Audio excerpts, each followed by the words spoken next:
Welcome to Old Time Radio for Deep Sleep. I'm Greg, and this is an evening of Old Time Radio. I hope you're settled back, relaxed, and ready to sleep.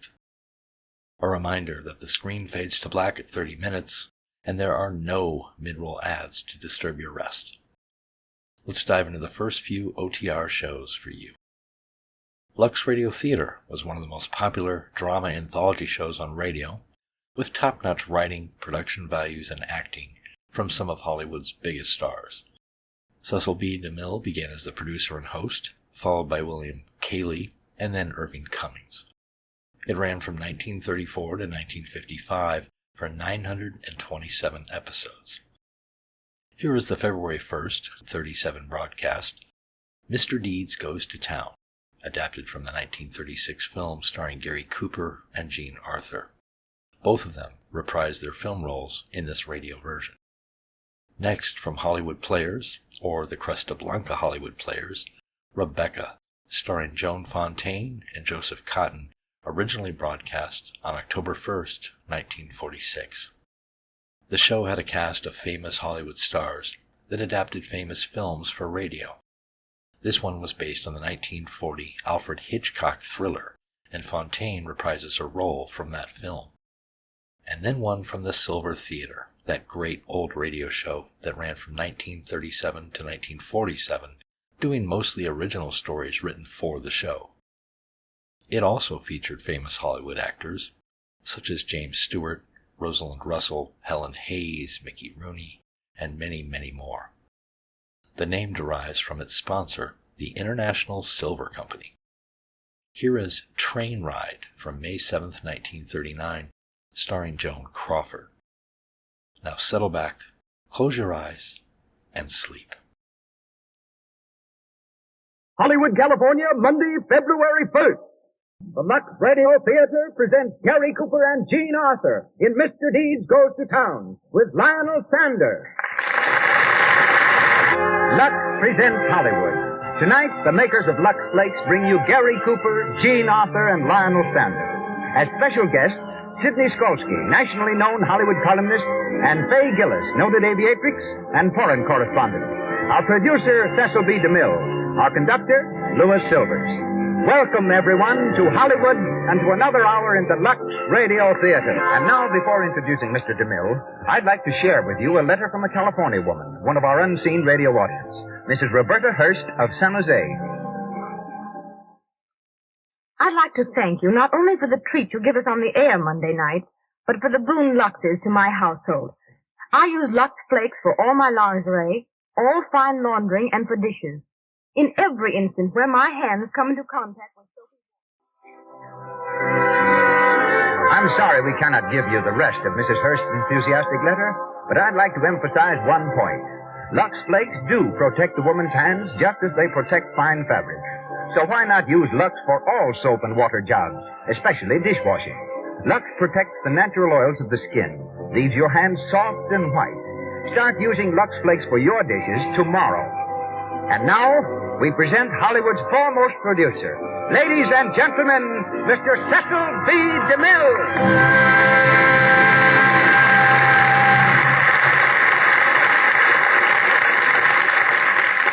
Greetings from Hollywood, ladies and gentlemen.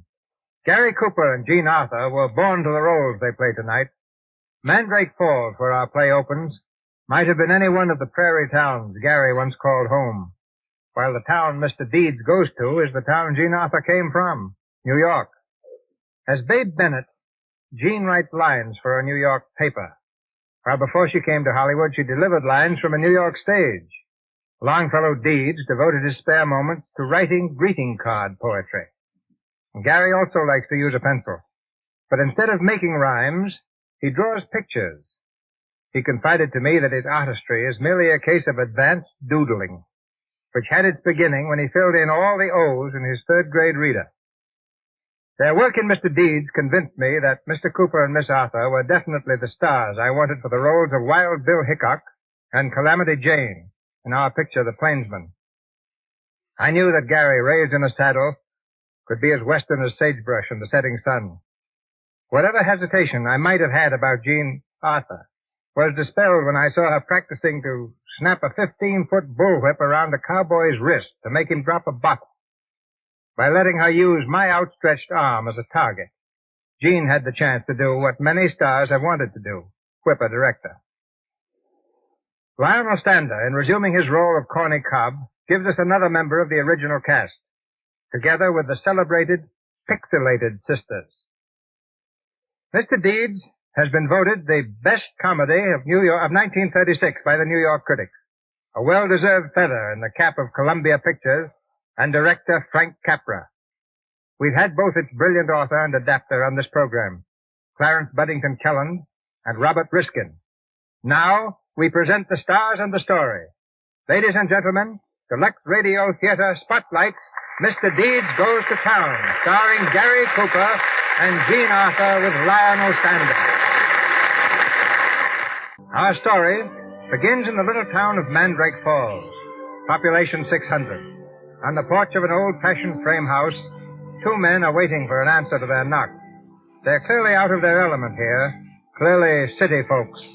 As the older man, a sharp-eyed attorney, tapped his foot impatiently, the door is opened by a motherly old lady. Good morning. Good morning. Is Mr. Longfellow Deeds at home? Why, no, he isn't, but I'm expecting him any minute. Won't you come in, please? Thank you. My name is Cedar. I'm an attorney. This gentleman is Mr. Cobb. How do you do, Mr. Cedar? How do you do, Mr. Cobb? Hi. Come right in here, gentlemen. Mr. Deeds is in the park arranging for the bazaar. They're trying to raise money for a fire engine. Sit down, gentlemen. Thank you. Are you related to Mr. Deeds? Oh, no. I'm Mrs. Meredith. I'm his housekeeper. Well, then perhaps you can tell us something about him. What does he do for a living? Why, he and Jim Mason own the tower works. But that isn't where he makes his money. He makes most of it out of his poetry. Poetry? He writes poetry? My goodness, yes. Longfellow's famous. He writes those things on postcards, you know, for Christmas and Easter and birthdays. Yeah. How long do you think you'll be? Oh, he won't be long, 'cause 'tain't raining. When it rains, he likes to take long walks. Like? There he is now. I'll tell him you're here. Hey, Cedar, did you hear that? Yeah. The old man must have been goofy to leave all his dough to this yokel. Oh, well, How much do you figure the estate will amount to after the taxes are deducted? about 20 million. Better be careful how you spring it on him. He's liable to keel over from the shock. Good morning, gentlemen. Oh, good morning. Are you Longfellow Deeds? That's right. My name is John Cedar, of the New York firm of Cedar, and Buddington. My card. Cedar, and Buddington. Buddington must feel like an awful stranger. Not bad. This is Mr. Cornelius Cobb, Mr. Deeds. Hiya. Very well, thanks. Mr. Deeds, we'd like to ask you a few questions. Excuse me, Mrs. Meredith, Yes, Longfellow? have you seen the mouthpiece for my tuba? Why, it's right there on the table. Oh, that's right. My new mouthpiece. I keep losing them all the time. Go ahead, Mr. Cedar. Don't pay any attention to me. I just want to see if this thing fits my new bass horn all right. Mr. Deeds, we have some news for you. Yeah. I suggest you sit down, though, Mr. Deeds. Mr. Deeds. Mr. Deeds! Does the name of Martin W. Semple mean anything to you? Not much. An uncle of mine, I think, although I never saw him. Well, he passed on. He was killed in a motor accident in Italy. He was? Well, now, that's too bad. If there's anything I can do... Mr. Semple left a great fortune when he died. He left it to you, Mr. Deeds. Deducting taxes, it's somewhere in the neighborhood of $20 million. Well, for crying out loud. What about lunch? Are the gentlemen going to stay? Perhaps you didn't hear me, Mr. Deeds. I said the whole Semple fortune goes to you. 20 million. Oh, I heard you all right. 20 million. That's quite a bit, isn't it? Oh, it'll do in a pinch. Yes, indeed. I wonder why he left all that money to me. I don't need it. I give up. I wish you'd tell me about lunch if the gentlemen are going to stay. Sure they'll stay. Mrs. Meredith's got some fresh orange layer cake.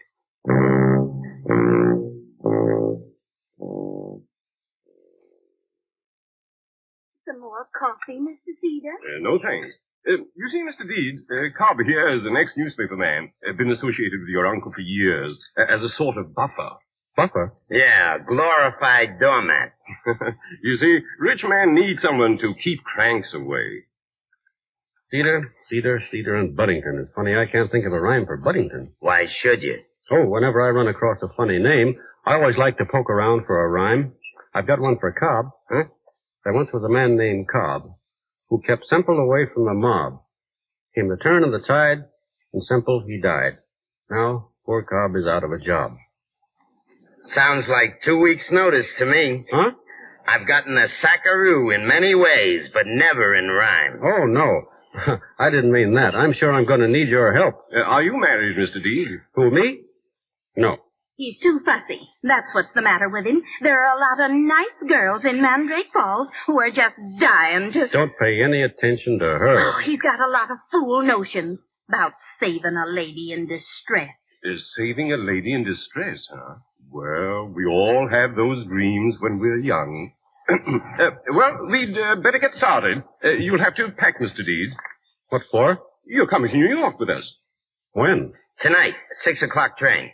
Well, that's rather sudden, isn't it? My dear Mr. Deeds, there are a great many important things to take care of. I'm kind of nervous. I've never been away from Mandrake Falls. But I'd like to see Grant's tomb at that. Fine. We'll walk around town now, Mr. Deeds, and we'll meet you at the train.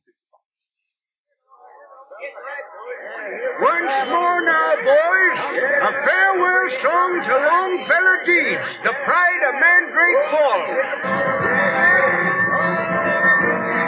Come on, Deeds. You can stand on the observation platform. So long, Charlie. So long, Ed. So long, Mrs. Meredith. So long. So long. So long. Gosh. Gosh, I got a lot of friends.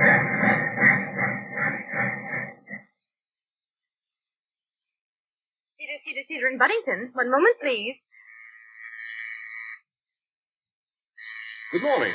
Oh, good morning, Mr. Cedar. Mr. Buddington in? He's waiting for you in your office, Mr. Cedar. Thank you. Cedar and Buddington. Hello. I'll see you, Mr. Cedar. Cedar, you're back? Morning, Buddington. Well, what happened? What's this fellow Deeds like? We've got nothing to worry about. He's as naive as a child. Did you get the power of attorney? No, not yet. Oh, you didn't, eh? Well, give me a chance. We only arrived this morning. John, if you don't mind my saying so, we can't afford to have... Yes, I know, Buddington. We can't afford to have the books investigated right now. But they're $500,000.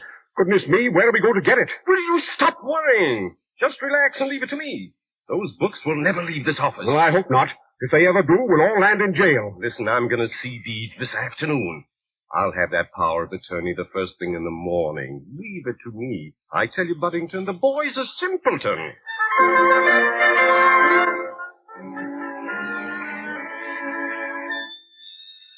I'll take that, Deeds.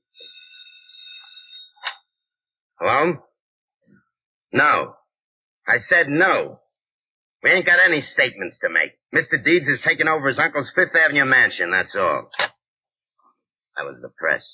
Oh, where were we, Mr. Cedar? Oh, yes. We were talking about the power of attorney. It's just a suggestion, Mr. Deeds. But if you'd give it to us, we could take care of everything for you. It would save you a lot of annoyances. Every shark in town is going to try to sell you something. Yes, there have been a lot of them around already. Strangest kind of people. Salesmen, politicians, and moochers, all wanting something. I haven't had a minute to myself. Haven't seen Grant's tomb yet. By the way, where's all the money? In a bank? No. There's approximately $1.5 million in cash. The accountants are working on the books now. Be ready in several weeks. Sounds complicated. Oh, yes. That's why I suggested your letting us take care of it. A rich man should unburden himself. You mean besides wanting to be my lawyer, you also want to handle my investments? Why, yes. Well, outside of your regular fee, how much extra would it cost? Oh, nothing. No extra charge. No charge. But there'd be a lot of extra work, wouldn't there? Oh, it's an added service a firm like Cedar and Buddington usually donates. Funny thing, I haven't been able to think of a rhyme for Buddington yet. Neither have I. Mr. Deeds, Listen. A fire engine. Hey, I gotta see it. There it goes. Boy, look at her scoop. Mr. Deeds, please. Let him alone, Cedar. If he likes to watch fire engines, that's his business. Gee, that was a pip. We expect to have one in Mandrake Falls pretty soon, with a siren, too. Mr. Deeds, I wish you'd give that matter some thought. Huh? This matter of the power of attorney. Oh, yes, I will. I'll give it a lot of thought. A fellow by the name of Winslow is in here and wanted to handle my affairs for nothing, too. It kind of puzzles me why people want to do a lot of work for nothing. It isn't natural. So I guess I'll have to think about it some more. Quite right. You have a good business head, Mr. Deeds. Being an attorney for you is going to be a very simple affair. You're not my attorney yet, Mr. Cedar. Not till I find out what's on your mind. Suppose you get the book straightened out right away so I can look into everything. Are you suggesting that... No, sir, but I just like to look the books over. After that, I'll let you know if you're going to be my attorney or not. I see. Good day, Mr. Deeds. Good day. You know, Cobb, I think there's something fishy about him. There once was a cedar, so tall and so green, chopped down by a hick to the size of a bean.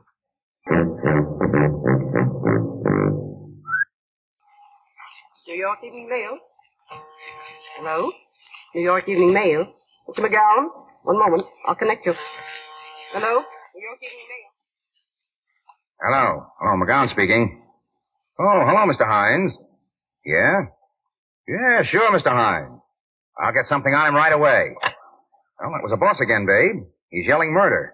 He says this guy Deeds is news and big news. Sure, but how do you expect me to get at him? Cobb keeps him under lock and key. I'm a reporter, not a magician. Well, you won't be a reporter long if you don't get some dope on this guy, and I won't be an editor. Hines is yelling for human interest stuff. What this guy Deeds thinks about the big town. How does it feel to be a millionaire? Is he going to get married? Is he smart? Is he dumb? That's the angle. And we've got to get it for him. Well, how about it, babe? I'll do my best, Mac, but it'll take time. Listen, babe, you get the story and you can have anything you want. How about a month's vacation? With pay. With pay. Keep 4 columns open on page 1 tomorrow. Now you're talking, babe. I'll keep the whole front page open. How are you going to do it? I don't know yet, but I'll get to him if I have to pull a phony feint right on his doorstep.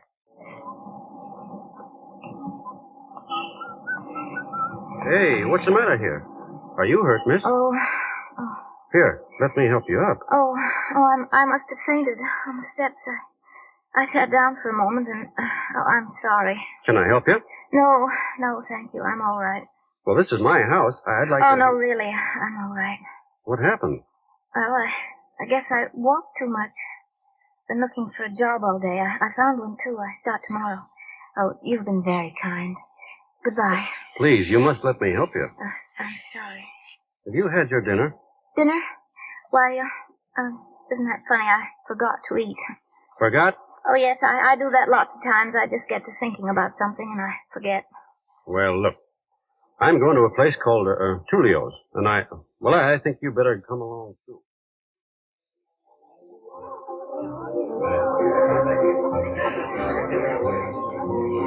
Feel better now, Miss Dawson? Oh, does it taste good?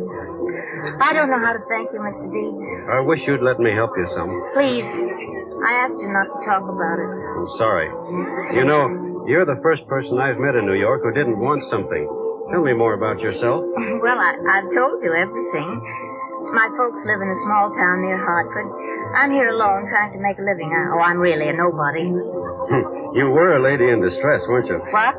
Oh, nothing. Anything else, sir? No, thanks. Oh, waiter. Yeah? Anybody come in yet? Writers, I mean? Huh? Oh, no. Nobody important. You'll be sure to point them out, won't you? Uh-huh. I'm a writer myself, you know. That's so? I write poetry. That's so.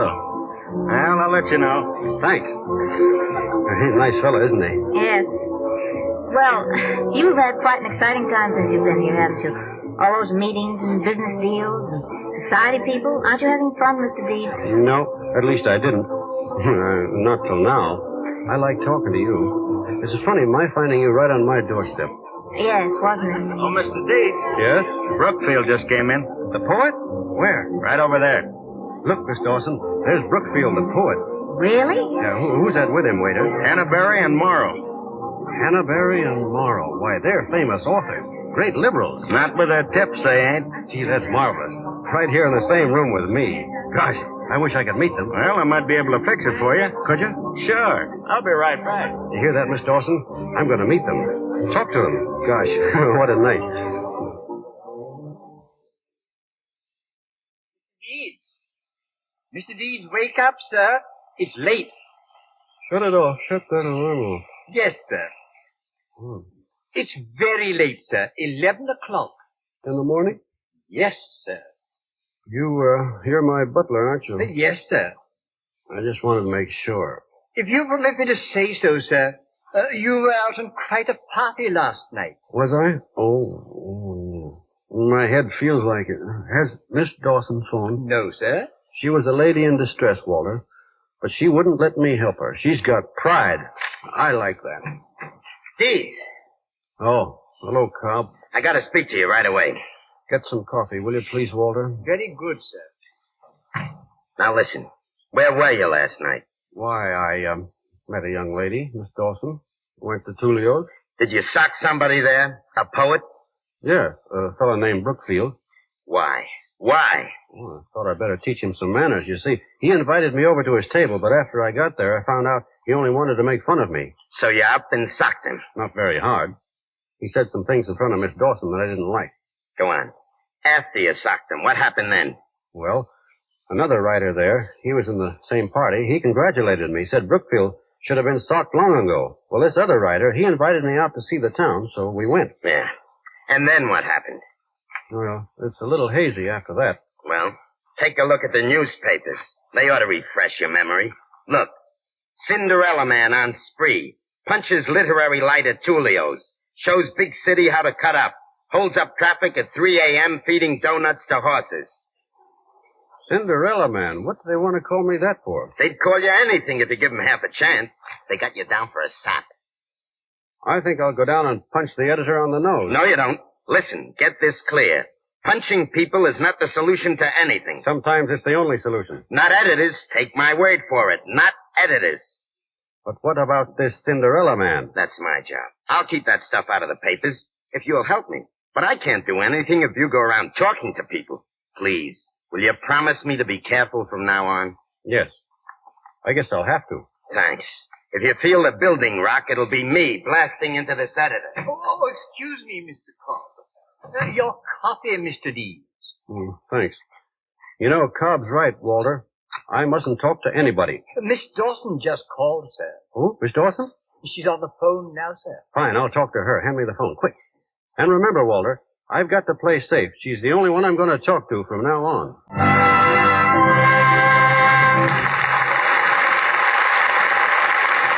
Now let's tune in for a moment on a typical Lux home. Mrs. Ellison and her 16-year-old daughter have been listening to our play. Wouldn't it be wonderful, Mother, if someone left us a lot of money like they did to Mr. Deeds? What would you do with it, Betty? Oh, buy heaps of new clothes for one thing, and dozens of new undies. Those lovely French handmade ones with lace, and... Now, child, you have plenty of pretty clothes. And nice undies as it is. Oh, but, Mums, I haven't. Why, even those new slips I got for Christmas look sort of run down now. That, my dear, is your own fault. How often have I told you to take care of your underthings? Wash them every night with Lux Flakes. Mine stay new-looking for months, even years, thanks to Lux. Mrs. Ellison is right. Gentle Lux Flakes do keep your silk things new-looking far longer. They make your lingerie really clean without hurting colors or fabrics. Things not only wear longer when luxed regularly, but you'll be delighted at how sweet and fresh they are. So why not play safe and be thrifty too? Get the habit of dipping your underthings into Lux Flakes Gentle Suds after each wearing. Start tonight. And once again, Mr. DeMille. Mr. Deeds Goes to Town, starring Gary Cooper and Jean Arthur with Lionel Stander. Unaware that his newly discovered friend, Miss Dawson, is really a newspaper reporter, Longfellow Deeds has taken her completely into his confidence. She is the source of all the Cinderella Man stories that are now making front-page headlines. But she's beginning to feel the pangs of conscience. We find them now, sitting on a bench in Central Park. This is getting to be sort of a habit with us, isn't it? What? Well, I mean taking walks and going places.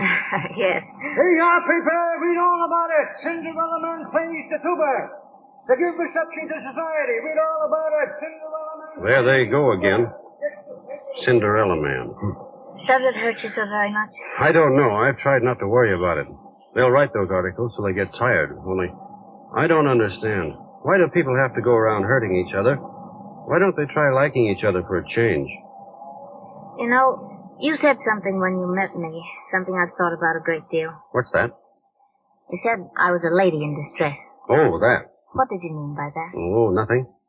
You said it as though it had some significance. Well, you see, I always had an idea that someday, have you got are you engaged or anything? Why, no. Are you? No, You don't go out with girls much, do you? I haven't. Why not? Oh, I don't know. Oh, you must have met some swell society girls since you've been here. Don't you like them? I haven't met anybody here I like particularly. Except you, of course. Last night after I left you, I was walking along and looking at the tall buildings and got to thinking. They created a lot of grand palaces here. But they didn't create any noblemen to put in them. I'd rather have Mandrake Falls. I'm from a small town, too, you know. Really? Probably as small as Mandrake Falls. Gosh, what do you know about that? Oh, it's a beautiful little town, too. Row of poplar trees right along Main Street. Always smelled as if it just had a bath. I've often thought about going back. Have you? Oh, yes. I used to have a lot of fun there. When I was a little girl, I used to love to go fishing with my father. He was something like you, my father was. He played in the town band, too. He did? What did he play? The drums. Taught me to play some. He did? I can accompany myself to Swanee River. Would you like to hear me? Sure. Well, wait till I find a couple of sticks. Well, here's one. All right, this bench will have to do as a drum. Way down upon the Swanee River, far, far away. There's where my heart is going ever. There's where the old folks stay. Gee, that's swell. Now you do it again and I'll sing humoresque. All right. Way down upon the Swanee River, far, far away. There's where my heart is going ever. There's where the old folks stay. Hey, there's a fire. Here comes the engine. Hey. Boy, just look at her chair. Say, will you do me a favor? Sure, what? Wait here for me. I want to catch that engine and see how they do it. I'll be right back. Cinderella Man proves himself fire-eating demon, jumps on board engine, volunteers to help firemen. Did you do that? Sure. But I didn't know they'd make another story out of it. I tell you, they'll make a story out of everything. But what gets me is who's on the inside. Where are they getting their dope? I don't know. I pleaded with you not to talk to anybody. You promised me you wouldn't. But no, you've been blabbing your head off to the whole town.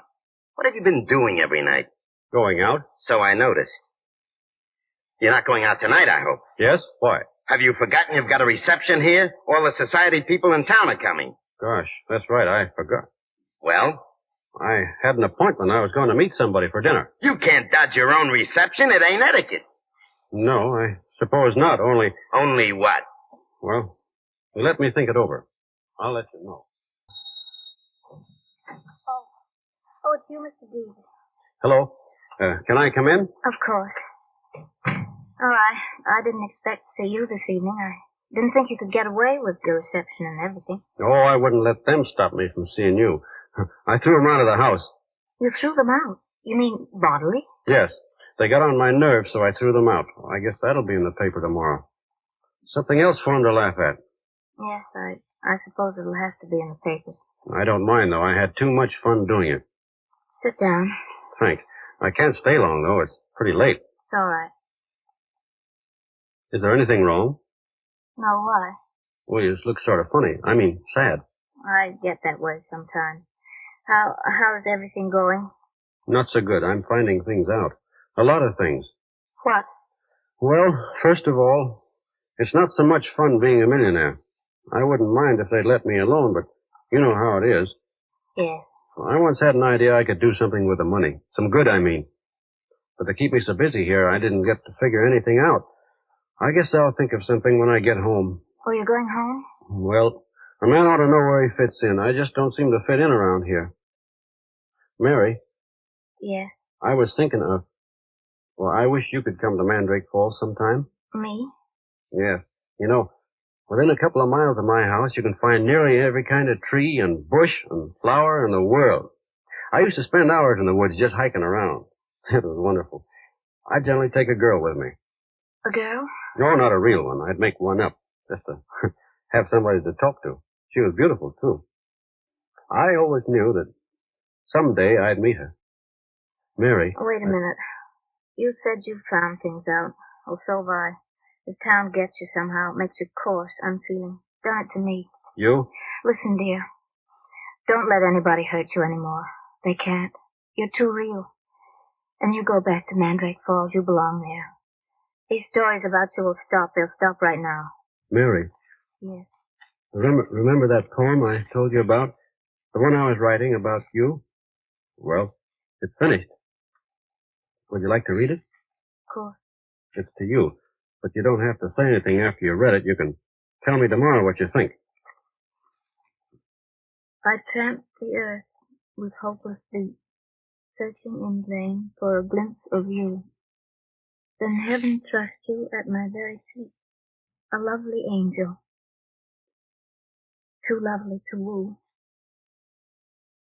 My dream has been answered, but my life's just as bleak. I'm handcuffed and speechless in your presence divine. For my heart longs to cry out, if it only could stoop. I love you, my angel. Be mine. Be mine. You don't have to say anything now, Mary. I'll wait to hear from you tomorrow. Yes. Tomorrow. Good night, Mary. Good night. Oh, stop it, babe. Stop it. Well, what do you mean you're quitting? True, Mac. I'm walking out on you. I'm through. What's bothering you, babe? Last night he proposed to me. Proposed to you? You mean he asked you to marry him? Yes. Why, babe, that's terrific. Cinderella man woos mystery girl. Who is the mysterious Drink girl? one word of that and I'll blow your place up. Uh-huh. I'm sorry, babe. Say, you haven't gone and fallen for that mug, have you? Well, I'll be a... Oh, that's tough, babe. I'm awfully sorry. Well, what are you going to do? I'm telling the truth. Oh, tell him you're Babe Bennett. Tell him you're making a stooge out of him. I've got a lunch date with him. Expect an answer. It's going to be pretty. Oh, don't be a sucker, babe. You can disappear, can't you? Oh, I thought of that, too. You need never see him again. That's the rub. Oh, it's as bad as that, huh? Telling him's a long shot. I'm going to take it. Hand me the phone, will you, Matt? Now, listen, babe. Listen, are you sure you're doing the right thing? Right thing. It'll be a novelty for me.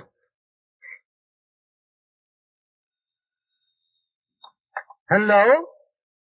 Oh, good morning, Miss Dawson. No, Mr. Deeds is not here just now. Yes? I'll tell him. Not at all. Good morning, Walter. Oh, Mr. Deeds. Has Miss Dawson called yet, Walter? Yes, sir, she was just on the phone, sir. Is she coming for lunch? She didn't say, sir. She'll call later. Oh, here you are. Hello, Cobb. I want to speak to you. Sure. I don't mind you making a sucker out of yourself, but you made one out of me, too. Huh? I finally had sense enough to have you followed last night. Who's that girl you've been running around with? Why, she's Mary Dawson. Mary Dawson, huh? Mary Dawson, my eye. She's Babe Bennett.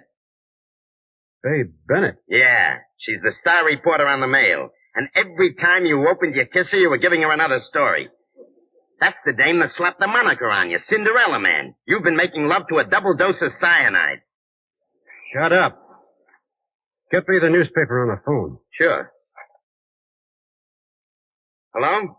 Give me Wall, 70689. Yeah. Now you'll see. Hello? Evening Mail? I want to speak to Babe Bennett. Yeah. Hello? Miss Bennett? Hold on a minute. Here, take it. Hello? Is that you, Mary? Well, this is Longfellow Deeds. Mary, I want you to tell me something. Are you the one who's been writing those articles about me? I see. No bother. There's nothing to explain. Goodbye. Well, was I right or wrong? She said she was going to tell me today. Too late now. What are you going to do? I'm going home. Home? But what about the estate? You can't just walk off and leave everything like that. What's going to happen? I don't care what happens. I never wanted the money. You can give it away. For all I care, give it to the people that need it. It never did me any good. Just a lot of trouble and pain. I don't want it. I'm going back home where I belong.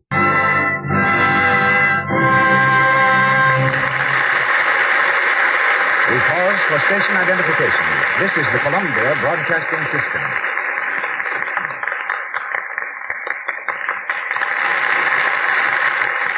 KNX, Los Angeles, the voice of Hollywood. In a few moments, we'll resume Mr. Deeds Goes to Town, starring Gary Cooper in the title role and Jean Arthur as the reporter. We hear now from another lady of the press, Fay Gillis. Miss Gillis fell rather than rose to fame. One of the best-known ladybirds in America, she became the first woman member of the Caterpillar Club, whose ranks are composed solely of those who have saved their lives by parachute jumps from airplanes.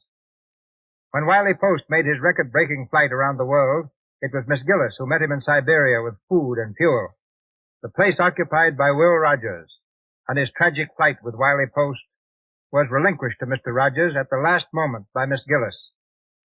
She is now in Hollywood, reporting for the New York Herald Tribune, and expects to leave shortly for the Orient. Ladies and gentlemen, Fay Gillis.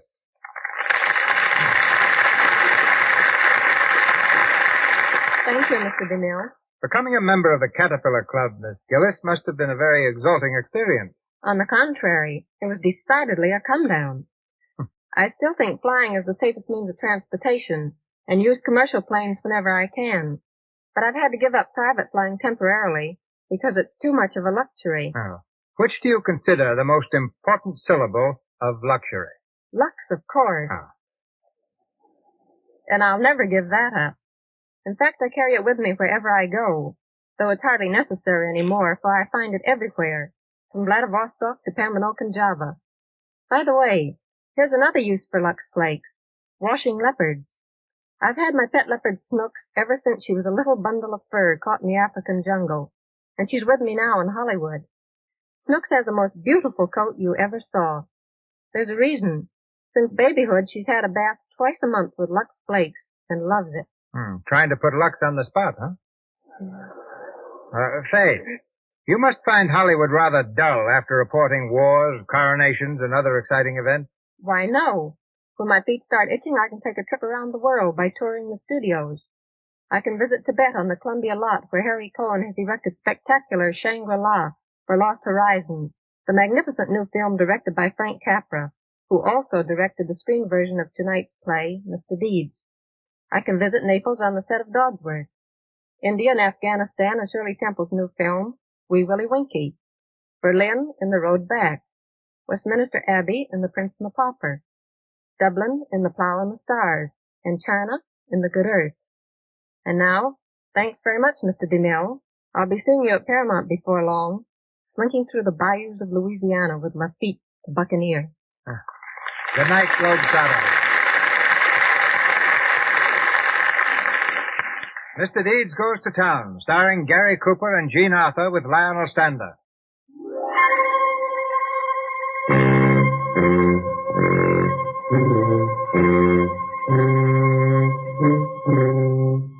Completely disillusioned, Longfellow Deeds started giving his money away to needy farmers. But Mr. Cedar, acting for some distant relative of Old Simple's, immediately entered a charge of insanity. Deeds, confined to the county hospital for observation, refused to speak or enter any defense. And now, on the opening day of the insanity hearing, with the little courtroom jammed, Cedar is just finishing his address to the bench. My client, the only other living relatives of the late Martin W. Semple, we cannot permit a fortune so huge to be dissipated by a person whose incompetency and abnormality we shall prove beyond any reasonable doubt. We present our first witness, Your Honor, Miss Louise Bay Bennett. Quiet. Miss Bennett, you're employed by the Evening Mail. Your Honor, this is ridiculous. You will please answer the question. The whole hearing's ridiculous. That man's no more insane than you are. They're trying to railroad this man for the money they can get out of it. Your Honor. Young lady, another outburst like this and I shall hold you in contempt. Proceed. Are you employed by the evening mail? No. I resigned last week. Prior to that time, were you employed by the evening mail? Yes. Were you given an assignment to follow the activities of Mr. Longfellow Deeds? Yes. Did you subsequently write a series of articles about him? Yes. Are these the articles? Yes. You were present when all these things took place? Yes. Are they true? No. But they did take place. They're colored just to make him look silly. But you saw them happen. Yes, but I... That's all. It isn't all. I'd like to explain That's it. all, Miss Bennett. Your Honor, what kind of a hearing is this? What are you trying to do? Persecute the man? He's not defending himself. Somebody's got to do it. Miss Bennett, please. I'm willing to listen to anything that anyone has to say. But I insist to be done in an orderly fashion. When you learn to show some respect for the court, you can return. Till then, you'd better go back to your seat and calm down. Mr. Deeds, do you wish to say anything in defense of these articles? Oh, very well. Go on, Mr. Cedar. Our next witnesses will testify together, Your Honor. Take the stand, please. Yes, sir. What's your name? Jane Faulkner. This is my sister, Amy. Yes, Amy. I'll direct all my questions to you, Miss Jane. You can answer for both. Do you know the defendant, Longfellow Deeds? Oh, yes. Yes, of course we know him. How long have you known him? Since he was born. Yes, he was a 7-month baby. Yes, that's fine, thank you. And do you see him very often? Most every day. Sometimes twice. Must we have the echo? Suppose you just answer, Miss Jane. Now tell me, what does everybody back home think of Longfellow Deeds? They think he's pixelated. Oh, yes, pixelated. He's what? What did you say he was? Pixelated. Perhaps I can explain, Your Honor. The word pixelated is an early American expression, derived from the word pixies, meaning elves. They would say, the pixies have got him. As we nowadays would say, a man is balmy. Is that correct, Miss Jane? Why does everyone think he's, pixelated? Does he do peculiar things? He walks in the rain without his hat and talks to himself. Sometimes he whistles and sings.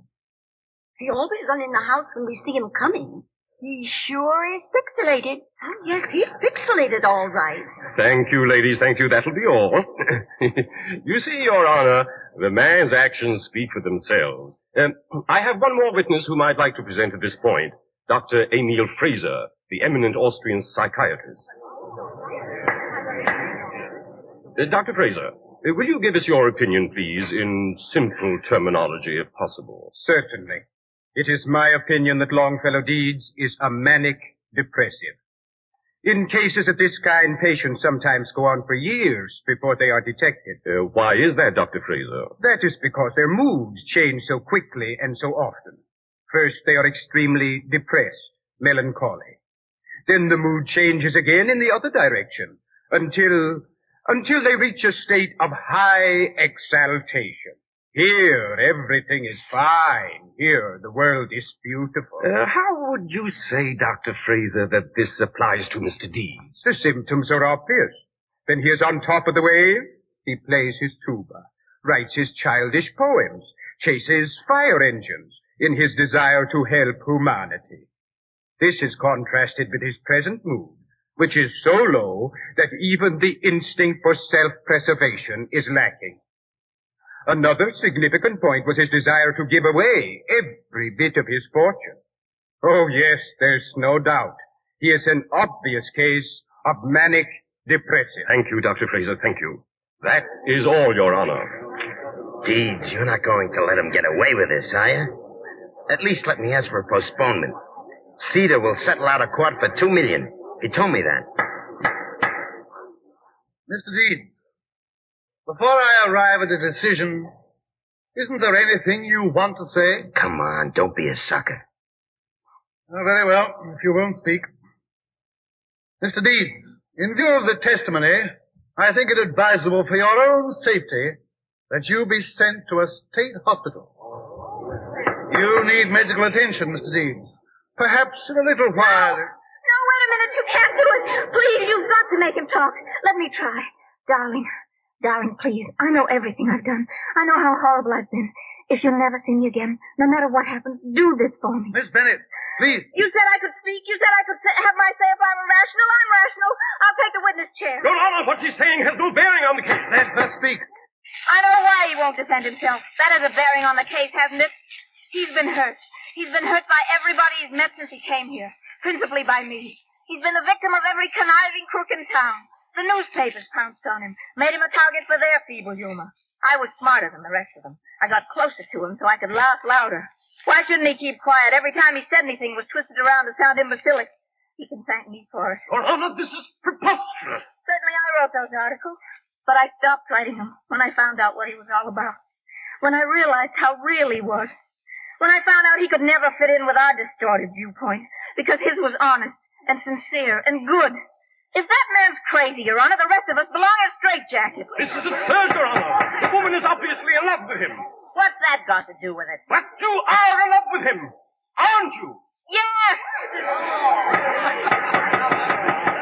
Quiet, please.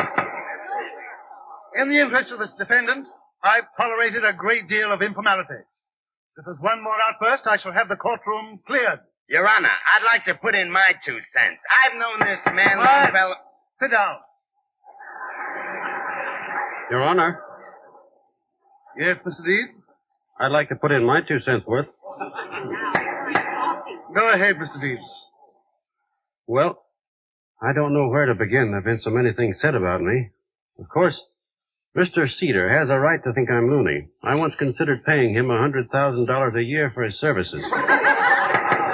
About my playing the tuba. Seems like a lot of fuss has been made about that.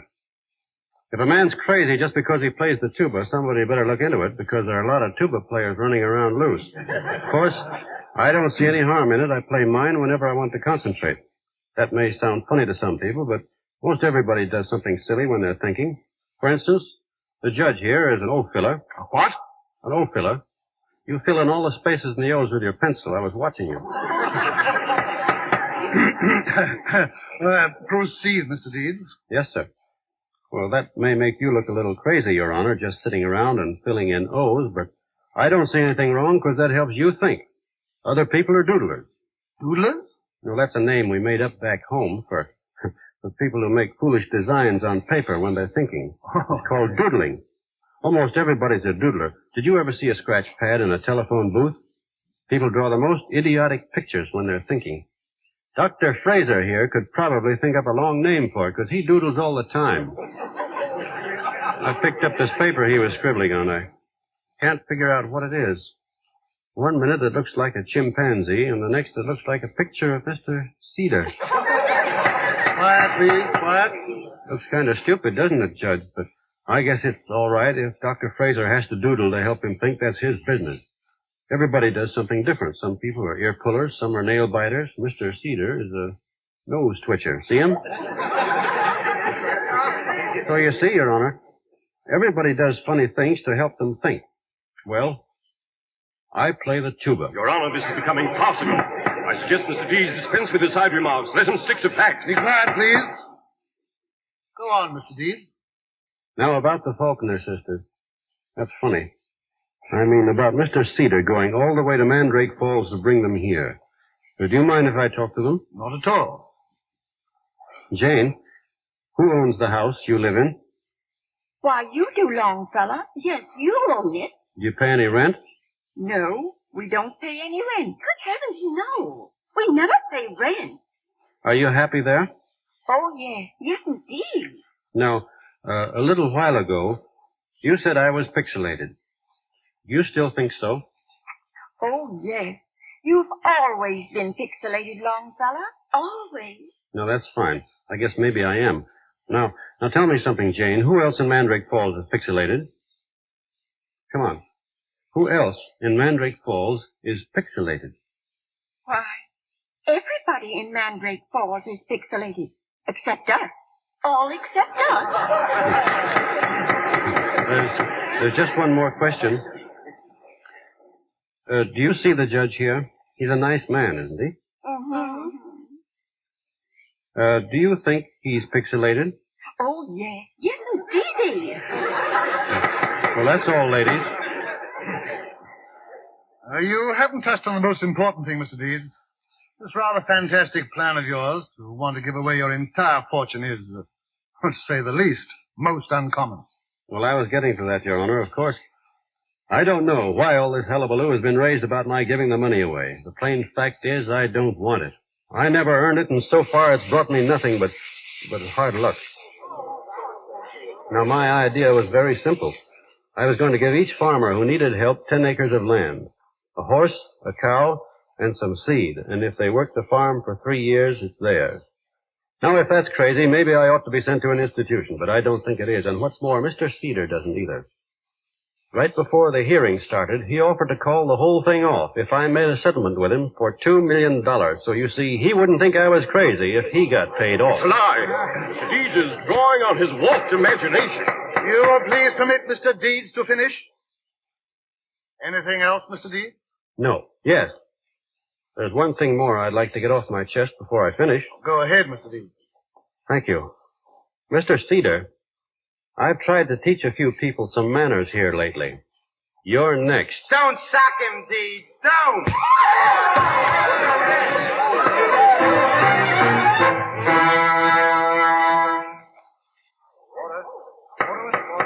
Order. Mr. Deeds, the court has come to a decision. There's been a great deal of damaging testimony against you. Your behavior, to say the least, has been most strange. But in my opinion, you are not only sane, but you're the sanest man that ever walked into this courtroom. Oh, thanks. Well, you're free to go now. Gosh. Best of luck. Gosh, thanks. That's swell. Wait a minute. Where's Mary? Hey, Mary! Mary! I've got her. Here she is. No, please, let me go. Mary!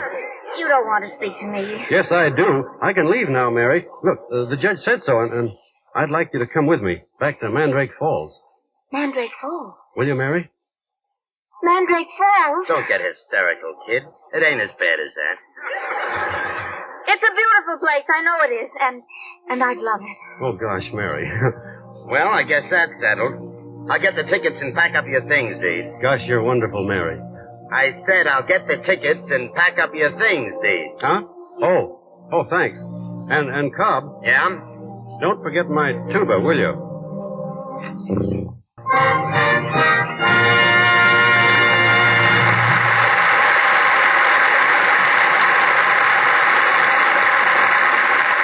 Mr. Deeds has gone to town, but there'll be a word or two a little later from Gary Cooper and Jean Arthur. We in Hollywood respect Sidney Skolsky for a wit as sharp as his pencil, for his persistence in turning up news and turning down the merely sensational, and for his willingness to hold back a story if printing it would hold back someone's career. Sid and I have flung many a scorching syllable at each other, but this Broadway bantam who keeps his finger on the Hollywood pulse for the New York Daily News is always ahead of the headlines. Ladies and gentlemen, Mr. Skolsky goes to town. Well, DeMille, here I am again. I watched you work the last time you were here, and I'd like to ask you a question.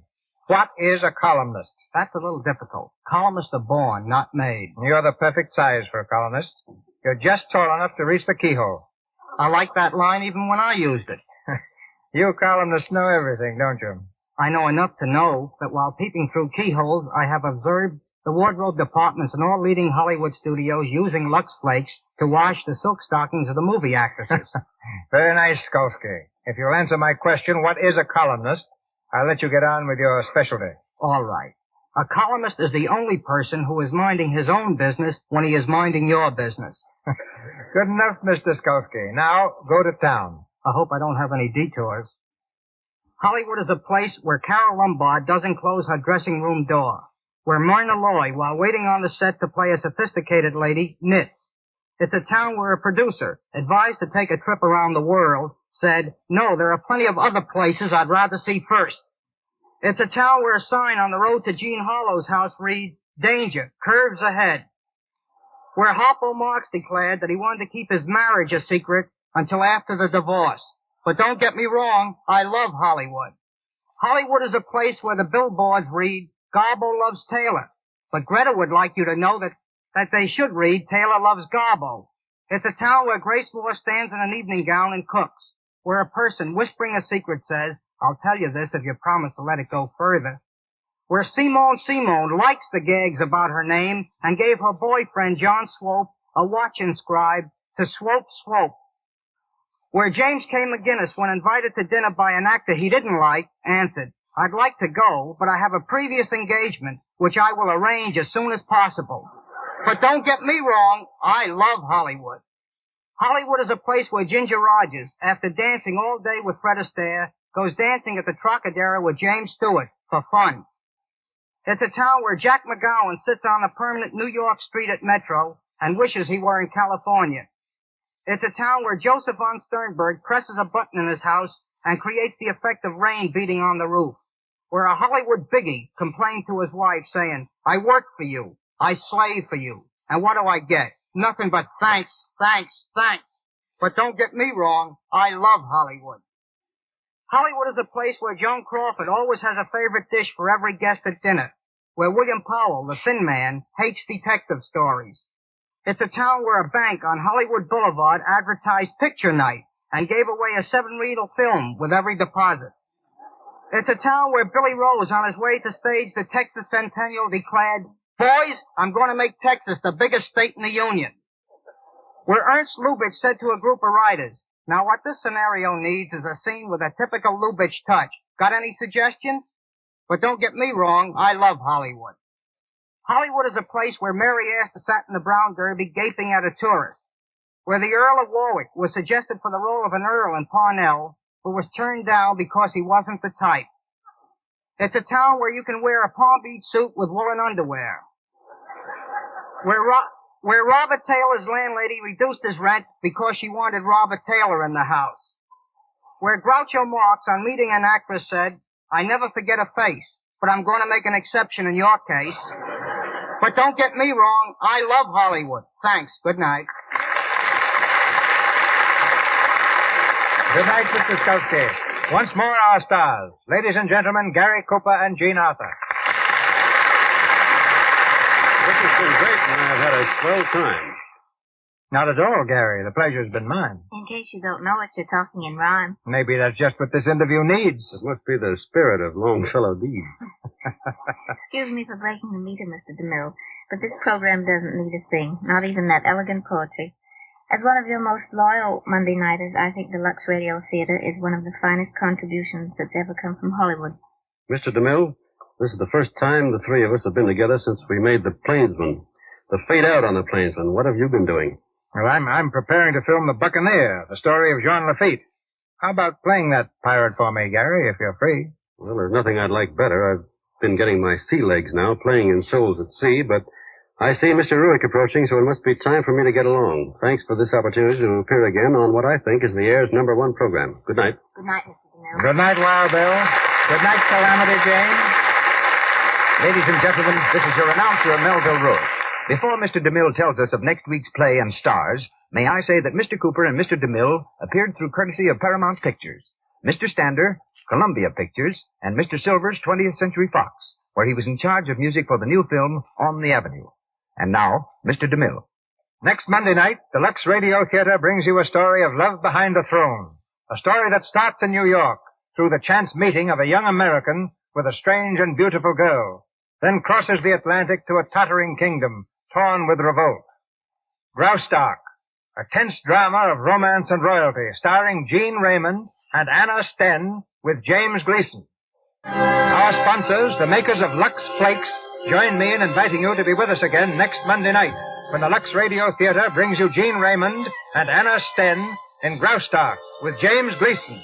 This is Cecil B. DeMille saying good night to you from Hollywood.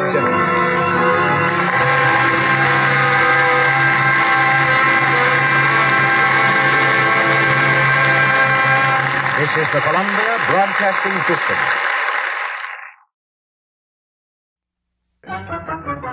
Cresta Blanca.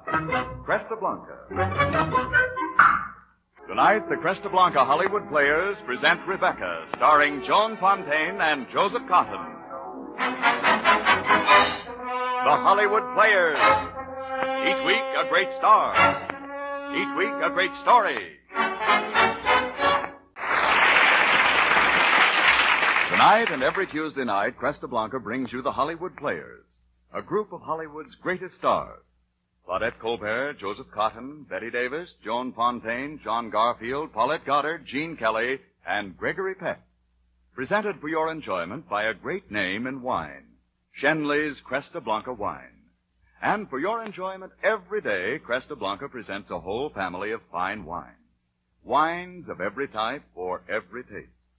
Every wine that bears the Cresta Blanca label is a superb wine, made from the choicest grapes, grown in Cresta Blanca's famed California vineyard.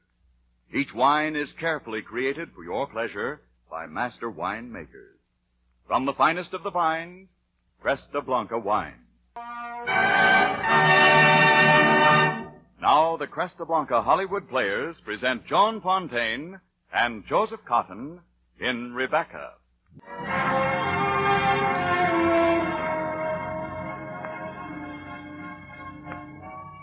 Last night I dreamt I went to Mandalay again. But in my dream it seemed to me that all was just as it once had been. The shining, mullioned windows, the bright gardens, the velvet lawns sweeping in terrace after terrace to the sea. And then a cloud came up, and the illusion went with it. And I looked upon a desolate shell, with no whisper of the past about its staring walls. We can never go back again to Mandalay. That much is certain. But sometimes in my dreams I do go back to the strange days of my life which began for me in the south of France. It was there that I first saw him, standing at the very edge of a precipice, his agonized face staring down, his eyes watching the angry sea dashing itself against the rock. It seemed to me in the first instant that I saw him that he was about to take a fatal step. I screamed. His head turned quickly. He came toward me with quick, angry strides. What the devil are you staring at? Nothing, only I thought Oh, that... you're English. What are you doing here? Well, I was only walking. Well, get on with your walking. Don't hang about here screaming.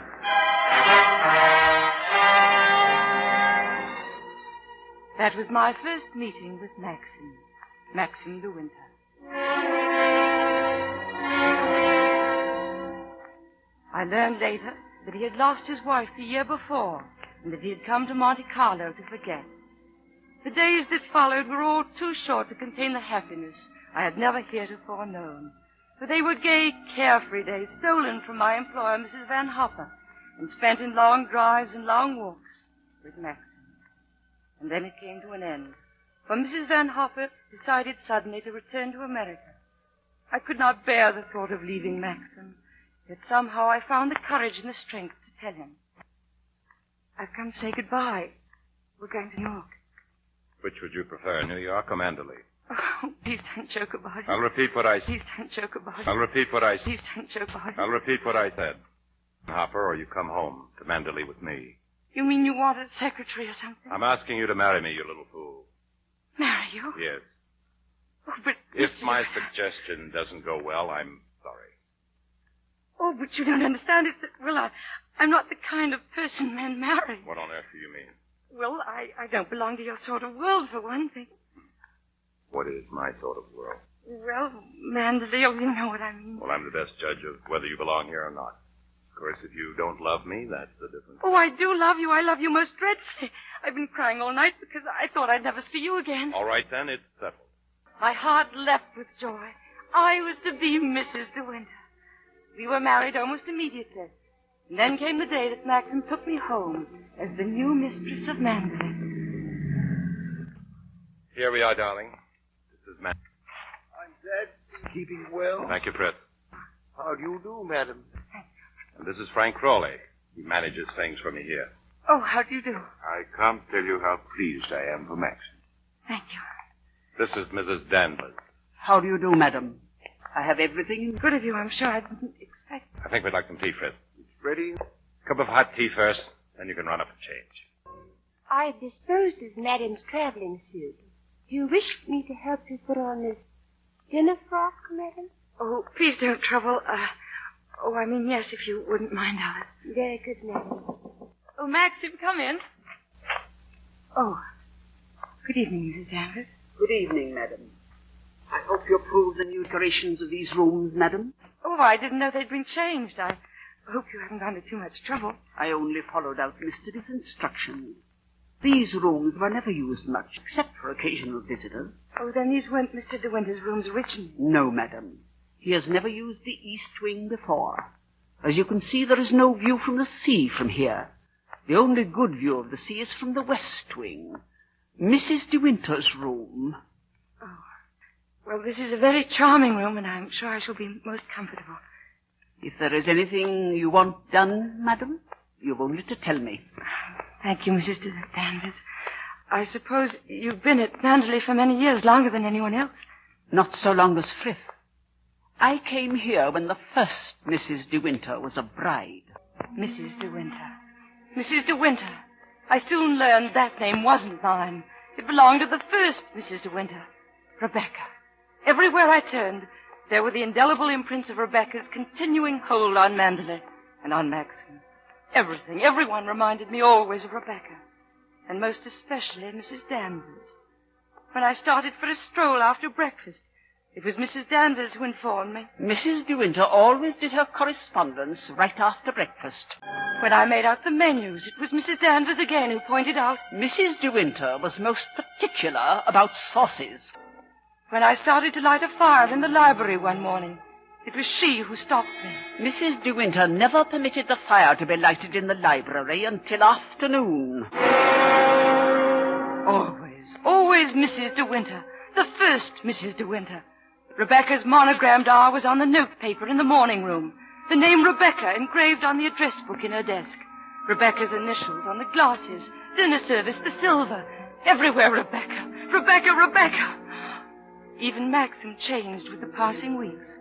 And it seemed to me that a barrier rose between us. A barrier that could mean only one thing. Maxim still grieved for Rebecca. Maxim still loved Rebecca. He stopped me one morning as I was returning from a walk by the sea. I'd been down by the cove, where there was a little dilapidated boathouse. Maxim's eyes burned with anger as he faced me on the pathway leading back to the house. Where have you been? I was just walking down by the sea. Did you go to the cove? Yes, Maxim, what is it? You look so angry. I don't want you to go there. Well, why not? It's only a cottage down there, and You didn't go into the cottage, did you? Well, yes, the door... Well, don't go there again. Do you hear? Oh, why not? Because I hate the place. If you had my memories, you wouldn't go there or talk about it or even think about it. Frank, what was the little cottage on the coast used for? It was originally a boathouse, but Mrs. De Winter had it converted for her own use. Her boat used to be moored near there. Oh, was that the boat she was sailing when she was drowned? Yes. Capsized and sank. She was washed overboard. Where did they find her? Near Edgecombe, 40 miles up channel, about 2 months afterwards. Maxim went up to identify her. It was horrible for him.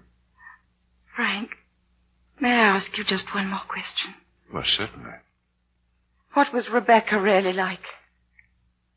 I suppose she was the most beautiful creature I ever saw in my life.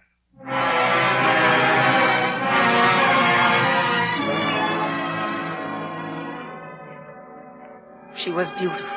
Everyone loved her. She was still mistress of Mandalay. I tried desperately, artlessly at times, I'm afraid, to win Maxim's brooding thoughts away from his memories. Oh, but it was all to no avail. Maxim either ignored me completely or smiled at me with the indulgence usually reserved for children. And as the time for the annual costume ball at Mandalay drew near, I thought I saw my last chance, my last hope of winning Maxim away from his thoughts of Rebecca. And strangely enough, it was Mrs. Danvers who made the suggestion to me. I thought that you might find a costume among the family portraits that would suit you. Oh, you mean those at the top of the stairs? Yes, there's one in particular. I've heard Mr. De Winter say it's his favorite of all the paintings. It's Lady Caroline De Winter, one of his ancestors. I'm sure you could have that dress copied. Oh, why, that's a splendid idea, Mrs. Danvers. Thank you so much. I'm very grateful. Silly things, masquerades, eh, what, Maxim, old boy? Yes, aren't they? The guests are arriving, Maxim. Where's your sweet bride? Probably putting the finishing touches to her costume. She's keeping a great secret, you know. Would he let me into her room? Hello? Why, here she is now, coming down the stairs. Why, good heavens. Oh. Good evening, Maxim. What the devil do you think you're doing? Why, it's the picture, the one in the gallery. Go and take that off. What is it? What have I done? Rebecca wore the same costume at last year's. Maxim's angry words crushed the last of my hopes. I turned and fled blindly up the stairs, hardly knowing where I was going. And just as I reached the top step, I saw a door closing to the west wing. It was the door to her room, Rebecca's room. And I knew who I'd find there. I walked to the door and opened it. Mrs. Danvers. You didn't enjoy the ball, did you? I watched you go down, just as I watched her a year ago. Even in the same dress, you couldn't compare. You knew it. You knew that she wore it, and yet you deliberately suggested that I wear it. Oh, why do you hate me? What have I ever done that you should hate me so? You let him marry you. You tried to take her place. I changed nothing. I left everything to you. Oh, but you set yourself against me from the first. Why couldn't you let us be happy? He could never be happy. He still loves Rebecca. Oh, it's not true. It's not true. I've seen his face, his eyes. They're the same as those first weeks after she died. He's still thinking of her, suffering torture because he's lost her. Oh, stop it, stop it! You thought you could be Mrs. De Winter, live in her house, walk in her steps, take the things that were hers. But she's too strong for you. You can't fight her. You, a young, ignorant girl. No one ever got the better of her, never. She was beaten in the end, but it wasn't a man, it wasn't a woman, it was the sea. Oh, stop it, I tell you. Oh, you're overwrought, madam. I'll open a window for you. A little fresh air will do you good. It's no use, is it? You'll never take her place. She'll always be the real Mrs. De Winter, not you. Why don't you go, leave Natalie? He doesn't need you. He's got his memories. Oh, no. He doesn't love you. He wants to be alone again with her. You've nothing to live for, really, have you? Come over here to the window. That's it. Look down there. It's easy, isn't it? Why don't you? You'd fall on the stone terrace below.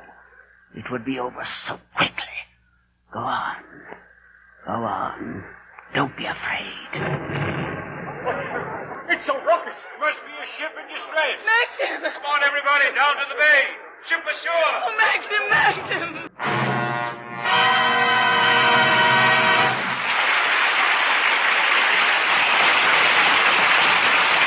The next time you want to change just another party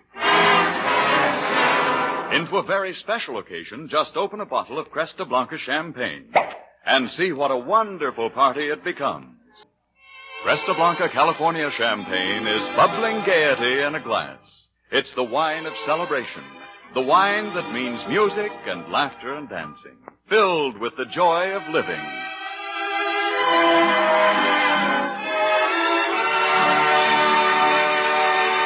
Cresta Blanca champagne is a light, dry, sparkling wine created by bulk process by master winemakers.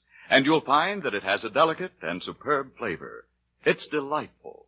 Remember, whether it's a quiet dinner for two or a gay party for 20, if you want to make it a really special occasion, wine from the finest of the vines.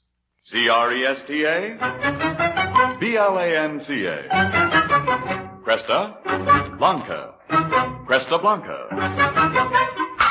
Cresta Blanca's Hollywood Players bring you the second act of Rebecca, starring Joan Fontaine and Joseph Cotton.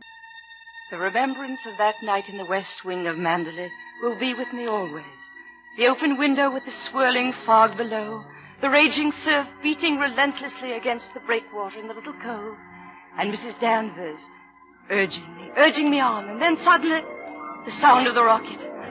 The rest of that night is a blurred and confused memory. Voices coming through the fog, men trampling down the flowers in the gardens, the incessant hooting of a boat whistle out at sea. Maxim didn't come back to the house all that night. I found him next morning in the little boathouse by the cove.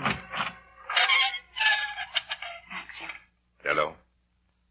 Maxim, you haven't had any sleep. Sleep? What is it, Maxim? Something dreadful's happened. Aren't you going to tell me? It's all over, my darling. The things happen. The thing I've dreaded day after day, night after night. I guess we're not meant for happiness, you and I. What are you trying to tell me? Rebecca has won. What do you mean? The ship went aground in the fog. They sent a diver down to inspect the hull. He found another boat. Rebecca's boat? Yes. The diver made another discovery. There was a body in that boat. Then she wasn't alone. No, you don't understand. It's Rebecca's body lying there on the cabin floor. No, no. And the woman washed up at Edgecombe. That wasn't Rebecca. I identified her, but I knew it was not Rebecca. I knew where Rebecca's body was because I put it there. Maxim. You see now, don't you? We weren't meant for happiness. Oh, Maxim, why didn't you tell me this before? I nearly did several times, but somehow you never seemed close enough. Oh, how could we be close when I knew you were always thinking of Rebecca? When I knew all the time you loved Rebecca still. What are you talking about? Oh, it's true, isn't it? All this time you loved Rebecca still. Loved Rebecca? I hated her. You hated her? I never had a moment's happiness with her. She was incapable of love, of tenderness, or decency. Oh, you didn't love her. You didn't I love found her. out about her 4 days after we were married. She laughed at me and told me all about herself, everything, things I'll never tell a living soul. I wanted to kill her. But I made a bargain with her instead. She promised to play the part of the devoted wife and mistress of Mandalay. I agreed. I was younger then and tremendously conscious of the family honor. I don't understand it myself now. I don't see how you can. Oh, of course I can, darling. Of course I can. She kept the bargain for a while, then she grew careless. There was a cousin of hers, a man named Favell, who used to visit her here in this cottage. I found out about it. One night when I thought they were here together, I came down to have it out with both of them. But she was alone. She smiled at me in a queer sort of way and said, "When I have a child," she said, "neither you nor anyone else can ever prove it wasn't yours. You'd like an heir, wouldn't you, Max, for your beloved Mandalay?" I suppose I went mad. I struck her. She stared at me for a moment, almost triumphantly. Then as she moved away laughing, she stumbled and fell. She struck her head on a piece of ship's tackle. But you didn't kill her. It was an accident. Who on earth would believe me? I lost my head. I carried her out to the boat and cast off. A safe distance from shore, I took a spike and drove it again and again through the planking of the hull. I opened the seacocks, climbed into the dinghy, and pulled away. I saw the boat keel over and sink. Maxim, does anyone know of this? No one except you and me. We've got to explain it. You must simply say that you made a mistake about the other body. There's the diver who examined the boat. He'll testify at the inquest. Inquest? Oh, there's bound to be one. Colonel Julian, the chief magistrate, told me he had no choice. Oh, poor Maxim. Oh. I've done a very selfish thing in marrying you, my darling. But I've always loved you. I shall always love you. But I've known all along that Rebecca would win in the end. No, she hasn't won. Whatever happens now, she hasn't won.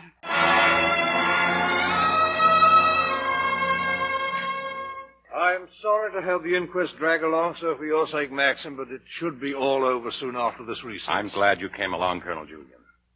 Favell here has just offered me a proposition.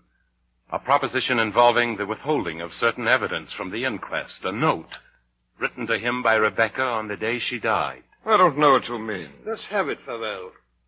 All right, Colonel. Read it. And see if you think that's the note from a woman who'd made up her mind to kill herself. Maxim, do you think that's why? Shh. We have no choice. Jack, darling, I have just seen the doctor, and I'm going down to Mandalay right away.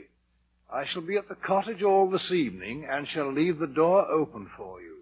I have something terribly important to tell you. I want to see you as soon as possible. Rebecca. Now, Colonel Julian, as an officer of the law, don't you feel that there are some slight grounds for suspicion? Of murder? What else? That's a serious accusation, Favell. Do you have any proof? It just so happens that Mrs. Danvers accompanied me to the inquest. Mrs. Danvers? I think she will do as a witness. Danny, old girl, who was Rebecca's doctor in London? Dr. Baker, 627 Gold Hawk Road, Shepherd's Bush. There you are, Colonel. There's where you'll find your motive. Go question Dr. Baker. He'll tell you that Rebecca was going to have a child. She told Max about it. Max, who knew he wasn't the father. So, like the gentleman of the old school that he is, he killed her. No. I'm afraid we shall have to go to London and question this Dr. Baker. Hear, hear. I shall see the coroner and arrange for the inquest to be postponed, pending further evidence. Come along, Farewell. I'll go with you, Max. You'd better go home, darling. I'll drive back before morning. I'll be waiting for you. Now, Dr. Baker, we are trying to discover certain facts concerning the late Mrs. De Winter's activities on the day she died, the 12th of October last year. I'd like you to tell me, if you can, whether anyone of that name paid you a visit on that date. I can look it up in my engagement diary. One moment, please. Oh, did you say the 12th of October? Yes. Oh, here we are. Let's see now. Ross, Campbell, Stedall. Yes. Here's Mrs. De Winter for 3 o'clock. What was the matter with her? Do you remember? My dear sir, there are certain ethics... Could you supply a reason, Dr. Baker, for Mrs. De Winter's possible suicide? Her murder, you mean? She was going to have a child, wasn't she? I assume that the official... I assure you that we would not be troubling you if it were not necessary. In that case, I think I am able to suggest a motive why Mrs. De Winter should have taken her life. She was very seriously ill. She was not going to have a child. That was what she thought, but my diagnosis was quite different. What was wrong with her? Cancer. There was nothing that could be done for her. She insisted that I tell her the truth. Did she say anything when you told her? She smiled in a queer sort of way, and when I told her it was a matter of months, she said, "Oh, no, doctor, not that long." You've been very kind, Dr. Baker, and you've told us all we need to know to confirm a verdict of suicide.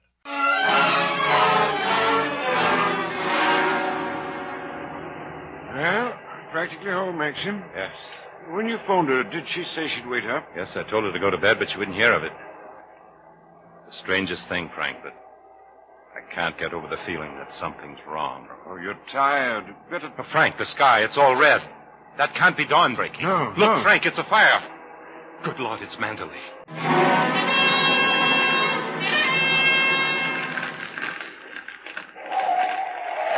Maxim. Darling. Are you all right? Maxim, Mrs. Danvers, she's still in there. She started the fire. She must have gone completely mad. She told me she'd rather destroy Mandalay than see us happy there. She's destroyed the past for us as well. Now we can forget it all, my darling. We can forget.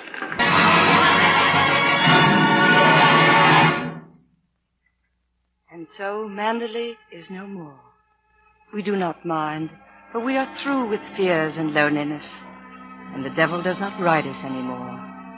No clash of thought or opinion makes a barrier between us, and both of us are free.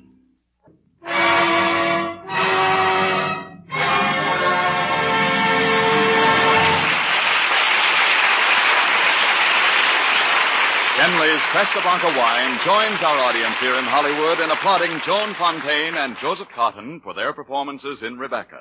Our stars will be back in just a moment.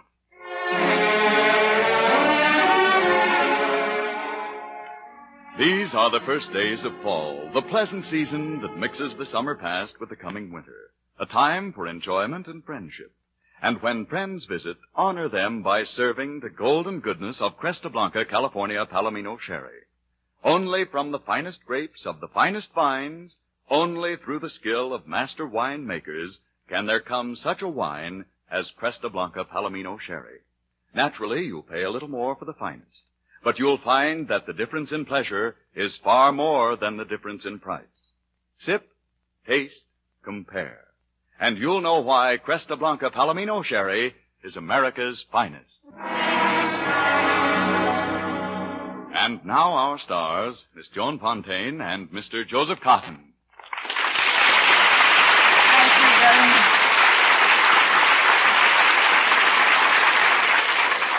Thank you. And Joan, it was wonderful acting in Rebecca with you on your first appearance with the Hollywood Players. Oh, thank you, Joe. This dramatic story has been such a favorite with so many, I was delighted to do it tonight.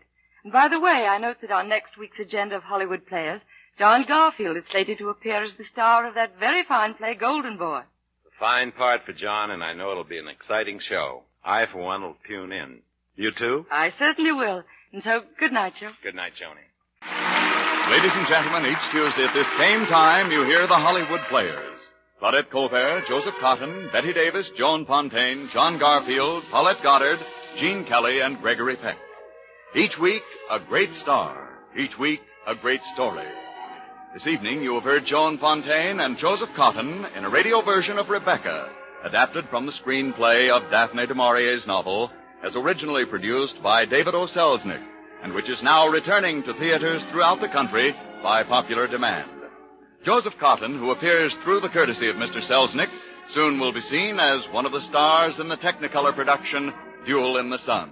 Miss Fontaine soon will be seen in the Paramount production, The Emperor Waltz. The musical score for tonight's performance was composed and conducted by Bernard Katz. Our story was adapted for radio by Axel Gruenberg.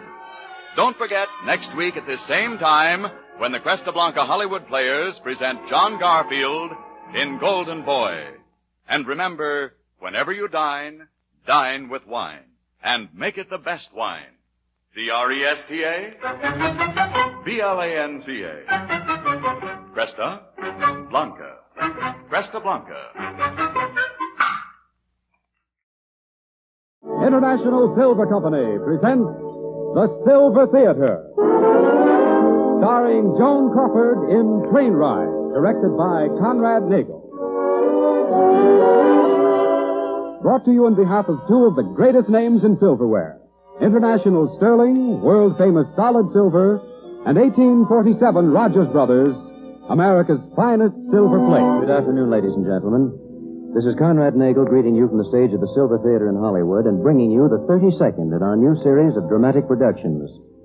Next week, our star will be Douglas Fairbanks, Jr. And following that, the two broadcasts which will conclude our present series will star Miss Helen Hayes. But now for today's play. The house lights dim and the silver curtain rises on the opening act of Train Ride, a drama written especially for Joan Crawford by Charles Martin. It's 30 minutes toward midnight as a little train chugs its way through a mountain state. In the last car, seated a group of men, faces grim, sober, grave. Hey, conductor, how long before we get to Brinkville? Oh, 20 minutes yet. You, gentlemen going up there to watch Bill Everhart go to the chair? Yeah. Look out the window, boys. Full moon, clear sky. What a night for a man to die. What's a man think about when he knows he's got to leave all that? He's leaving much more than the moon and the sky. He's leaving a girl. Somehow I don't believe in capital punishment. I don't think it's ever right to murder back. Listen, you're a witness, not a philosopher. Yeah, but he was such a nice young fellow. He murdered for love. There wasn't anything dirty about it. Ever hear of a clean murder? If he was in love with the girl, there were other ways of getting what he wanted. Yeah, wait a minute, boys. That's the girl coming into this car. What girl? His sweetheart. And what's she doing on this train? She's entitled to say goodbye, ain't she? Yeah, but he won't say goodbye. He won't even see her. Wonder what she's up to. Well, she'll try to see him. You can take a bet on that. Newspapers, apples, candy. Newspaper lady, execution extra, just out. No, thank you. Say, ain't you Mary Crane? Well? The picture's on the front page of this paper. Want to buy one? No, I don't want a paper. Say, it says here how you're going to watch your sweetheart die. Special pass from the warden. Can I have your signature on my autograph book? Please go away. Oh, sorry, lady. Didn't mean to hurt your feelings. Newspapers, apples, candy. Newspapers, apples, candy. Mary, I am your soul. Your soul is life.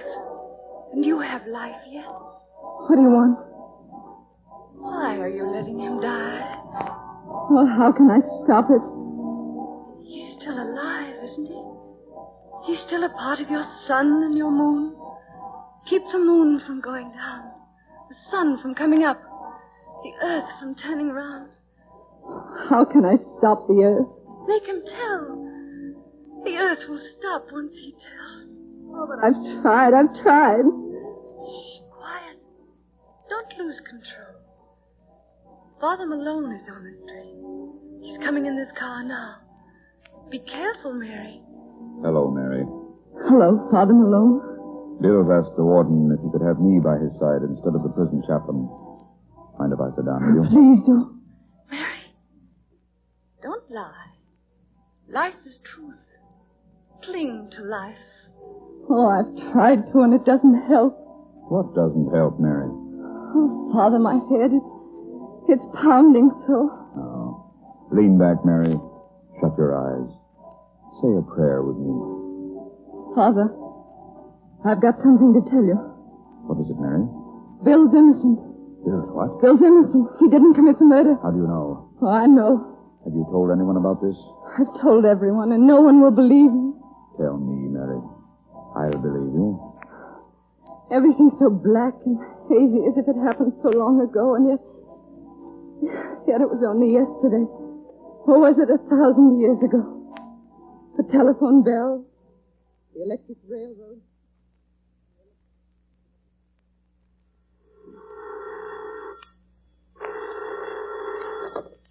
Hello? Hello. Is this Mrs. Crane? Yes? You're a lonely soul, aren't you? Who is this? No one you know. Then what do you want? I'm a lonely soul, too. Who is this? Well, about a month ago, our wires crossed. I dialed a number and got you by accident. Do you recall it? No, I don't. I do. And that's just the point. I loved your voice. I wanted to hear it again. You see, it's been like a lost chord vibrating in my memory. Please let me telephone you occasionally and talk to you. Look, I stopped playing games when I was 10. How tragic. Goodbye. Oh, wait, don't hang up, please. Operator, this is 3206. I want this number changed. Hello? Hello, Mrs. Crane. Who is this? This is your telephone friend. How did you get my new number? I just had it changed. Change it as often as you like. I'll still get it. Well, what in the world do you want, and who are you? I told you I'm no one you know. Haven't you ever wanted to talk to somebody about the little problems that wage war on your life? The little problems that become psychological monsters. Didn't you ever yearn for somebody you could talk to whom you didn't have to see? Vision sometimes makes friendship very dull. You know, I think you're crazy. Or sane, depending on which side of the fence you look at me. If you were to meet me, which you never will, you'd think me quite sane indeed. Oh, would I? Oh, I'm sure of it. After all, Beethoven was in love for 20 years with a woman he hadn't seen. Look, mister, why don't you write a book on the technique of telephone pickups? I'm not really an authority on the subject. Listen, you are miserable, aren't you? Am I? Yes, terribly. One of the cruelest forms of torture is a woman married to a man she doesn't love. We've got it down to a fine science in America. 30% of the wives are just like you. Oh, I know who you are now. You take surveys on unhappy marriages. Well, go away. I don't want any. I'm afraid you've already got one. How do you know so much about me? You have a very revealing voice. Look, will you pick on somebody else? Hello, Mrs. Crane. It's a beautiful spring evening. What about it? In the spring, a young man's fancy turns to thoughts of solace. Listen, Mr. Solace Dispenser, put it up in bottles and go away. I could never involve your life. Hang up your phone and I'm out of it. You certainly are. Hello, Mrs. Crane. Hello. Why are you crying? What's the matter? Nothing. Haven't you got anybody you can talk to? Your husband? He hasn't the time. Talking is a medicine for sick souls. I'll listen. I can't talk to someone I don't know. Why not try getting acquainted? I still promise never to see you.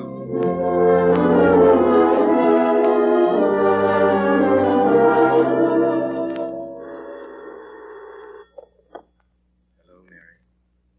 Hello, Bill. Darling, have you looked out of your window? Oh, better than that. I've been out in the park. Oh, I love falling snow. I helped some children make a snowman. It was wonderful. I'm so glad. Well, you should be. It was your suggestion. Isn't it strange how someone I've never seen can be so vital a part of my life? For 6 months, you hung up on me. Well, and for the next 6 months, I'll apologize. I should apologize for not having been more persuasive. Now tell me, what do you plan doing today? Oh, I've got to have dinner with my husband and a friend. Friend? A friend of my husband. Bill, will I die without ever seeing you? Will I never know what you're like? Each of us has an illusion. Why destroy it for the other? Now, look, let's make a pact. When I'm ready to die, or you are, one of us will call the other and say, look, I'm going to die. I must see you. No, I'm afraid that won't be for a long, long time. Good evening, Mary. Oh, yes. Finish your conversation, Mary. Don't let me disturb you. Yes, good night. Who was that, Mary? You wouldn't be interested. Who was that, Mary? I don't really know. You expect me to believe that? I don't expect you to believe anything I say. Well, I can't believe you talked to somebody you didn't know. I talk to you. I don't know you. We're strangers, Henry. We've grown away from each other. You've forgotten how desperately I need affection. For 5 years, I've been so hideously alone. Well, I've been busy trying to take the world by the horns. Oh, that's too big a world. Mine's so much smaller. Henry, when I was a very little girl, I wanted a world of love and beauty. I wanted someone I could love and who would love me in return. Sentimental of me, wasn't it? I wanted a little house like you read about in storybooks and lots of babies. Well, I got a husband and I got a house. I also got lots of money. But no love and no babies. So I lost my world. Mary, listen. Marriage is a convenience. Nothing more than that. It's convenience because it gives you security and me respectability. And maybe the senatorship. You're way up in the clouds. Get down to earth and stop talking about lost Henry, worlds. I want a divorce. We haven't really been man and wife for a long time. Why go on? I told you can't have a divorce. I'll get dressed. My friend is arriving at 8 o'clock. I'm not finished talking about it. Unfortunately, you'll have to be. You want love, go to moving pictures. Oh, you're so ugly. I've got a love letter from you in which you called me handsome. Inside you, you're hideous. Look, when Mr. Everhart comes, you'll be pleasant. He's a good speechwriter, and I need him for my campaign. After he leaves, you can go to bed with a book of love stories and a box of chocolates. Well, darling, this is Mr. Everhart. I'm very happy to meet you, Mrs. Crane. How do you do? Henry says you're an excellent speechwriter. Well, not too excellent. I'm really an electrical engineer. He sort of mixed my vocations. I drifted into politics. How interesting. I find it so. He still carries on his electrical experiments, well, as a sort of hobby. You mean you play with trains? Oh, I love it. Sometimes I work on grimmer toys than that. Grimmer? Yes. As a matter of fact, I'm now trying to perfect a more humane method of electrocution. What on earth for? It's very useful in our civilization. Of course, I don't believe in capital punishment. We electricians aren't concerned with social problems. You see, the problems of electricity are like lost chords vibrating in my memory. Mr. Crane, Washington is on the telephone. Oh, I'll take it upstairs. Darling, would you mind entertaining Mr. Everhart for a moment? Certainly not. I'll be right back. You're Bill, aren't you? You're Mary. Let me look at you. Are you disappointed? No. No, I knew you the instant I saw you. You didn't even have to use your pet phrase about the lost chord. Maybe I did it intentionally, so that if you liked me, you'd recognize me, and if you didn't, you'd have pretended not to. Why did you start all this? I just had to. Ever since I saw you 2 years ago. You saw me 2 years ago? One day in your husband's office. I was leaving, you were coming in. Bill, how about your philosophy? That vision might make our relationship dull. I said sometimes. You knew on the phone you were going to see me tonight, and you let me tell you all about my husband's friend. It was part of the cover-up. I'm sorry. You broke your promise. Did I? Mm-hmm. You said each of us would never try to see the other unless he was ready to die. Maybe I am ready to die. Am I that deplorable? Oh, I think you're lovely. Almost too lovely. I see you two have been getting on. Oh, yes, quite well. Say, Bill, as long as you're fooling around with inventions, why not try something that transfers telephone voices into images? Oh, Bill, I'm so happy. These little picnics all our own with nobody else to interfere or hurt. This is my little world, and you brought it back to me. Come on, darling, rest your head in my lap and look up at God's blue sky. You know, Mary, I ran across something the other day by Walter Scott that he might have written just for us. What was it? It goes something like this. Not 1 in 20 marries the first love. We build statues of snow and weep to see them melt. If you look across toward that mountain over there, you'll see lots of statues of snow. Oh, they're beautiful. They'll melt soon, Oh, too. Bill, I love you so desperately. They'll melt soon. Why? The sun's shining on them. They can't last very long when summer comes on. Dearest, what's the matter with you today? You're so strange. Oh, Mary, I love you so desperately. I really didn't mean to complicate your life. Complicated? Oh, I've only begun to know what life could be like. Mary, I can't find your world for you. But you have. There's something in the past. Something you must know. But, Bill, no matter what, the past can't touch us. It can, Mary. Oh, no, Something in the past. You're married? No. Have you ever been married? No, it happened... Bill, wait a minute, let me guess. You escaped from prison? No. Well, then, if you aren't married and didn't escape from prison, nothing in the world can tear us apart. Mary, once I killed a man. And ran away? Yes, from everything but myself. I haven't slept for years. I asked myself, how can I live without sleep, without peace? I'll bring you peace, Bill. I'll find some way. What kind of way, Mary? There's only one way. That's why I tried to stay away from you and yet tried to be with you. So I thought of a way whereby I could see you through your husband and at night go back to the telephone and talk to you there. Mary, I told you that when I revealed myself to you, I'd be ready to die. That's why, subconsciously, I was working on a more humane method of electrocution. I knew that one day I'd be a victim of it myself. The snow's coming down the mountain up there. See it? I see. And all those lovely statues are melting into the valley. Members of the party, if you nominate me as your candidate for senator, I promise you... Henry. Oh, good evening, Mary. I was just rehearsing my speech for tonight. Henry, I want to speak to you. What do you want? I'm going away. A little vacation? No, forever, Henry. I've found what I wanted. Bill? Yes, Bill. You'll never go away with Bill, Mary. Why do you say that? You and Bill are impossible for each other. He's not really a free man. You mean Bill is wanted for murder? Bill told you? Yes, Bill told me. He told me that you knew, that you were there. And that ever since you've held it over his head. But it doesn't matter to me. We're going away just the same for as long a time as Bill can live in freedom. Bill can't live in freedom if you go away with him, Mary. Why not? Because I'll send Bill to the chair.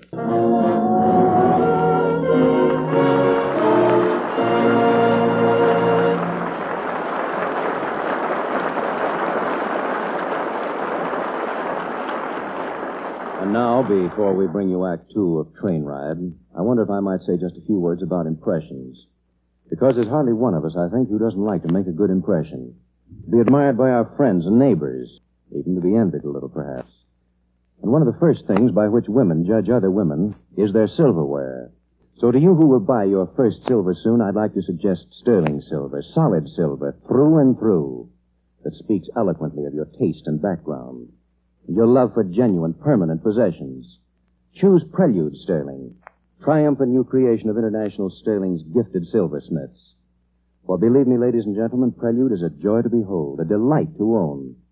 Its lines are graceful, its proportions perfect, and the cluster of roses which ornaments the pattern is carved with patient, exquisite precision. It's a pattern modern as today, and yet with that absolute rightness of design and detail that gives it the enduring beauty of great art. When you see it, when you hold one of those lustrous Prelude pieces in your hand, you'll know why women who appreciate the finer things in life are sure to choose it. Sterling silver, solid silver, bearing the proud old name, International Sterling. Again, the lights are dimmed and the silver curtain rises on the second act of Train Ride, starring Joan Crawford, with Henry threatening to expose Bill's crime if she should decide to go away with him. Mary Crane has come face to face with the greatest crisis in her life. And as our scene opens...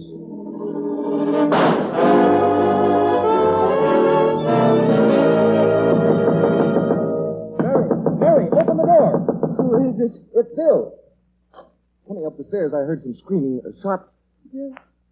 Bill. He's dead. How, Mary? Oh, we were alone. I told him I was leaving. He said he wouldn't let me. I told him he'd have to let me. That nothing in the world was going to stop me. That you were the only thing in the world I ever wanted, and that he was standing in my way. Then he said I was standing in his way. That all he wanted out of life was a political career. With a divorce, he couldn't have it. Then he became vicious. Said he was going to send you to the chair. Even if I didn't go away with you, he would send you to the chair. We began fighting just like two animals. I heard words in my brain. He mustn't live. Even if I never got what I wanted, he mustn't live. Wouldn't he kill me if he lived by killing you? Operator, get me police headquarters. What are you doing? Mary, I know what it is to run away from murder. Oh, no, Bill, don't. Hello? Police headquarters. This is William Everhart. I'm at 201 Grove Avenue. I've just killed a man.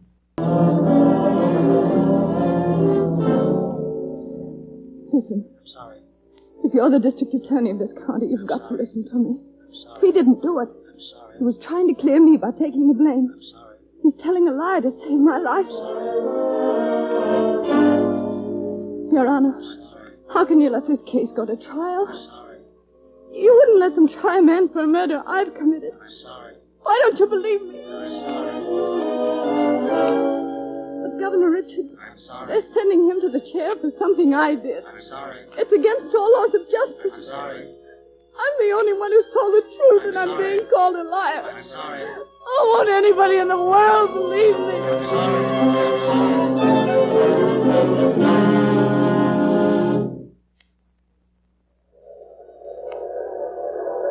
There it is, Father. I tried telling the judge, the district attorney, and the governor. None of them would believe me. You believe me, don't you, Father? I believe you, Mary. How can I save him? You must make him talk. Brickville, last stop, Brickville, all out for Brickville.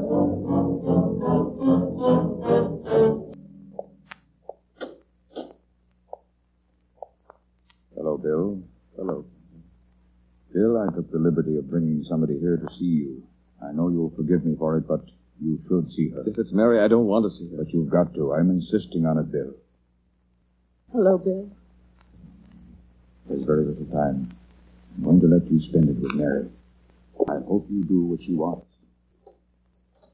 Bill, there's still a chance to save your life. I don't want my life, Mary. For 8 years, I've been living on borrowed time. Oh, Bill, why are you doing this? Should I say I love you? I don't need to say it. You know I love you. Should I say you're part of me? You know you're part of me. Instead, I should say that there's a sort of arithmetic to life. And when the collector comes around and adds up the good and the bad columns, you've got to pay up. You sound as if you want to die. I do, Mary. But you're going for something I did. I'm paying for something I did, Mary. If I choose to assume your debt as well as mine, how can you stop me? But I should be punished. For loving me, for my loving you? No, Mary. If our love was at all beautiful, live on the memory of that.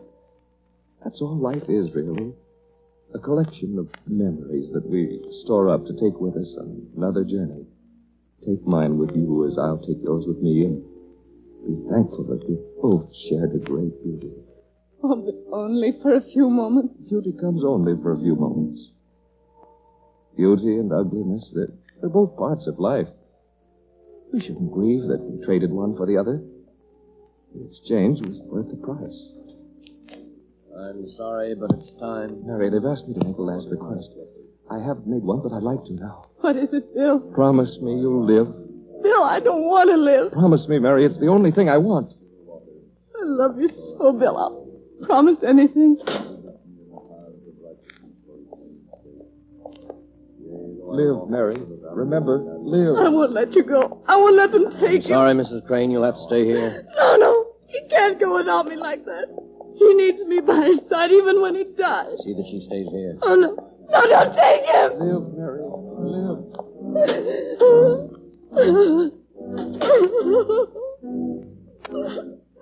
Let me go. You'll have to stay here. Let me go.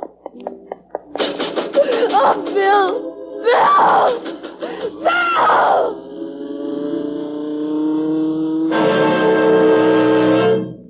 Warden, where is she? In there with him.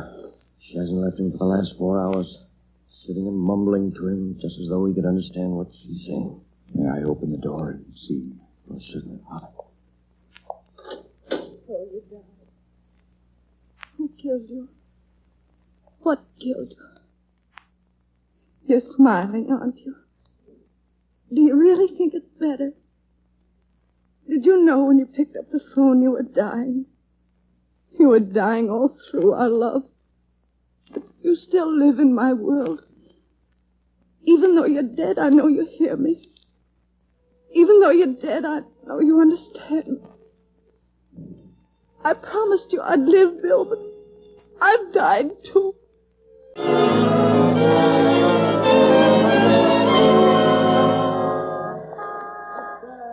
Mister, have you got a minute? I want to tell you a story. Sorry, lady. I haven't got any money. But I don't want your money. Sorry, I don't believe in panhandlers. Lady, have you got a minute? I want to tell you a story. I'm sorry, miss. I don't talk to strangers. Sonny. Hey, Sonny, have you got a minute? Well, sure, lady. What's the matter? I want to tell you a story. Will you believe me? Believe what? Don't you believe me? I don't know what you're talking about. Nobody will believe me. You're like all the rest. Jimmy, come here. What's the matter? Listen, keep away from her. She's a little off. She's been coming here every night for 5 years. Stands on the street corner asking people to believe her. Nobody knows what she means. And she don't know either. She's a poor thing. They ought to send her away. She don't hurt nobody. It's too bad. Good evening, Mary. Good evening, Father.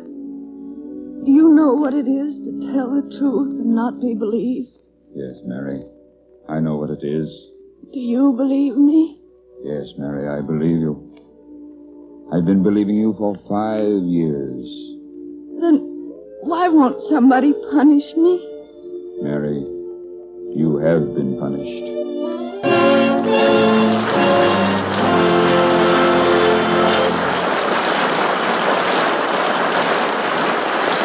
In just a moment, ladies and gentlemen, Joan Crawford will come back for a personal word with you. But first, here's a man with news that will delight and surprise you. All right, John Conte? Ladies and gentlemen, I know that all your lives, many of you have longed to own solid silver as richly lovely as International's Prelude Sterling. And now, on even a limited budget, you can. For under International Sterling's lenient budget plan, you can get a service complete for 8, 12, or 24 persons on payment terms adapted especially to your income. Or you can start a solid silver service in Prelude by getting single place settings as low as $16.75 apiece. A place setting consists of 6 lustrous pieces: a luncheon knife and fork, salad fork, butter spreader, teaspoon, and cream soup spoon. Every piece beautifully wrought, exquisitely detailed. And there are other payment plans just as practical and easy, which your silverware dealer will be delighted to explain to you.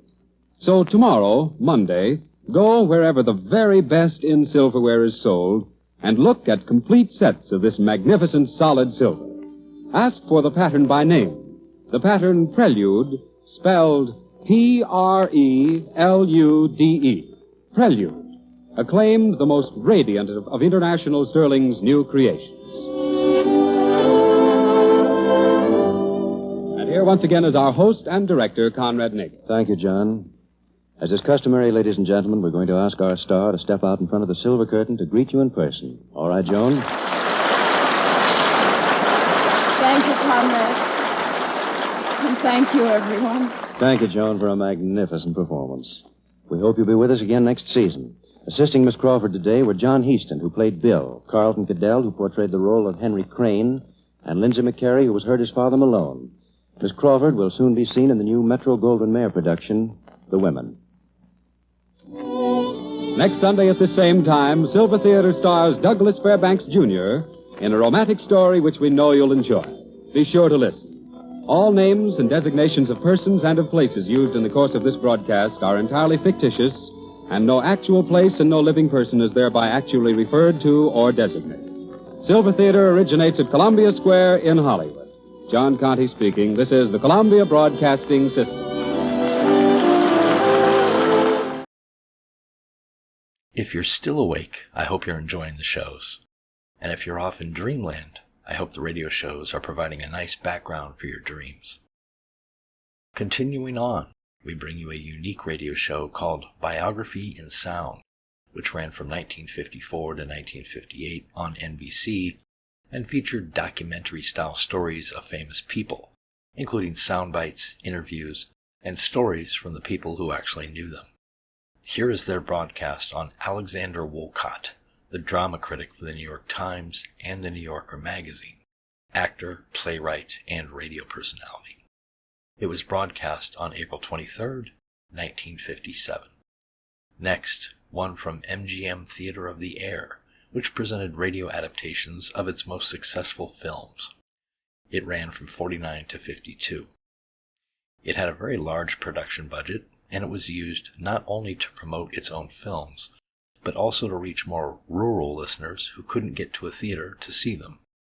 Here is Undercurrent, adapted from MGM's 1946 noir drama starring Katharine Hepburn and Robert Taylor. Taylor reprises his role from the film, and Gertrude Warner played the role of Anne. And then we have one from Theatre Royal, another drama anthology show hosted by the great Sir Laurence Olivier and later Ralph Richardson, running from 1953 to 54 on NBC. Here is Half Hour, originally broadcast on May 9, 1954, and based on the play Half Hours by Sir James Barrie. Ralph Richardson hosts and stars. Now settle a bit deeper into your pillows and relax. Hear ye, hear ye, hear ye, Alexander Woolcott. He was the rudest and the kindest man I ever knew. If he was a snob, he was an amiable and genial snob. He was a two-sided person. He could be difficult and rude and unpleasant when something displeased him. And they also know that he could be absolutely enchanting and the greatest fun in the world and one of the kindest men in the world. He was a fat little man with several chins, and he was not handsome. He was ugly. I liked him when he was gay. I liked him when he was melancholy. I even liked him when he was insulting and when I rowed with him. I would gladly forfeit a month or two of life to see him walk in that door right now.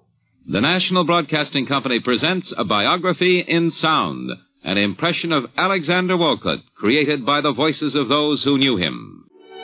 In the preface to his biography of our subject, Samuel Hopkins Adams said, "To the thousands of friends of Alexander Woolcott, this book is, with fear and trembling, dedicated by one of them." This is Kenneth Banghart echoing those words. Alexander Woolcott was perhaps best known as a literary and dramatic critic, a storyteller, and the town crier of the radio. But he was most of all a person, an individual who was born on a January day in 1887 and who died in January 1943.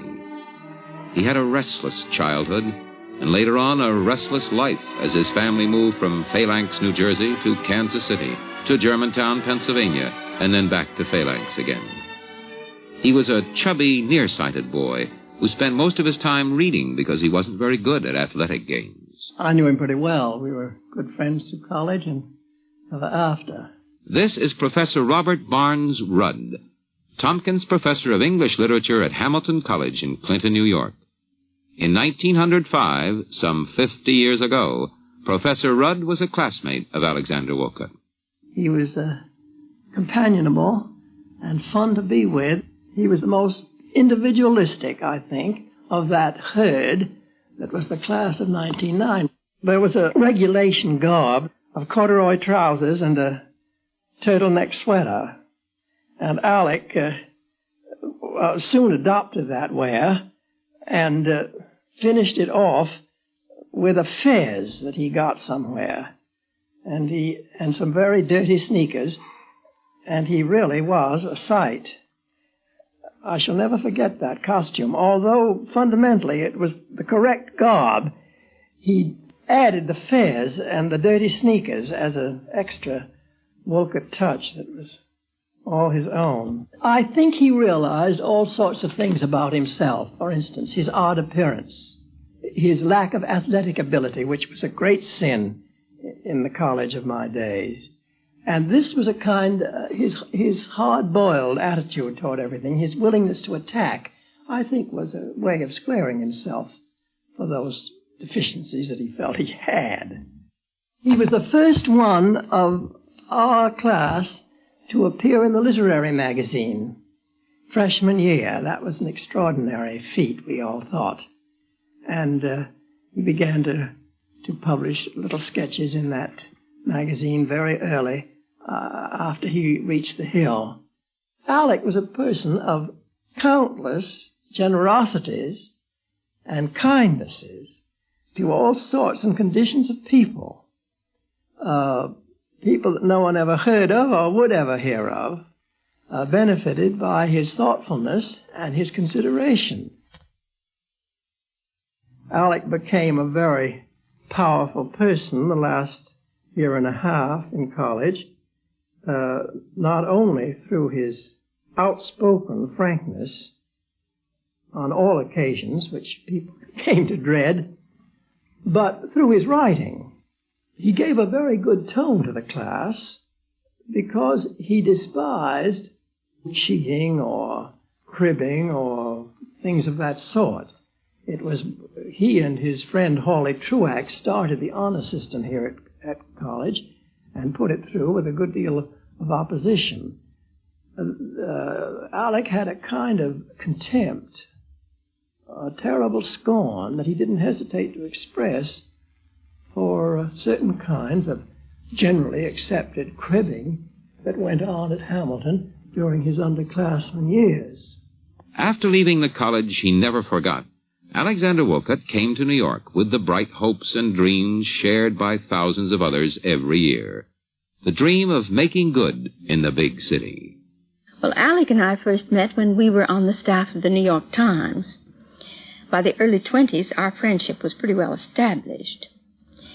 He was very cantankerous, but was wildly enthusiastic about anything that caught his fancy.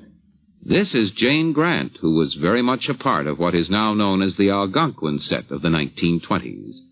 The brightest young talents in all of the arts had lunch together regularly at the Algonquin Hotel.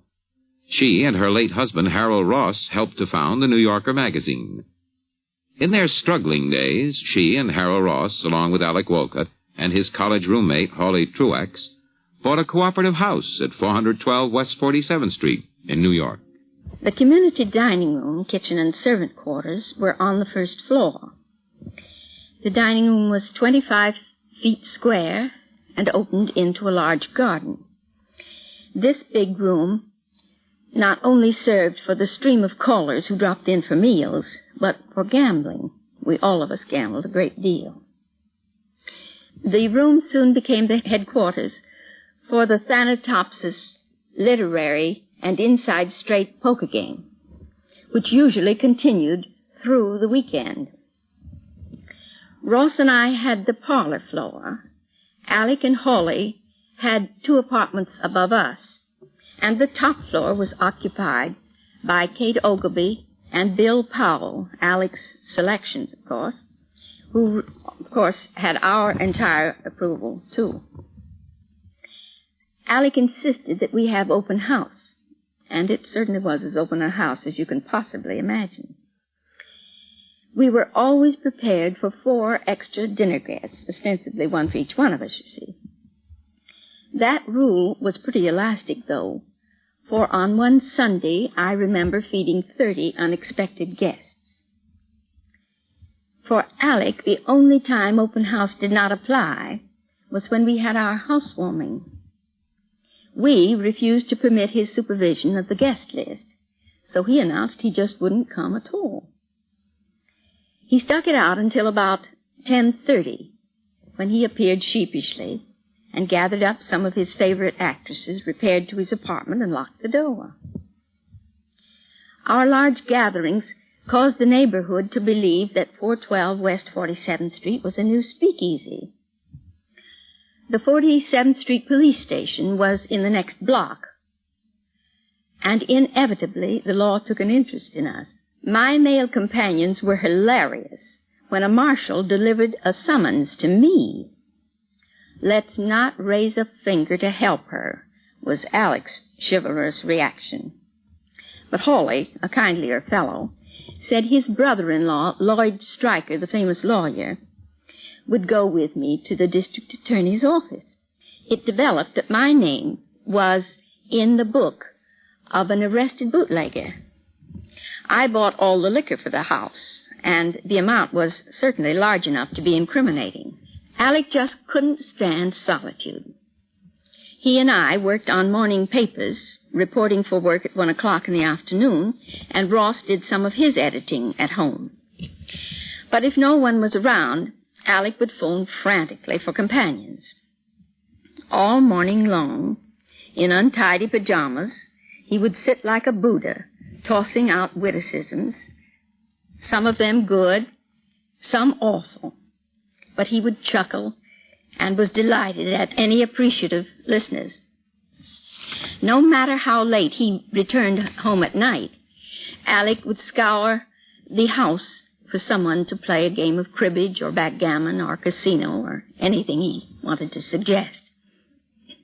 Alec adored Christmas, and he was usually the one who decorated the community tree, or at least bossed it. He gave much thought to his gifts and was firm about the presents he wanted.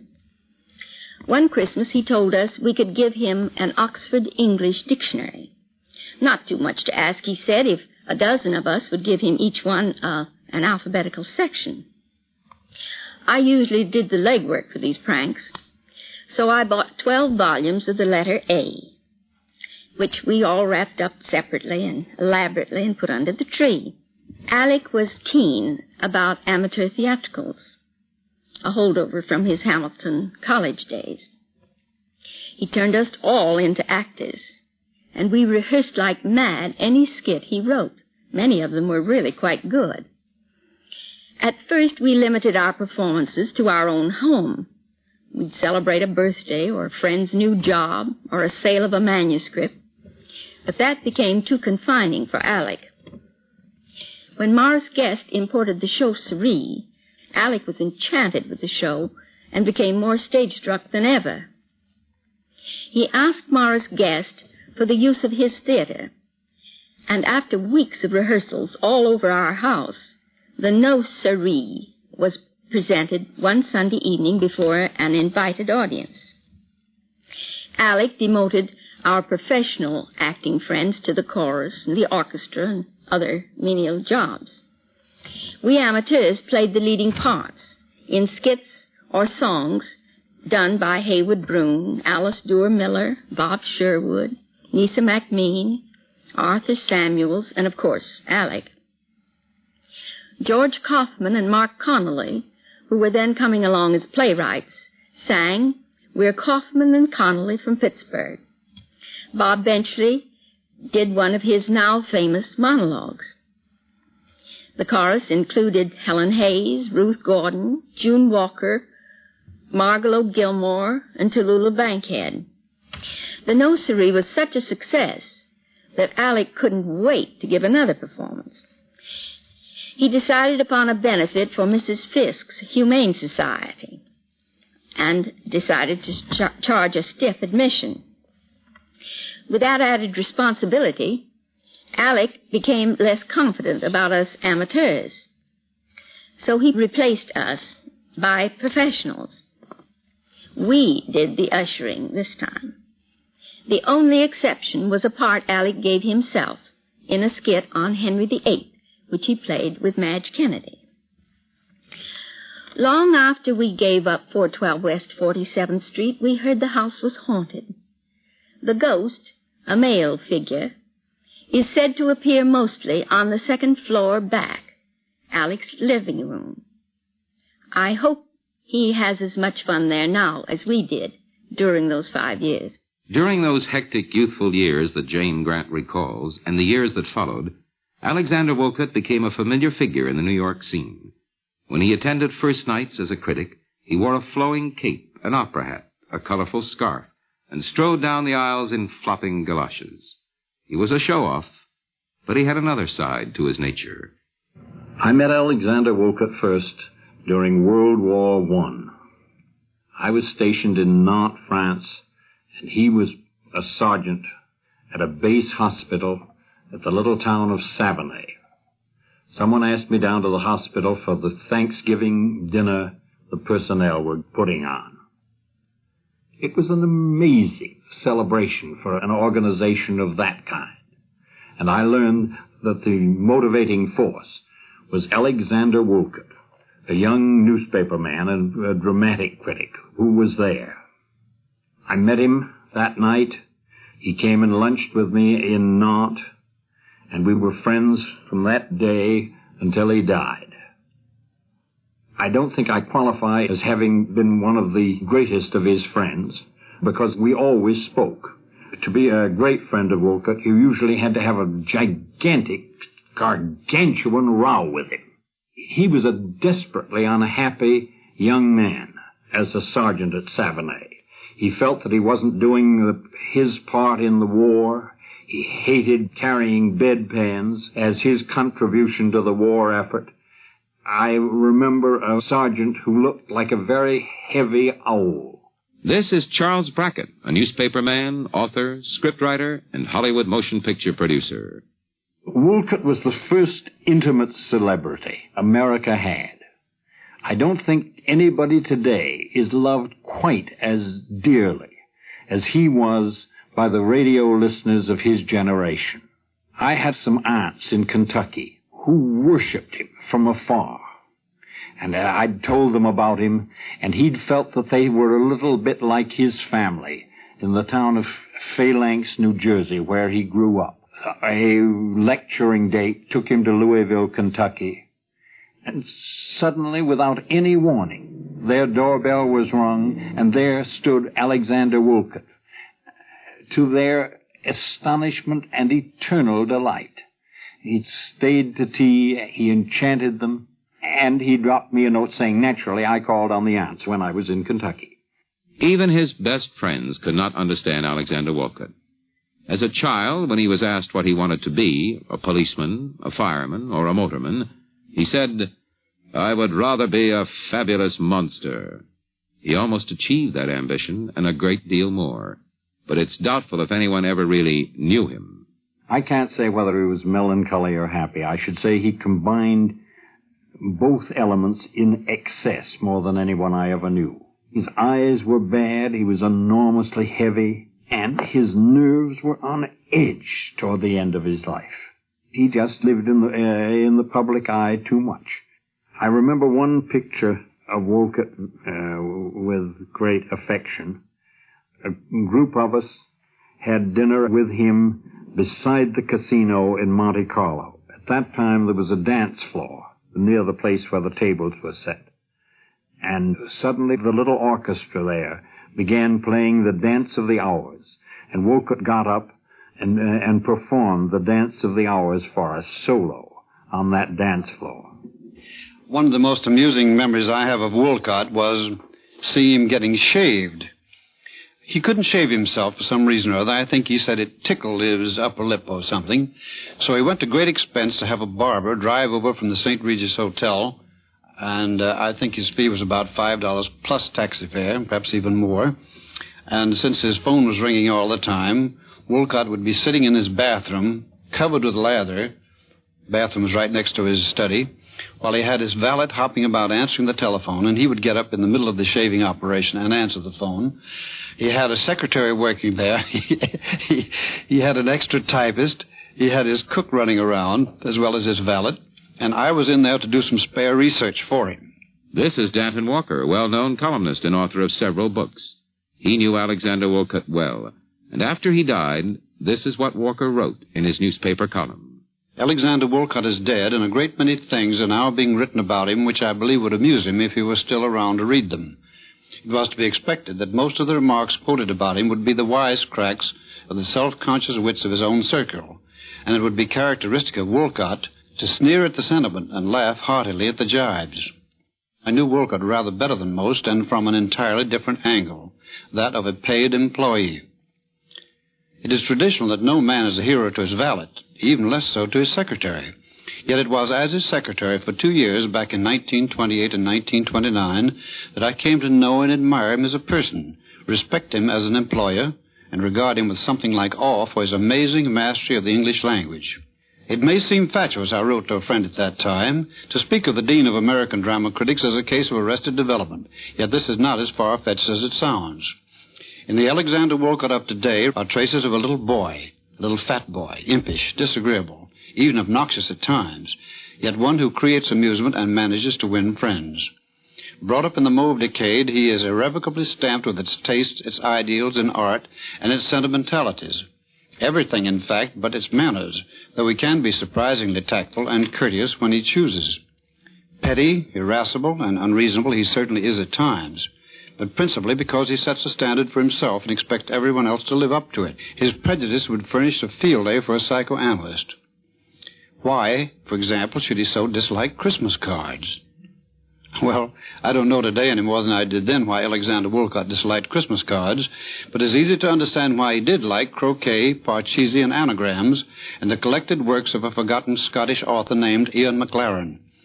These were the games and books he enjoyed as a child.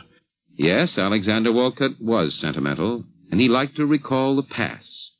Millions of people of several generations liked to share his sentimentality. This is his voice on a radio program in 1938, echoing back over almost 20 years. Hear ye, hear ye, hear ye. Alexander Woolcott. There are people, this is no longer seriously disputed even in the academic world, there are people who, at uncertain times and for a short distance only, can see into the future. My eyes, however, are peering in the opposite direction, straining at a task which is not much easier. It's difficult, you think, to look into the future, that's true. But mark you, it's no cinch to look into the past. For reasons of my own, reasons too complicated to crowd into this broadcast, too intimate to state in so public a place, for reasons of my own, I wish to revisit the world I knew when I was 8 years old, a time when more than half of those now listening to me had not yet been even thought of. Have you ever revisited the world as it was when you were 8? The road back is not clearly marked. It may take you a long time to get there. You'll have to go alone. So easy to lose the path, and no one can point the way. All I'm willing to do, all I can do, is suggest one method which some have found effective. The year you were 8 years old, do you recall where you were living then? The town, the street, the house? You do? Very well. Take a quiet hour out of every day in your present life. Shut out the world around you. Close your eyes and go back to that house. Take one room in it. The living room, I should think. Your own, perhaps. Is there a chair in it you remember? Sit in that chair. Look around you. Do you remember where the doors were? The windows? That closet? What was against the wall there? A piano? What hung over it? Can you remember? Try to remember. You can't? Try tomorrow, then. It'll come, bit by bit. As a photographic plate is developed in a dark room, the look, the very smell of that room will emerge from the mists. Then, little by little, sounds will fill the house. You may hear in the hall a long-forgotten voice. Through the chenille portieres will come someone you had not thought of in years. Don't get up. Wait, wait. Is that your mother's step up on the stairs? During that broadcast, Alexander Woolcott went on to recall a certain magazine that was a favorite of his in childhood, Harper's Young People. He recalled it because it brought back memories of the time when he was 8 years old, memories of the year 1895. 1895. All manner of sounds and smells can bring that year back to me, bring me back to it. The whir of a lawnmower, the sound the cable cars used to make, the clop, clop, clop of hoofbeats on asphalt, the smell of syringa, the scent of new-made bread. I'm back in our living room. It's twilight, and from the veranda of the house opposite comes the sound of young folks, voices. Some of them have long been still. What is that they are singing? Difficult? Yes. And yet, as Danton Walker said, no one knows or will know the generous and thoughtful thing he did for friends and certain members of his family, and it is not my place to tell. This is a biography in sound with Kenneth Banghart, an impression of Alexander Woolcott, created by the voices of those who knew him. We'll continue after a pause for station identification. Hear ye! Hear ye! Hear ye! Alexander Woolcott. This is a biography in sound, an impression of Alexander Woolcott, who called himself a fabulous monster. Regardless of his own epithet for himself, he became famous as a newspaper reporter, a war correspondent, a dramatic critic, a book reviewer, and as the town crier of the air. But 13 years after his death, he is remembered not so much for his accomplishments, but as an individual who insisted on being himself and following his own path. He had many friends that he kept throughout his lifetime. He had many friendships that were broken. He was loved and hated, honored and despised, often by the very same people. All the people who knew Alec knew that he was a two-sided person, that he could be difficult and rude and unpleasant when something displeased him. And they also know that he could be absolutely enchanting and the greatest fun in the world and one of the kindest men in the world. This is Harold Ginsberg, president of the Viking Press. He was Alexander Woolcott's publisher and friend during the years of his greatest success. Maybe nothing stands out as much in my memory as the fact that it was always fun to be with Alec. You never were bored in any circumstances.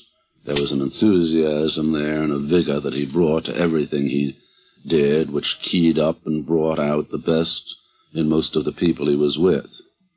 My own friendship with him went back to the late 20s, when he was spending a crazy summer in the south of France in the dear old days before the Depression, and he was living with a curious assortment of people in a big villa. There's one episode I remember out of that, a picture that is unforgettable. In those days, as today, dress, to say the least, was informal on the Riviera. And one night late, after Alec had gone to bed, he decided he really wasn't sleepy and would like to go to the casino to do some gambling. He got up out of bed, put a dressing gown and slippers on over his pajamas, and went down to the casino. And he was outraged because they wouldn't let him in. He didn't see why he was dressed any more curiously than most of the other people who were there already. But it was really my publishing relationship with him that was most satisfactory. He was not only the easiest sort of man in the world to do business with. He was modest about his own work. He worked hard at it. He liked it often, but he didn't expect too much from it. When I first published While Rome Burns, he hadn't had much success in the book field. He was only beginning to be a figure of some national renown. And his principal concern was that I shouldn't lose any money. He was very worried that I might be too enthusiastic and might print too many copies or spend too much in advertising the book. Well, of course, that went on to become one of the great sellers of its time. Then, later on, when he decided to do his Woolcott readers, another side of him was shown that was characteristic and not enough known. That was his enormous generosity and enthusiasm for the work of other people that he admired. This was true whether it was writers or actors or singers or anybody.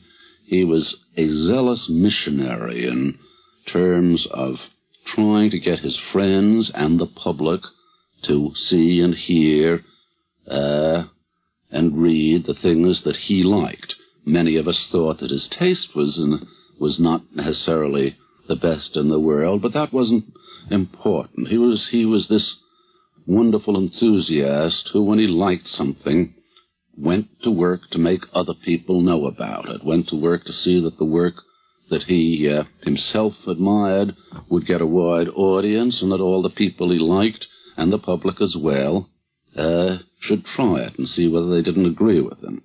This was an enormously useful thing to a great many contemporaries.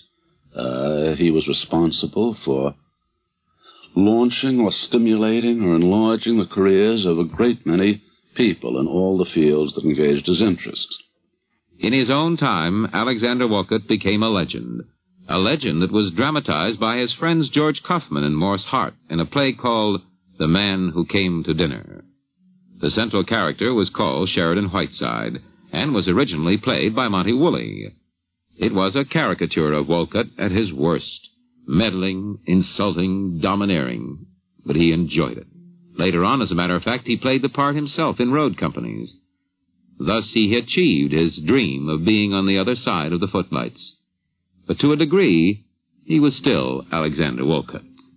I knew Alexander Woolcott first through some of his friends. He was a gentleman who liked to know the people who were doing things, and he wanted to know my husband when he was in Albany, and he wanted to know him when he was in Washington. And we found that he was one of the very best of friends. Once he knew you and liked you as a friend, it wouldn't make the slightest difference whether you were in Albany or in Washington.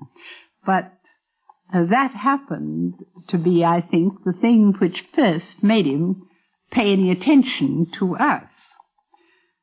He felt my husband was someone he wanted to know.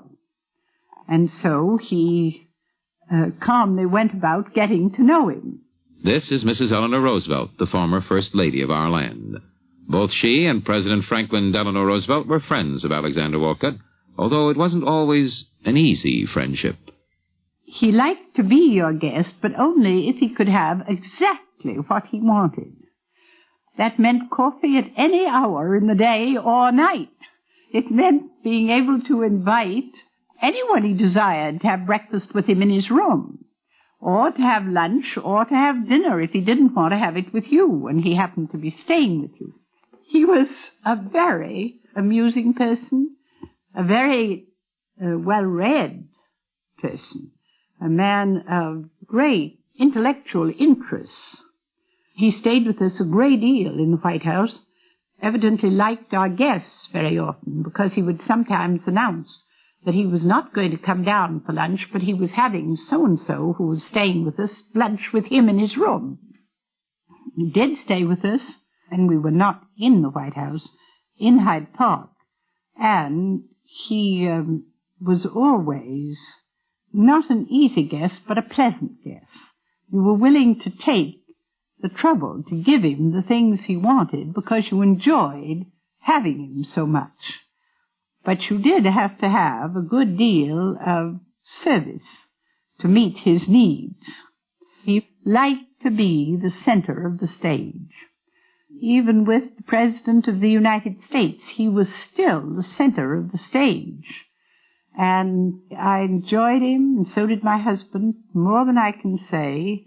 I found him a very warm and a very affectionate friend.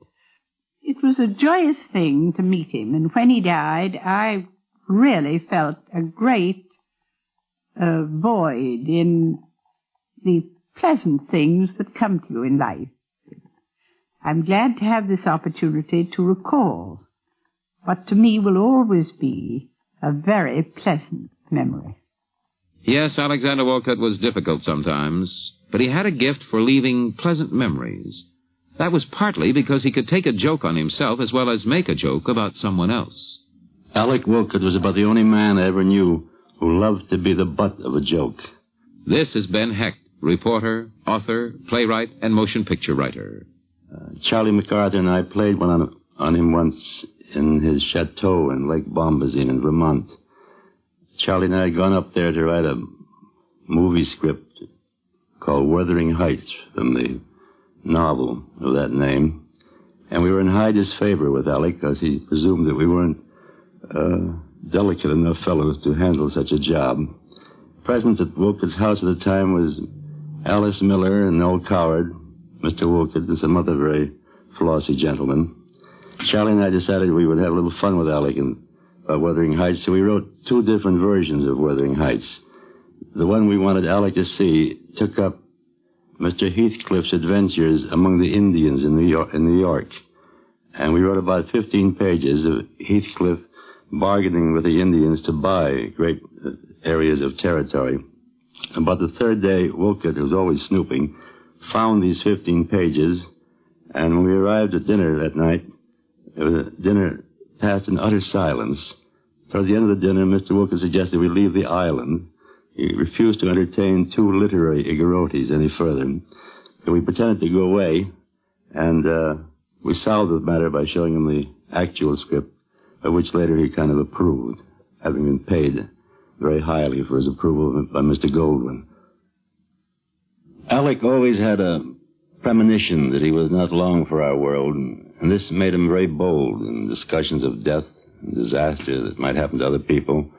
He was always interested and hopeful of the fact that I might die ahead of him, in which case he anticipated inheriting a room of mine that he liked in Nyack.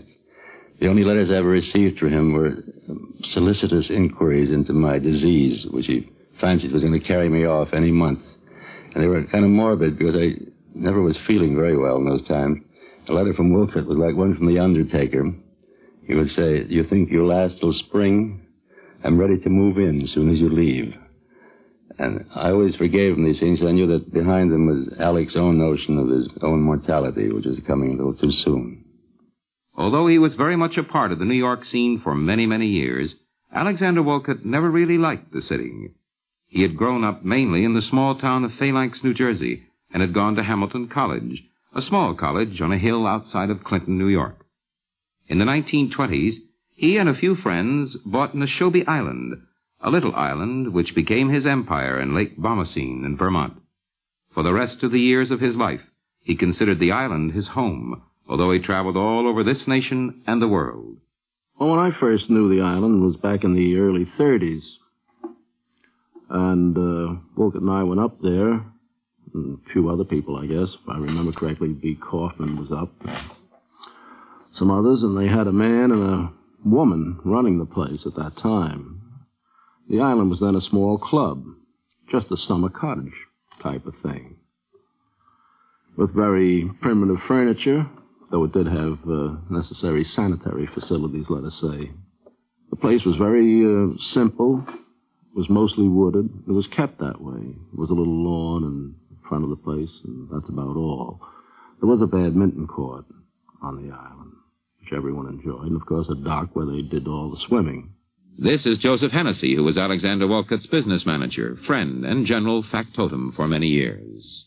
The place grew a little bit. Woolcott asked me to take charge of it. I improved it, enlarged it, and we went on, had more people up all the time, and more members that came up and stayed longer, not for a day or two. They stayed for a week or two. The days were devoted to conversation, gaming. People would write books. Alice Dewar Miller wrote a great deal of the White Cliffs of Dover there. Alec was usually the first one to arise in the morning, followed by, if she was there, Alice Dewar Miller, and then the other people would gradually come down any time from 8 until 11 o'clock. There would be breakfast, the papers would be there, mail would be opened, and there would be general conversation for maybe an hour or two, when they would either decide to go for a swim, play croquet. If the weather was nice, or wasn't nice rather, why, they might play cribbage for an hour or so, and go to reading and that sort of thing. In New York, Alexander Woolcott played poker and other games for high stakes, and he hated to lose. But his favorite sport was croquet, which he played with deathly seriousness, no matter what the prize.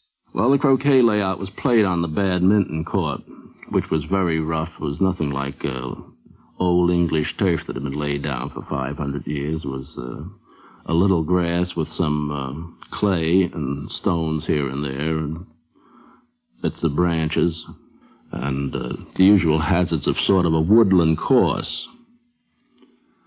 Croquet was always very vicious, and very seldom played for any money. It was generally played for results like in the October, it would be who would go in swimming if they lost, which isn't very pleasant in Vermont in October as a rule. His croquet costume was a pair of swimming trunks, which sometimes stayed up and sometimes didn't.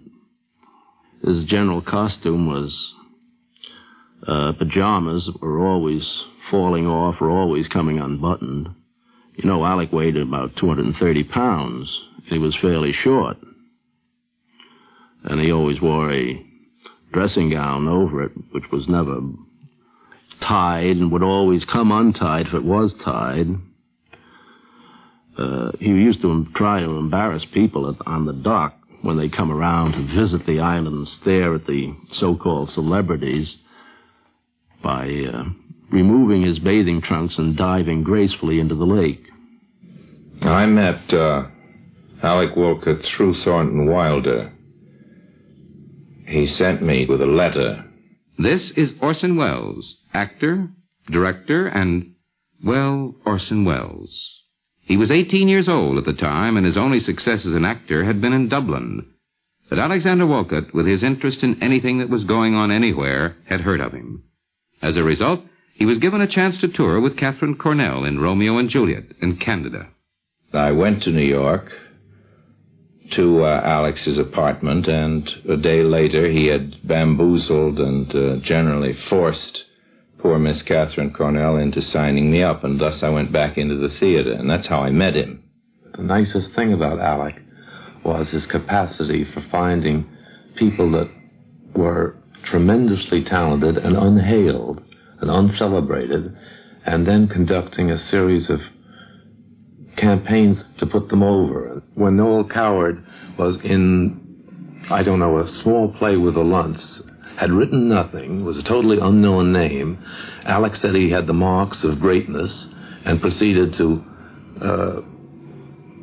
vaccinate Mr. Coward with the same idea, I suppose, because Mr. Coward in this field certainly did become great, and Alec spotted him long before he was celebrated. This is the well-known man in stage and movies, Charles Lederer, talking with Orson Welles as they recall Alexander Woolcott. He had a phrase, too, that I liked. He said that he prided himself in his ability to know the wine without the label.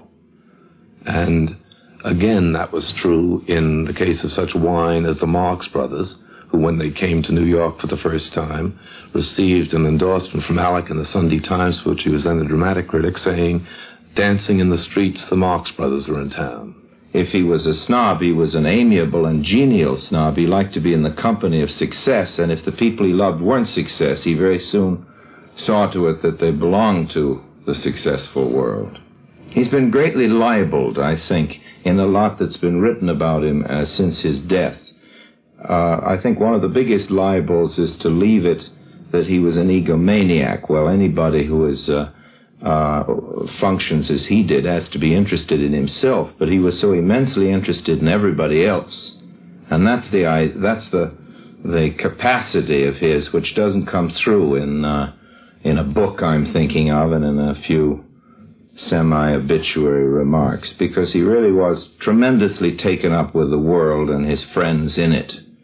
I think that the one sad thing that I feel about Alec is that so much that was most dear to me in him was in his personality rather than in his works. So that when we sit and discuss him, I have a feeling that there's no way that people will ever know what a remarkable man he was, what a remarkable friend and a superb critic, and of course one of the most trenchant and biting wits that ever existed. An example of his personality. One moment when I was a house guest in his apartment in New York, and I got up one morning about 8 o'clock, at which hour Alec had already been busy writing and telephoning for at least 2 hours, and I walked into the living room where he was thus engaged, and I said to him, "Good morning, Alec. It's a nice day." And Alec replied, "It is not. You're a fool. Shut up. Get out." He was a personage, what the French call a personage, and he was more of that than he was a writer or even a wit, and he was a good writer, a great storyteller, an almost fabulous wit, but he was above everything, I think, a personage. He once quoted Chesterton to me, Chesterton on the subject of Chesterton, but the implication was that it applied to Alec. We came into some restaurant, and everybody turned and looked. And Alec said, "That reminds me of Chesterton coming in with a cape something like mine, Chesterton had such a cape as Alex. His companion said, "Mr. Chesterton, does everybody always know who you are?" And Chesterton said, "Well, my dear, if they don't, they ask." The first time that I met Alec Woolcott was at a party in New York, and he was standing in the doorway of a small room looking in. He said ecstatically, "Isn't that a beautiful woman?" There were 4 women in sight, and not one of them was beautiful. This was a sign of a peculiarity in him that I was to recognize as the years went on. He was a fat little man with several chins, and he was not handsome. He was ugly. And remarks that sometimes escaped him showed that he thought he was even uglier than he really was. Now, fat little men who know that they're ugly are often embittered into becoming very critical of people who are better looking than they are. But it wasn't so with Alec. He had an acute sense of what he hadn't got, and the most generous appreciation of what other people had got. I remember he always used to speak of a very plain woman that we both knew as the woman with the delicately penciled eyebrows, and that was very characteristic of him. He knew a very great many beautiful women, but he also knew a lot of women whom he thought were beautiful and who weren't. Really, this was what we all selfishly valued in Alec. He saw the best in us. This is Rebecca West, a distinguished British reporter, critic, and novelist. She knew Alexander Woolcott both in New York and in London. Alec was secretly disappointed with his own work, and even with his own brain. His really torturing ill health, which led to constant, inexplicable collapses, prevented him from getting down to the big work that would have left the world a memorial of the sort of person he really was. He was gifted, enormously gifted. Only the ungifted would despise his gifts. But he lived a purely impressionistic sort of life. He knew this, and he overvalued the intellectual lives of the rest of us in the kindest way. He's been written of often as if he were frivolous, but his value was that he saw life as a constant emergency, and he called on all of us not to fail him and life in this crisis. But of course the person who came least near failing life was Alec Woolcott himself. He left no great work, and what he left will be criticized as sentimental.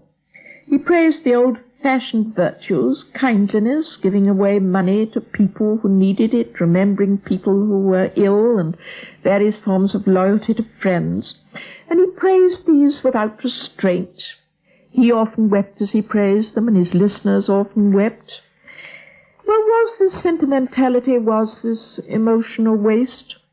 Or were we not, as a matter of historical fact, passing through an age of cruelty and hatred, when it was a good thing if a man stood up and reminded mankind that if they hardened their hearts against kindness and love, they were losing a treasure? Yes, Alexander Woolcott was emotional, and he was sentimental. He never had a home in the sense of having a family about him, and partly for that reason he had a special affection for Hamilton College, where he spent what were perhaps the happiest days of his life. He talked so much about Hamilton, in fact, that his friend Dorothy Parker once said, "When Alec dies, he'll go to Hamilton." In the last years of his life, Alexander Woolcott was ill, and he knew it. But he played the trooper's part as the star of The Man Who Came to Dinner. He went to England in the early days of the Second World War to convey a message of international friendship and loyalty. When we entered the war, he gave almost all of his time and efforts to any cause that might help his country.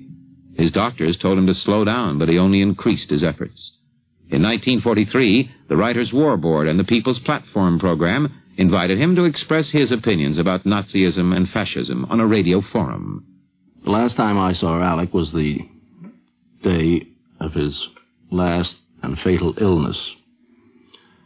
He was on a radio panel with Dr. Gideon East and I believe Rex Stout and others. This is his friend Joe Hennessy again. I was at home that evening when the telephone rang and I was informed that Alec had been taken ill at the radio panel. I immediately hurried over to the studio to find that he'd had a severe heart attack. We took him over to the Roosevelt Hospital in a police ambulance. We had him in oxygen tents, but he just never recovered. On a Magic Key radio program back in 1939, Alexander Woolcott had the great pleasure of introducing the Hamilton College Glee Club. On that occasion, he said this about his alma mater. This is the old grad speaking. Whenever the sons of any college thus assemble, it is their custom to lift their voices in lavish and sometimes inaccurate praise of their alma mater. Alma mater. That, unless I took freshman Latin in vain, means foster mother. Certainly it has been my custom each year in prefacing this quarter hour of Lenten music to sing the praises of our foster mother, ascribing to her all power and every virtue. It occurs to me now that such boasting is unseemly. I never felt under any mysterious obligation to speak so in public of my own mother.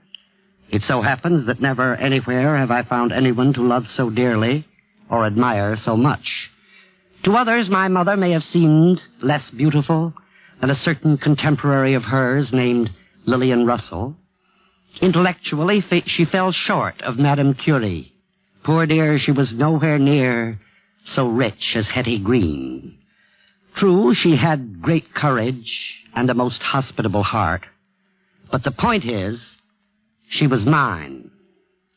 So it is in this matter of foster mothers. Harvard is, I believe, more famous. Chicago, larger. Columbia has more money. But Hamilton is ours. After his death, Alexander Woolcott's friends recalled his affection for Hamilton College, and they recalled a wish that he had vaguely expressed about returning there, returning to the Hamilton College Cemetery, which he had once referred to as the last dormitory. And so his ashes were buried on the hill that he loved in his youth and throughout his life. On that happy occasion when he spoke to his radio audience about his beloved alma mater, he finished the broadcast this way. Hamilton College has it on its conscience that it has trained many men for public speaking, myself among them. So let us close by merely quoting the best after-dinner speech ever made. It consists of only 5 words, which is a good idea in any speech. The 5 words are, God bless us, every one. This has been a transcribed biography in sound, an impression of Alexander Woolcott, created by the voices of those who knew him. We would like to thank Professor Robert Barnes Rudd, Jane Grant, Charles Brackett, Danton Walker, Harold Ginsberg, Mrs. Eleanor Roosevelt, Ben Heck, Joseph Hennessy, Orson Welles, Charles Lederer, and Rebecca West for their helpfulness. Your commentator has been Kenneth Banghart, and the program was prepared by Jack C. Wilson. The MGM Theater of the Air. Our star this week, Robert Taylor. Ladies and gentlemen, your host, Vice President of Metro-Goldwyn-Mayer, and noted writer of many Broadway and Hollywood musical hits, Mr. Howard Dietz.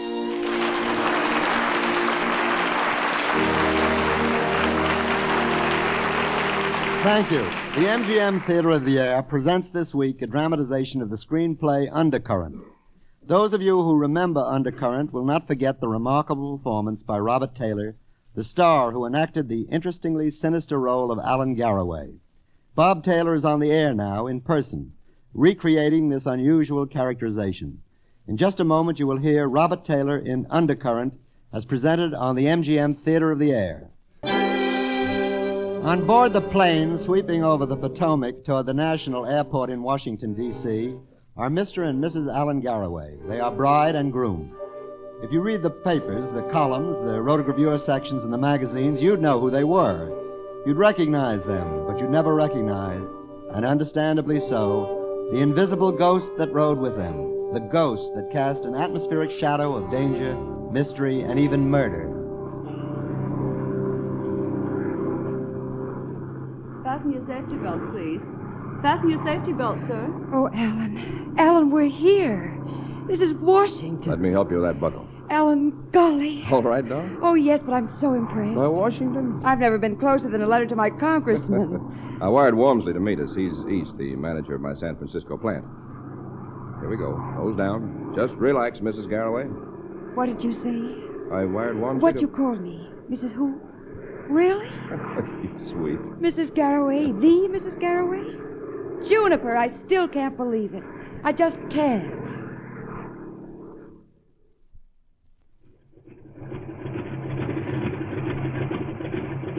Mr. Garraway. Mr. Garraway. Over here, sir. Hello, Walmsley. Good to see you. Yes, thank you, Mr. Garraway. And may I present Mr. Walmsley, my bride, Walmsley. Hello? Well, this is, how do you do? I have a car, if you'll follow me, please. Alan, what's the matter? Matter? Well, he seemed so strange. Surprised, I guess. Didn't he know? Walmsley knew I went to see your father on a matter of business, darling. You don't look like a matter of business. Oh. He's all right. He's a good manager. Alan, wait a minute, please. Stop here. What is it? Those people. Let them get ahead of us. You're ill, darling. That rough stretch over the mountains. No, I'm not ill. I'm scared. Scared? Well, yes, it's all been so... Well, these past weeks, meeting you, marrying you, such a crazy world. So wonderful, but dizzy, too. Oh, that's sweet. And now Washington, the people who know you in business, and your friends. My friends haven't bitten anyone lately, I swear. They'll say I'm dowdy, small town. They'll know better at a glance. Where'd he dig her up, they'll say. In just 3 hours, you'll see how wrong you are.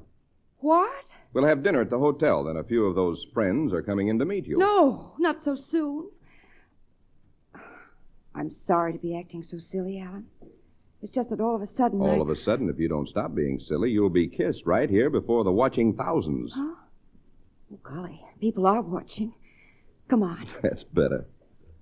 You mustn't be impatient with me, Alan. Never. It's not every girl who gets swept off her feet into being Mrs. Alan Garraway. No other girl's worth sweeping off her feet. You're so important, that's the trouble. I hope I am, to you. I mean, you're Alan Garraway, the young captain of industry, inventor of the Garraway distance controller. Your picture's in practically any magazine you pick up any week. Let's see, now, Worms will have the car waiting at that entrance over there. And I'm just the daughter of a college professor in a small town. Alan, Yes? Now what? why did you marry me? Because I love you. Because you're what I've looked for all my life and have given up hope of finding. Is that why you looked at me the way you did? When was this? The day we met? You remember the day we met? Vividly.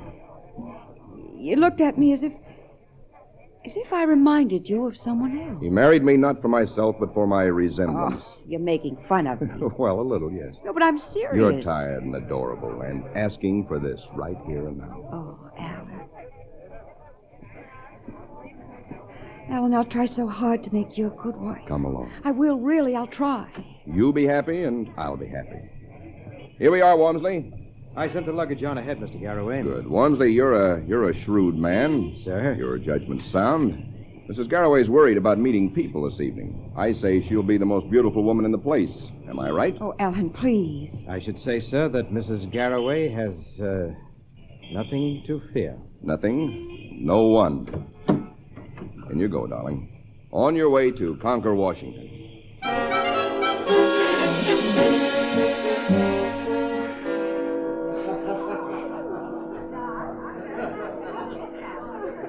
Oh, Alan. A few friends. There aren't more than 30 or 40. Yes, but look. Everyone's wearing black, and I'm wearing this awful dowdy.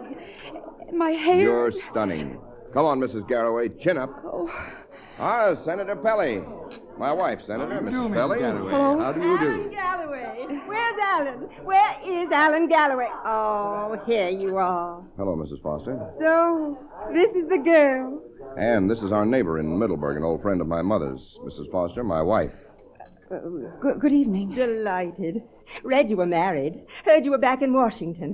When are you bringing your bride down to Middleburg? Pretty soon, I hope. You ride, my dear. Ride? A horse? Oh, well, I'm afraid I'm not very good at it. We're born on horses in Middleburg. Virginia, you know. Aren't we, Alan? Yes. Your husband's not bad, but his brother is the boy with the light hand. His brother? Michael. By the way, Alan, how is Michael? Mr. Garraway, I'm glad I found you. What is it, Walmsley? These papers, you've got to approve them before I leave for San Francisco. Well, excuse me, Anne, Mrs. Foster. Certainly. Alan has a brother? Oh, he's the horseman of the family. How well I remember them both. Michael sailing over my fence like a bird. with Alan straggling behind. Alan didn't... Well, that is, I didn't know. Well, when you see Michael, give him my love. Yes. Or perhaps I should say, if you see him. That's much more accurate. If you see Michael Galloway, remember an old friend to him. That wasn't so bad, was it, darling? What? The few friends went off very well. They loved you. Oh. Here, let me help you with that zipper. Oh, thank you. How about going down to Middleburg this coming week? See the family mansion where I was born and grew up. One of the wife's chores, you know. I'd like that. Alan? More tired than I realize. Got a full morning schedule of appointments. I was surprised when Mrs. Foster mentioned your brother. There'll probably be a wire from Wormsley before the day's done to complicate things further. Alan! All right, ask it. Why hadn't I told you I had a brother? That's what you want to know. Ask it. Well, darling, not really. I mean, it's not important at all. First day in Washington, spoiled by him. That's typical. Good old Mike. You don't have to tell me anything if it's painful to you. No, I want to. I've got to. You'll meet people who knew Mike, who loved him. Everybody did. Mother adored him. He was her favorite. I also ran. Oh. Mike ran the family business. I was the engineer. While I was working on my flight control, I almost never saw Mike. He had no time for me. I didn't mind. We were busy making money hand over fist. Then we began to run out of money. I couldn't understand why. Alan, you don't mean... Mike had bought a ranch about 30 miles outside San Francisco. He gave big parties, collected horses and girls. Well, I called in my own auditors. It was worse than I'd feared. Your own brother stealing from you?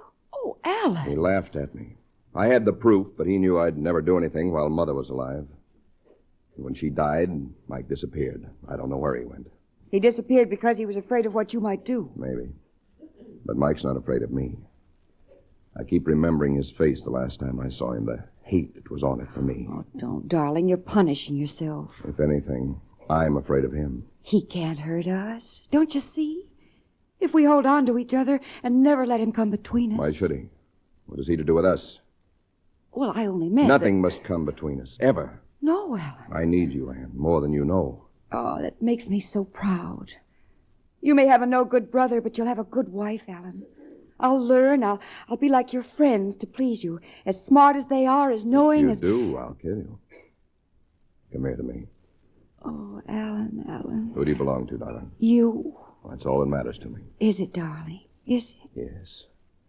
And if you ever forget that, you'll be very, very sorry.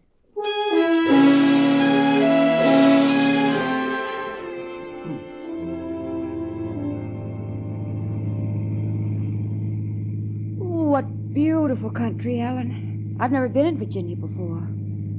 How much further? Oh, we're about there. You know, we haven't passed anything that looked like a house for ages. No, we're pretty isolated. You know what? Middleburg sounds like heaven. Looks a little like heaven at this time of year. I mean, what you told me about no phones. Oh. No one can get at you there. No conferences, no interviews, no phone calls. I will have my husband all to myself. And that'll be heaven. You won't be bored? Don't be silly. Will you? I quote my wife. Don't be silly. No, tell me, really. Will you hate very much being cooped up for days with me alone? Why should I? I don't know. I just can't help noticing. What, Anne? Well, when we're alone, when we aren't with people, a lot of the glow you have seems to go out of you. Oh, I know it's because you love people. You sort of shine with them and... Oh, look! That's it, darling. Alan, it's a dream. So beautiful. It might be a cold dream, except for George. It's been closed over a year. George? He's the caretaker, been with our family all his life. Old retainer, you might say. Those are the stables over there, and the garage. Here we are. Our house. Alan, think of it. This lovely old place, our house. Oh! Bait, stop that. Bait! Oh, he's a beautiful dog. Here, boy, here, come see me. He won't come near you while I'm around. It's one of the tragedies of my life that dogs don't care for me. Oh, shame on you, darling. That's supposed to be a sign of bad character. Don't I know it? Well, George. Hello, Mr. Allen. Ma'am, Mighty happy. Mighty happy. The dog doesn't even know me anymore, George. Frightened Ann here half to death. Oh, he didn't, Alan. Thought you were going to give him away. I tried, Mr. Allen, but he kept coming back. How you been, Mr. Allen? Fine, thanks. Place looks all right. Yes, it's so beautifully kept. So neat. Thank you, ma'am. Take the bags, will you, George? Come on, darling. Got everything all ready. Soon as your wire come. Alan, if you try to carry me over the threshold, I'm warning you, I'll scream. Don't worry. You weigh too much. Oh! This house you take possession of standing up, my sweet.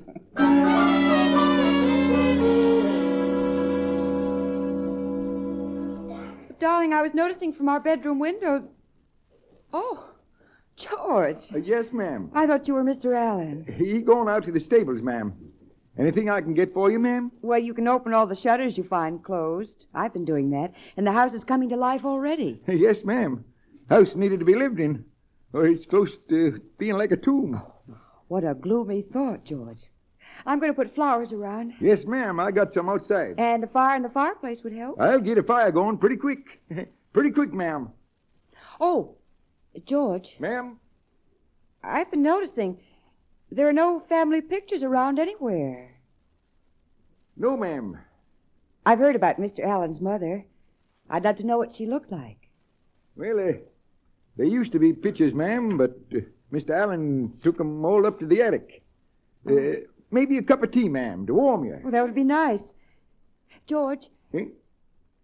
About Mr. Allen's brother. Mr. Michael? Yes, I was wondering... Yes, ma'am? This piano isn't locked, is it? Nope. Make that tea strong, will you, George? Yes, ma'am. Make it right to taste. Stop it! Stop it! Alan! Oh, I didn't hear you come in. What's the matter? Why are you playing that piece? Why? Well, Answer me. What made you play that piece? Well, I play it often. What's the matter, darling? It's a piece my father taught me. Why? What is it? Your father. Yes. Your father taught you that? Yes, Alan. Yes, he plays. I'd forgotten. It's a coincidence, of course. That's a piece anyone might play, isn't it? Yes, dear. Oh, Alan, you're shaking. You're ice cold. I'm sorry. It got me for a second. You see, my mother died at this piano. Oh. Playing that piece. My poor darling.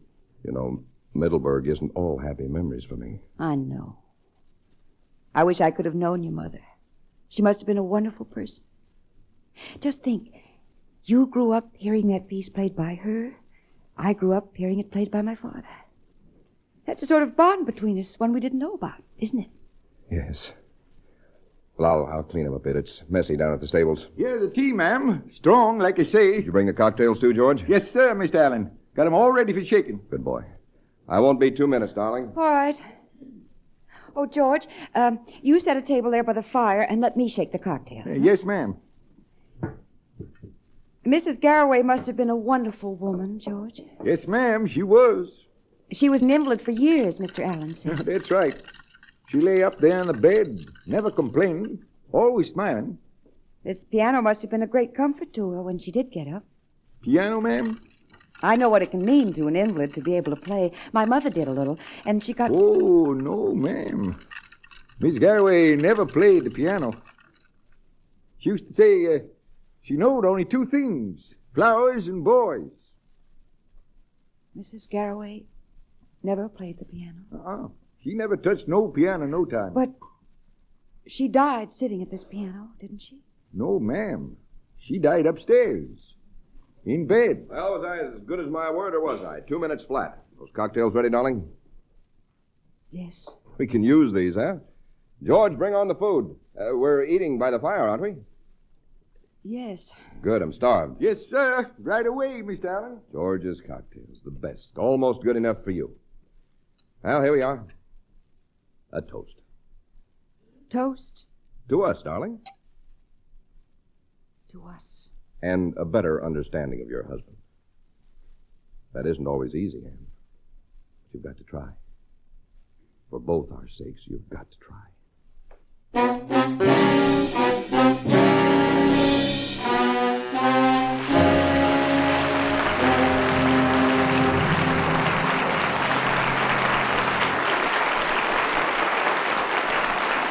toast between husband and wife, to us, all seemingly serene, but under the veneer of joviality is an unshakable feeling of doubt.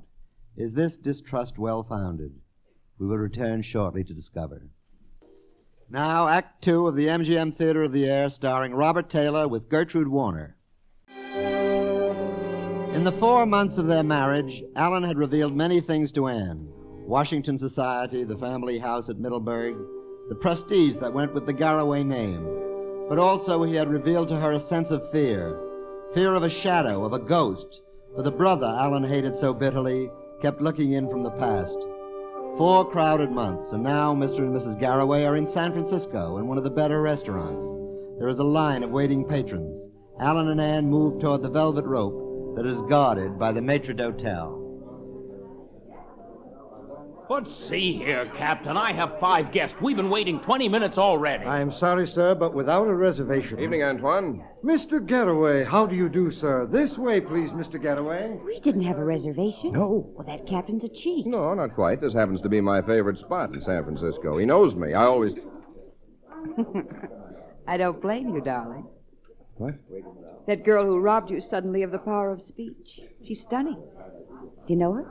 Yes. Hello there. Even close up? Hello, Sylvia. This is my wife, Anne. Anne, this is Sylvia Burton, an old San Francisco friend of mine. Miss Burton? Hello. Alan, you make that sound like old Frisco Sal or something. Isn't this place mobbed? Yes. So nice to have met you, Mrs. Garraway. Goodbye. Your regular table, Mr. Garraway. Thank you, Antoine. The usual, sir? The usual. Pierre, martinis for Mr. Garraway. Who is she, Alan? Who? Oh, Sylvia? An old friend. An old girlfriend? Not really. Jealous? You bet. She's lovely. Too lovely for an old girlfriend. You've got it all over her, in every way. Well, thank you, darling, but don't be so violent. But you've learned to dress and do your hair. She doesn't touch you. People wouldn't even notice her with you in the room. Alan, you're wonderful. The perfect husband. Catty about every other woman. Good evening, Mr. Garraway. Oh, Wormsley. Mrs. Garraway. Hello, Mr. Wormsley. Pull up a chair. Sorry to intrude, but my plane just got in. Things are in a tangle in Seattle, sir. You'd best have a look at these papers right away. Will you excuse me, Alan? Of course, darling. What's it about, Wormsley? You may have to fly up there tomorrow. I'll go right through.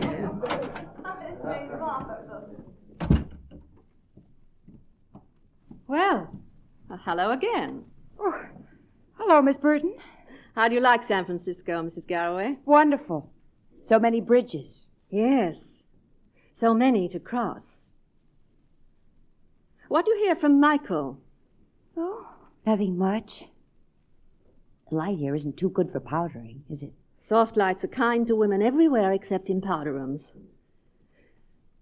Where is Michael, anyway? We don't know, quite. Oh. Well, he hasn't written anyone here, that I know. Did you ever meet him?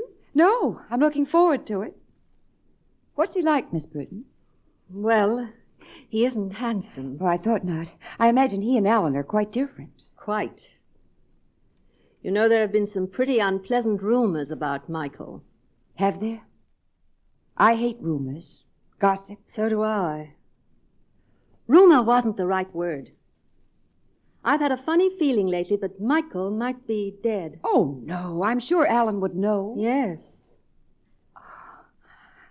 Why do you look at me like that? When I first saw you, I wondered who it was you reminded me of. Seeing us both in the mirror, I know. It's me. Really? Well, it's not our features exactly. Nothing you can put your finger on. Just something intangible. Did you notice? No. I'm expected back at my table. Good night, Mrs. Garraway. Miss Burton. Yes? Before you go... Oh, nothing. Never mind. Good night, Miss Burton.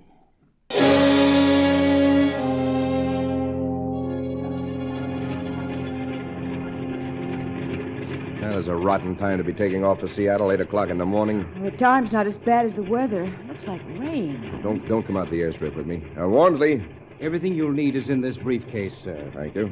Mrs. Garraway will drop you at the plant. Thank you. I'll call you tonight, Anne. All right, Alan. Get back as soon as you can. 2 or 3 days at the most. Wormsley, if she wants the moon, get it for her. Goodbye, Mr. Garraway. Goodbye. Take care of yourself. You too, darling. Would you like to watch the takeoff? Oh, no. No, with Alan aboard, I get the shivers. Oh, please get in, Mr. Wormsley. Stop at Mr. Garraway's office on the way home, Robert, please. You know, I've never seen it. What? My husband's office. Is it awfully important looking? I'd be happy to show it to you, Mrs. Garraway. Thank you. Sometime. Mr. Wormsley, what was it like when it all started? The plant, I mean. The business. Very small. Was it? A payroll of 6 men at the beginning. Alan and you, and his brother Michael. Jennings, Harris, and Carl Stoyer. 6. How interesting. Are they still on the payroll? Carl Stoyer is dead. The others are still around. Alan mentioned a ranch where Michael spent a lot of his time. What's happened to it? Why, Mr. Garraway took it over. Oh, you mean it belongs to my husband now? Oh, yes. Where is it, Mr. Wormsley? How far?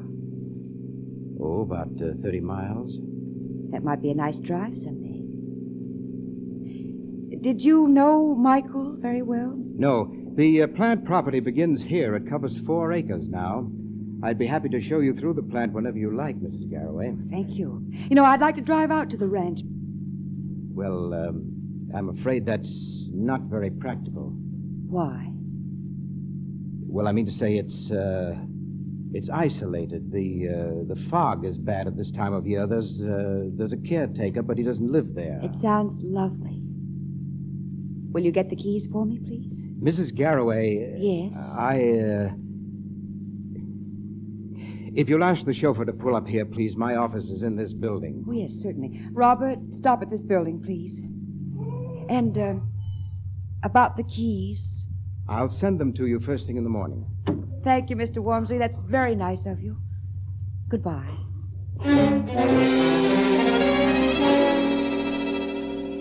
Hello? Yes, Wormsley? I'm in the middle of a conference up here. What? I see. Well, send her the keys. And Wormsley, thanks for letting me know. Thanks very much.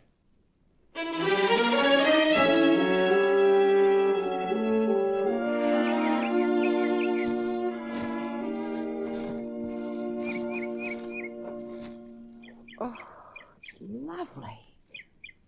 What a lovely, warm place. Open to the sun. Doesn't look as though it had been neglected at all. Or the house shut up. How do you do? Oh, you startled me. I didn't see you.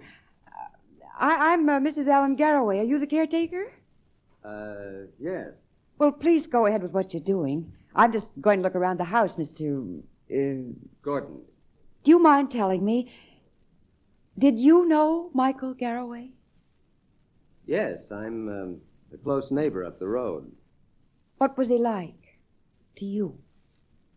Well, that's hard to say, ma'am. You know, the more I hear of him, the more confused I am. It's also contradictory. He's either hated very much or loved very much. What did you think of him, honestly? I knew him well only toward the end. The end? Of his stay here, Mrs. Garraway. Oh. I think he'd lost a lot of faith in people. He was bitter. His house doesn't look bitter. No. No, it's a good house. Peaceful. It's more. It's a home. Someone's home. I haven't seen a home since I left mine, but you always know. Oh, is this his guitar? Yeah. A guitar. At Middleburg, there are books in the library with his name on the flyleaf.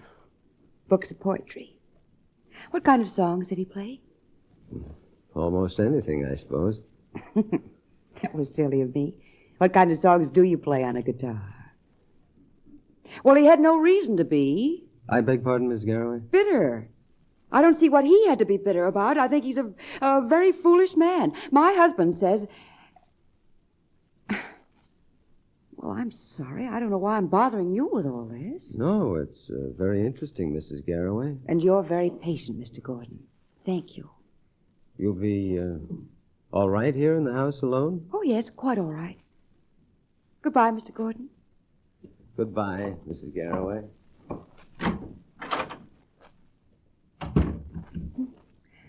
What kind of songs do you play on a guitar? What kind of songs did he play?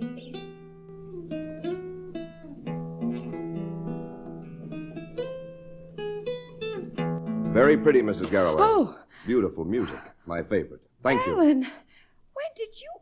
How did you I get... came down from Seattle, Anne, to meet you here. Did you? Why? I think you know why, Anne. No. I asked you not to pry.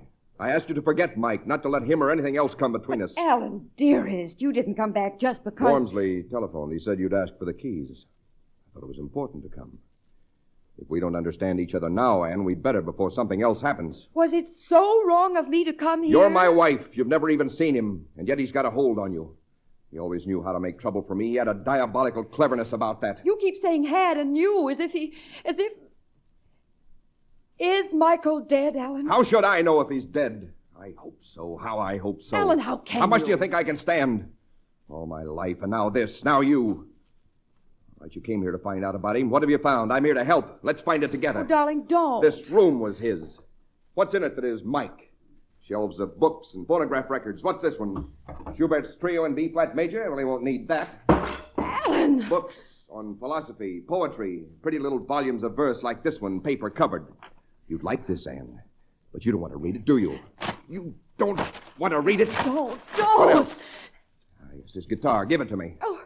He played cowboy songs, but he knew other songs, too. Sentimental, romantic songs, especially if you were some other man's girl. Alan, I'm sorry. You're sorry, but that doesn't help. Why couldn't you have had the decency to do what I asked? Anything you want to know, I'll tell you. Understand? Come to me. Not to natives or Wormsley or bellboys in hotels. Come to me. I'll tell you anything. You've no right to shout at me, Alan. No right. No right. Whatever I did was for us. For us? Yes. To try to find out what's come between us because of him. To try to understand. It's our life together he's hurting, our marriage, and I want our marriage, don't you see? We'd better start back. Get your coat. I'll wait for you in the car.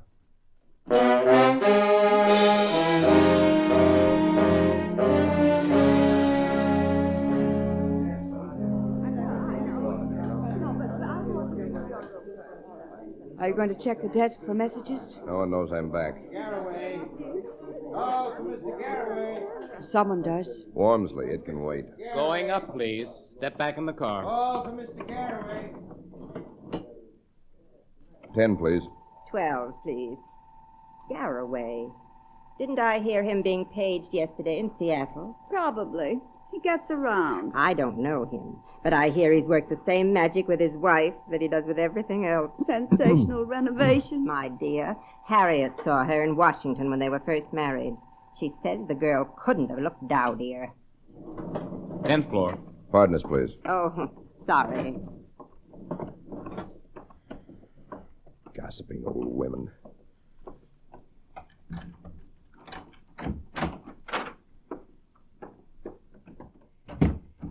Now, Anne, you're going to be thrown by some cheap gossip?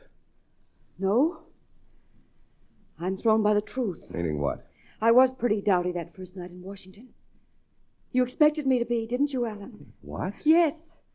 You wanted me to meet your friends before I looked right. You wanted to show them the before so you could take the credit for the after. You crazy. Why on earth should I want to do that? Alan Garraway's wife, his very own invention. Now I have a glimmering of why you married me. And listen to me. I looked amazingly like another girl. A girl you couldn't have. You thought if you could make me outshine her, if you could do it. You're mad, Anne. Yes, I think sometimes I am. Anne, things between us... Well, it's hard to talk right now. What I did today was unforgivable. I'll never speak to you that way again. Are you listening to me, Anne? Yes. I want to tell you I love you. I want our marriage, too. Yes. I'll go back to Seattle alone. You'll have a couple of days to think. When you do, try to keep a little old-fashioned trust. Do you understand, Anne? Yes. Old-fashioned trust and blind faith in us, in our marriage. It's got to work, Anne. It's got to. Goodbye, darling. Goodbye, Alan.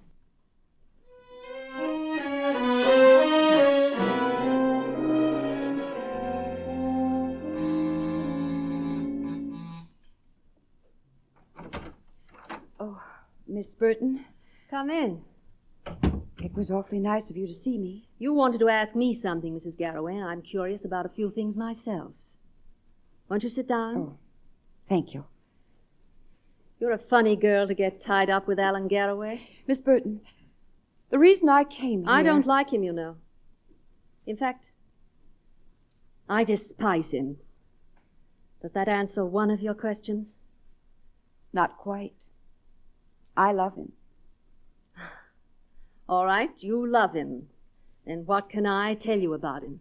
It's Michael I don't know anything about. And for certain reasons, I think I should. I can imagine. My marriage, my happiness, my whole future seems to depend on it. All I know is there was a frightful quarrel between him and Alan. Alan said it was about money, didn't he? Yes. Bunk. Mike never worried about money. I used to think he'd be really happy if he went broke and could retire to his ranch and raise tomatoes. Did you ever see it? The ranch? No. Wondering how close we were, Mrs. Garraway? Well, we weren't. Mike had a funny sense of loyalty. Because he met me through Alan, Well, Mike was that thing you have to look for with a microscope. A gentleman. Miss Burton. And Alan spreads filthy lies about him stealing money. I believe my husband, Miss Burton. You wouldn't be here if you believed your husband, Mrs. Garraway. Mike liked people, not money. A lot of people. One of them was an old man named Stoyer. Carl Stoyer. Yes, he was one of the original members of the company. Yes. He died. I know. Mr. Wormsley told me that. Mike was pretty broken up about it. He went out to the ranch and stayed there. Until he disappeared. That was the last anyone ever saw of him. Except your husband. He was seen out there one night by a rancher. Alan told me... He said there was a party going on. Party? Mike never gave parties. They were alone. Just the two of them. What do you mean? I discovered your husband was probably the last person to see Mike alive. Because I think he's dead, Mrs. Garraway. You think that... Ask your husband what I think. Lots of us would like to know. What happened at that last meeting? What kind of a fight was it? What happened to Mike Garraway?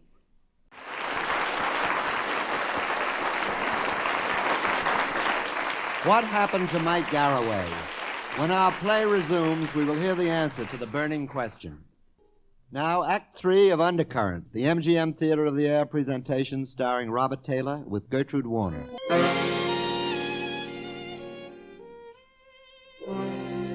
Anne thought she knew Alan Garraway when she married him, but what she really knew was the facade of the person. But what was behind this personable presence so attractive to a woman? Could it be that he was a murderer? That he had committed fratricide?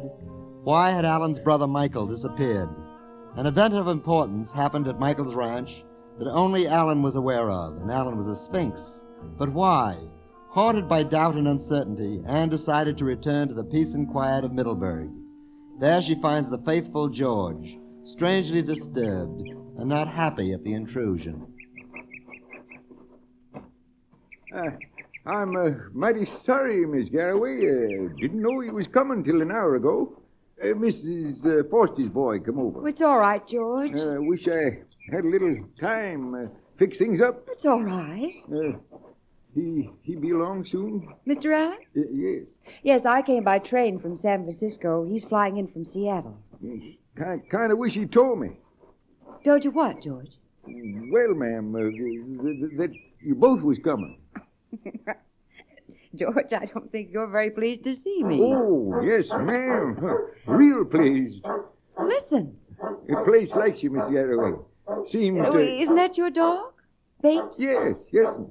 He's down by the stables making that ruckus. Never heard him sound so happy. Happy, ma'am? Oh, he's just noisy. Ah, that's a deliriously happy dog, or I never heard one. Who's down there, George?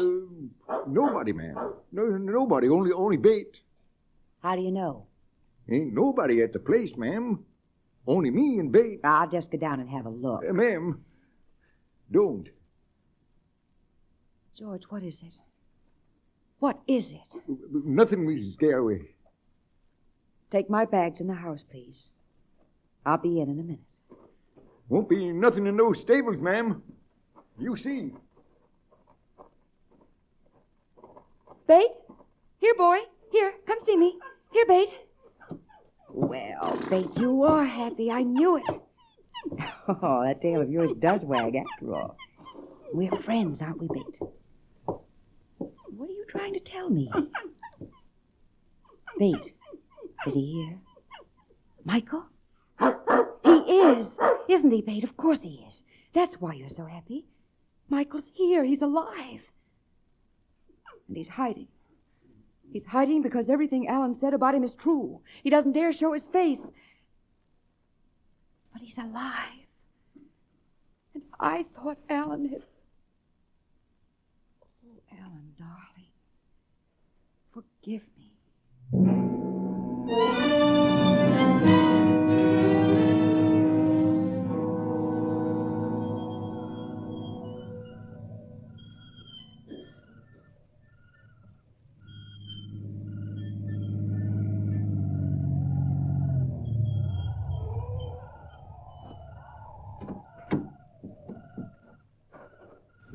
George leaving the garage doors open to swing in the wind again. I tell him 100 times, still does no good. Alan. What? Hello, Alan. Mike, you... Now, take it easy, Al. I don't want to see you any more than you want to see me, but we got to have a talk, Al. We have nothing to talk about. You're wrong. We have to talk about your wife. No, I said take it easy. I met your wife at the ranch. It's sheer accident. She thought I was the caretaker, and we talked a bit. She's a fine person, Alan. She's too good for you. Mike, I'm warning you. You know what I mean. You're going to give her up. No. Yes, you are. You can't help yourself. I'm going to blackmail you, Alan. If a man sets out to blackmail, he'd better have a club. I got one. My club is Carl Stoyer. Stoyer? Mm-hmm. The old man. Old Carl and what happened to him. I don't know what you're talking about. All right. Then let me tell you. Stoyer died one night down the cellar of his little house in San Francisco, where he was working on an invention, people said. Every man in the plant was working on an invention. Mm-hmm. That's right. But old Carl was different in two ways. You had talked to him about his invention, and he died. The others didn't, but Carl Stoyer died. That's your club? Crazy, senile inventor who... I haven't swung my club yet, Al. Well, swing it. I'm not going to stand here forever while you get around to it. All right. Al, there was an accident. That's what the coroner decided. Stoyer fell down the cellar steps. And he's dead and buried. What's it got to do with me? I don't think it was an accident. I think he was killed by someone. Someone who wanted that invention. Someone who got it. It took me 2 years to dope that out. Is Wormsley the only other one who's guessed? Because you're paying him off. Aren't you, Al? I want you to get out, Mike. Get out now. Stoyer died in April. In June, 2 months later, the Garraway distance controller came on the market. That was mine. It was Carl Stoyer's. But it made millions for you. It gave you power, prestige, glory of a kind. I wonder, though, was it worth killing for, Alan? You think you can prove any of this? Maybe not in court, but it would ruin you. There it is, Alan. That's the club. And you'd swing it, wouldn't you, Mike? You've got to give her up, Al. You can keep all the rest, but not this girl. What you're saying to me, I could have killed you. Once I could have killed you. I believe you're capable of trying. No, not anymore. Mike, I can't give her up. I can't. How can you think you have a right to her? Because I love her. Listen to me, Mike. For the first time in my life, I can say I love. Not I hate, I envy, I fear, but I love. If I lose her, I'm through. With her, I've got a chance to change, like you said Mother always wanted. Don't you see that, Mike? You're a liar. You always were a liar. Not now, Mike. You've seen her. You know. I'm not lying when I say I love her. Mike, give me a break. Every time I gave you a break, I've regretted it. I'm begging you, Mike. She loves me. She's helping me. She's the only thing in all my life I've ever been sure of. Having her, being sure of her, it's made me want to try to be something, really be something, in myself. What you and Mother always said, and I never understood before. Yeah? Take the other things, but not her, Mike. Not her. I thought I had you all figured, Al. That you were beyond anything that anybody could do. Now you made me take a look at myself. My motives in coming here. You'll give me this one break. You've got to, Mike. I'd take her from you if I could. I guess my reasons are more confused than I thought. I'm not so noble after all. Well, what do you say? You'll forget that club, won't you, Mike? Won't you? I suppose you could change. Maybe you have. Maybe she's done it. All right. You won't see me again. Thanks, Mike. I'll get as far away as I can, and I won't come back. Unless I'm needed. Now remember that, Al. Unless I'm needed.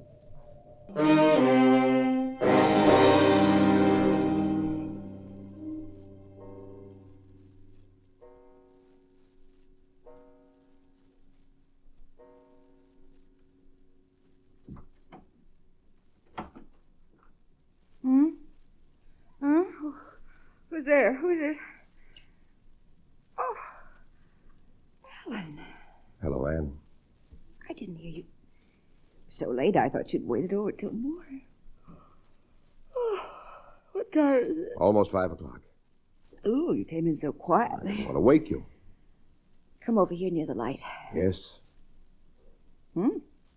You had a successful trip to Seattle. Not particularly. Oh? The way you were smiling, I thought. Well, something has happened to please you very much, though. Oh, yes. Tell me. In the morning. No, now. Oh, Alan, I'm so glad to see you. So glad. If you knew how I... Well, why are you laughing? A private joke, darling. Alan, you know what you said, what we both said about wanting our marriage to work? Yes? It almost didn't, Alan.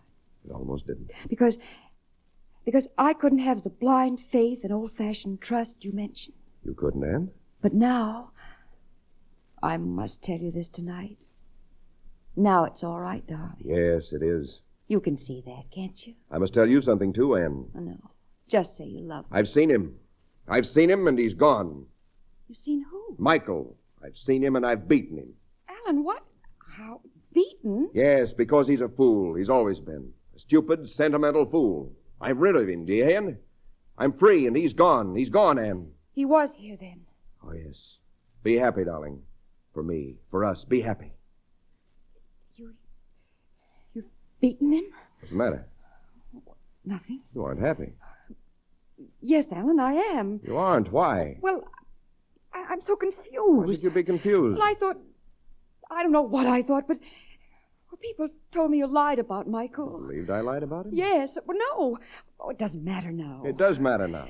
I was so wrong about him, Alan. Everybody was. Who's everybody? Who did you speak to about him? Well, Sylvia Burton. Sylvia, what did she say? She said, you know, she loved Michael. She said she thought you had killed him. You believed her. I didn't know. Oh, I've been so miserable, Alan, so... Are you glad she was wrong? Yes, yes, yes. Then why are you crying? Why are you unhappy? I don't know. I'll tell you why. You're in love with Michael, Anne. Oh, no. You're in love with him, aren't you? Aren't you? No, how could I be in love with someone I've never even seen? Seen a lot of him. A book of poems, records, a guitar, the house he lived in. You know why you believed Sylvia Burton? Because you wanted to. You never believed me. You don't believe me now. Stop it, Alan. Stop! Why do you lie to yourself? When you thought he was dead, you died. That was it. Alan, let me go. That's the truth. Don't you deny Alan, it. please. What do you want to do, Anne? Leave me? Leave me for Michael? Let me go. Let you go to him? I told you you'd never leave me. Remember, Anne? I said I'd never let you go. You didn't believe that either, you fool, you idiot. I'll have to show you to prove to you. George! Where are you, George? George! Anne! Wait! Anne! Locked, the little fool. where are you? Not here. Out the other door, down the back stairs. Ann? It's Ellen. Wait for me. Wait for me.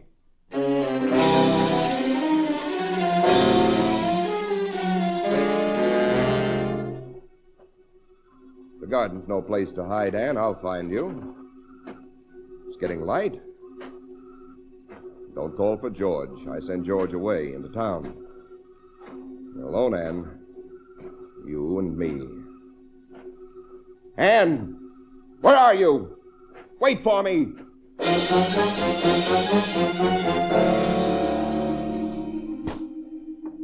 You can see me, Ann. If you're in this garage, you can see me. Don't let this whip frighten you. Come to me, Ann. Might as well give up, Ann. It's no use. I'll find you. Stables. Of course, she's hiding in the stables.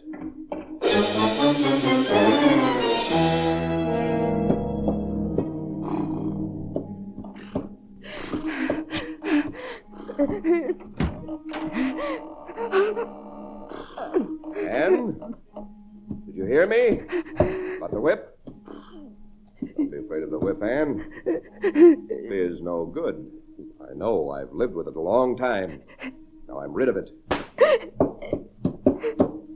One of these empty stalls. I can feel that.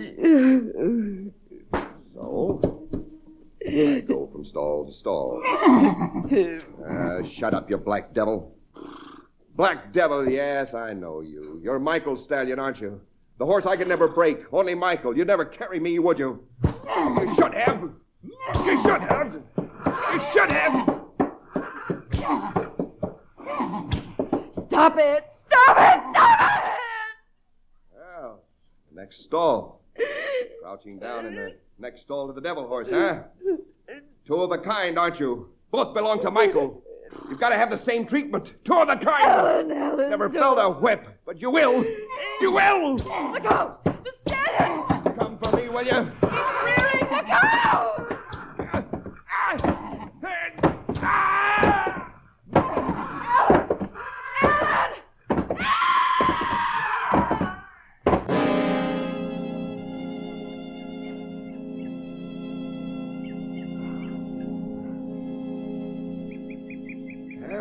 How you feel this morning, Miss Garraway? Oh, better every day, George. Between you and my father taking such good care of me, how can I help it? You know, this sunshine out here helps too, ma'am. Sunshine chases bad dreams, George. So does Father's piano playing. Your father going into town, Miss Garraway. What? That ain't him playing the piano. Oh, you've come. You've come.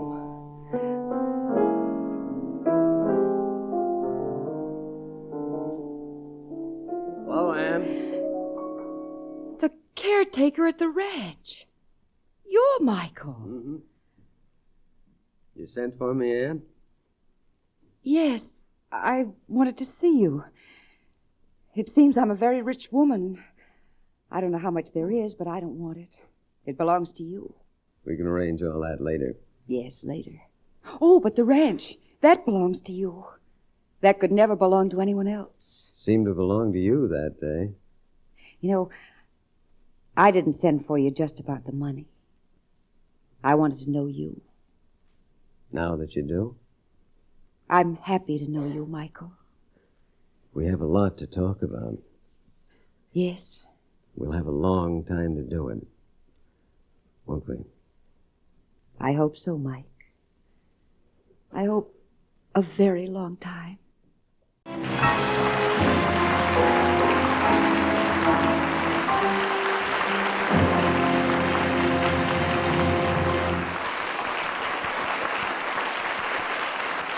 Robert Taylor will be back with you in just a moment.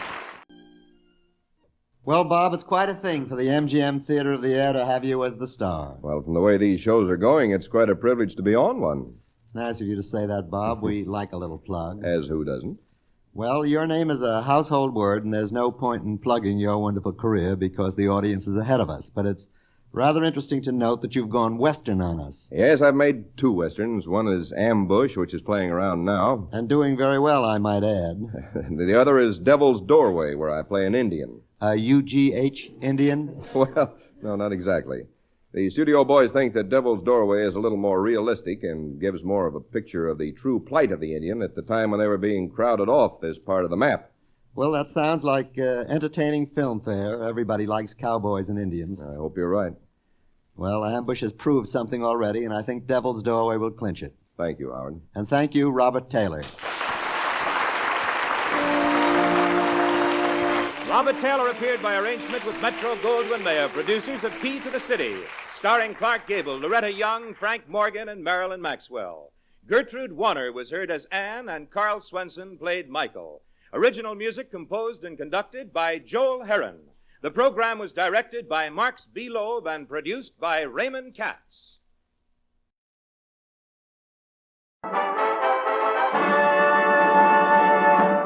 The National Broadcasting Company present, transcribed, Sir Ralph Richardson in Theatre Royal. This is Ralph Richardson.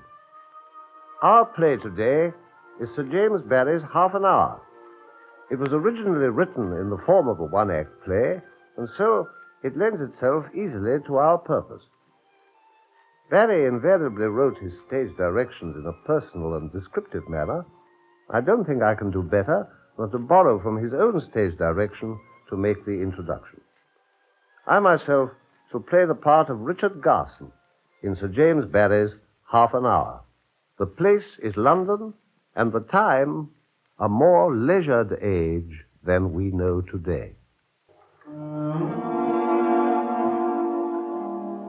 Mr. Garson, we can hardly call him the hero of the story. Mr. Garson is a financier, and his young wife, Lady Lillian, live in a mansion near Park Lane. Later this evening, they will be entertaining guests there, but now they are alone. They're in the middle of their periodic brawls. He is being insensitive, as usual. She is being provocative, also as usual. In fact, it is not a very pretty scene.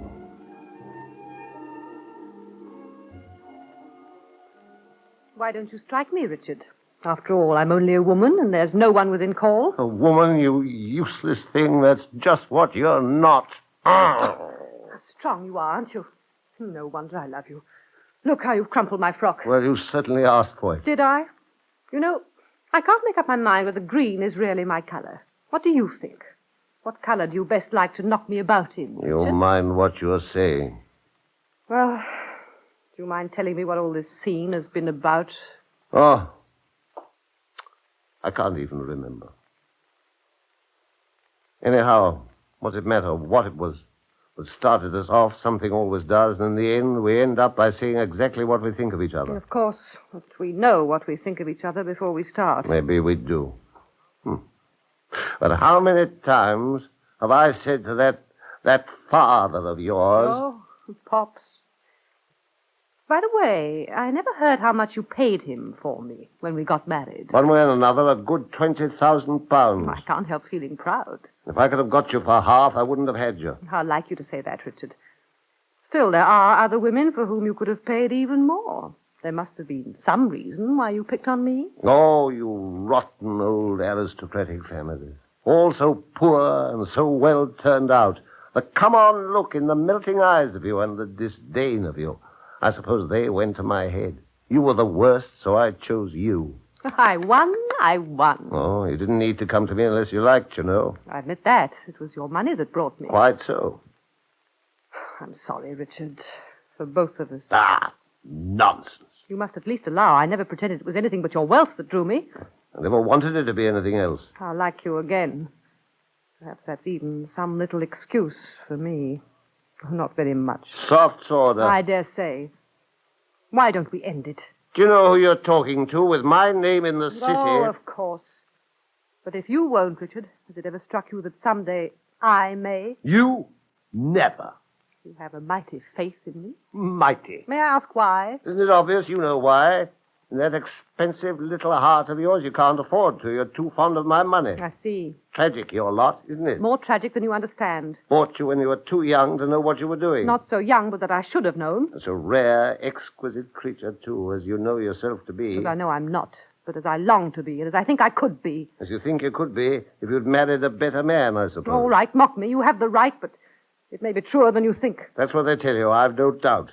Who tell me? Those young cubs who live on your father. If I was to let them tell me what they would like to say... Ah, then... but they do, my pet. And when they've finished, you tell them they mustn't say things like that, and your lip trembles, and one sad tear sits in your sweet eyes. The same little tear that comes when you've overdrawn your allowance. How you read me. I think so. I think I know the stuff you're made of. I wouldn't try any heroics, Lillian. You can't live up to them. I haven't the courage, I suppose. Oh, you've the sort of pluck that let the French jack-o'-dandies go tripping to the guillotine. And perhaps my breed hasn't. When it comes to living, you've got to live on us, my girl, and make the best of it. Oh, if only I... If only you were to show me, is that it? Well, I'm not nervous. In the end, you'll always be true to number one. I've thought you out, that far at least. And supposing I did show you. If you did... If you tried to play any game on me, well... Would it be the knife, Richard, or Desdemona's pillow? You brought any shame on me, before I put you to the door, I'd break you. You're hurting. If I did it, I wouldn't be here to break. I shouldn't advise you to be, Lillian. Unless you wish to do the breaking now, please let go of my wrist. Come in. Excuse me, ma'am. May I draw the curtain? Yes, Jane. Dinner at p:30, I suppose. I suppose so. Jane, send me a whiskey into the billiard room, will you? Yes, sir. Jane, leave the curtains now. Attend to the whiskey. Very well, madam.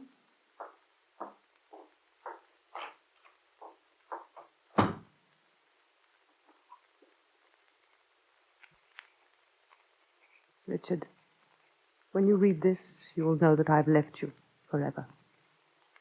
I've known for a long time the love of a man that I can really respect. Not rich, as you are, but a man who asks nothing more of life than that I should be with him. He's asked me to go away with him, far away, to Egypt, and I've made up my mind to do so. I wish you to know his name. It is Hugh Peyton. When you've divorced me, I hope to be his wife. Lillian. I'm leaving the emeralds in the drawer of your desk with this note. I do not wish to have anything with me which might remind me of your unkindness.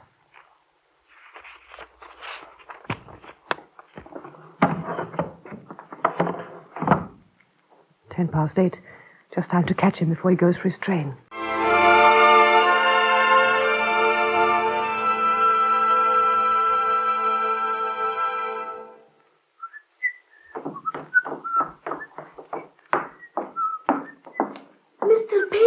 Well, what is it, Susie? You'll be stamping at me, sir, but there's a lady. A lady? I told her you were finishing packing and going away to Egypt, but she would come up. Lillian. Oh, my dear. No, Hugh, please listen to me first. You see, I've changed my mind and come after all. My darling. Yes, I'm here to go with you if you'll have me still. But, oh, Hugh, let there be no more mistakes. Don't have me, dear, if you'd rather not. Lillian. Dearest. It isn't really a shock to you, is it? Hugh, you don't despise me in your heart for coming? Dear. My dear. After all, you're so fond of Egypt, perhaps it'd be lovelier for you to go back to it alone. Egypt without you. Horrible. Well, after all, you were going, dear. Was it seeming horrible before I came? Oh, darling, it would be inconceivable if it wasn't. You sounded cheerful enough as I came upstairs. Oh, Lillian, dearest, that man packing wasn't me. I only began to be again when you came through that door. But...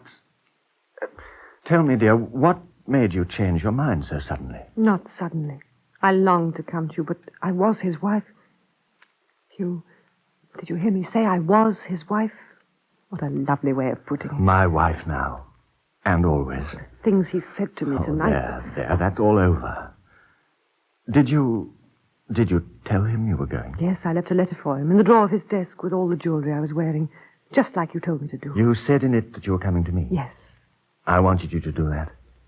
I wanted it to be all above board.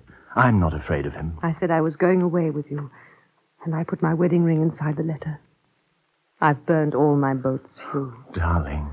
Oh, if it had turned out that you were sorry, that rather not. Oh, a nice sort of gent I'd be He if... thinks me a rotten, shallow creature. No, don't darling. interrupt.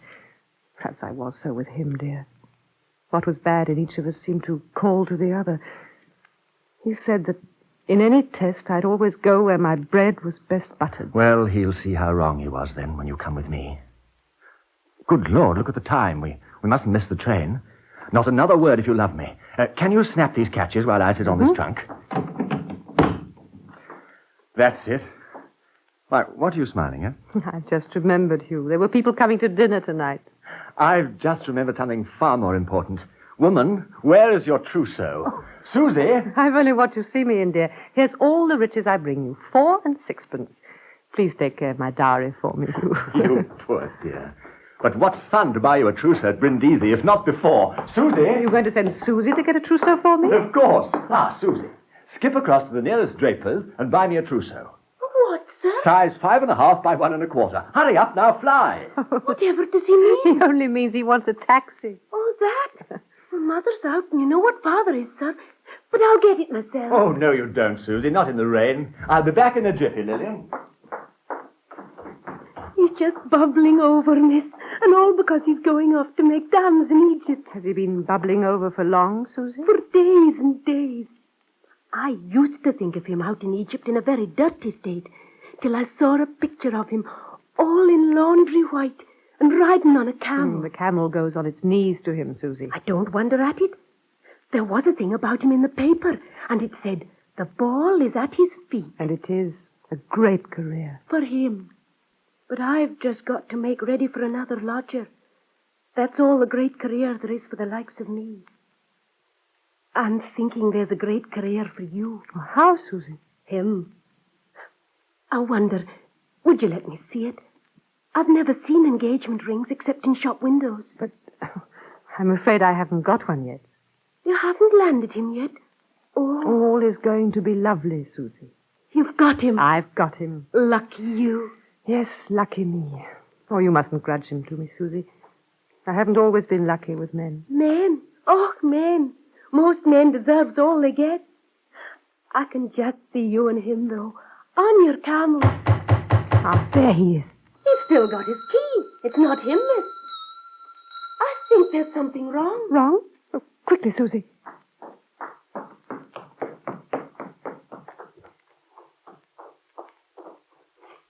What is it? Could you tell me, does Mr. Payton live here? Oh, you got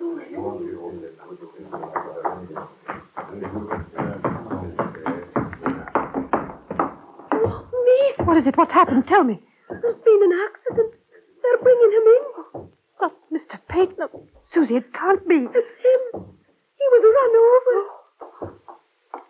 over. My name is Dr. Brody. My poor lady, have they told you? Tell me.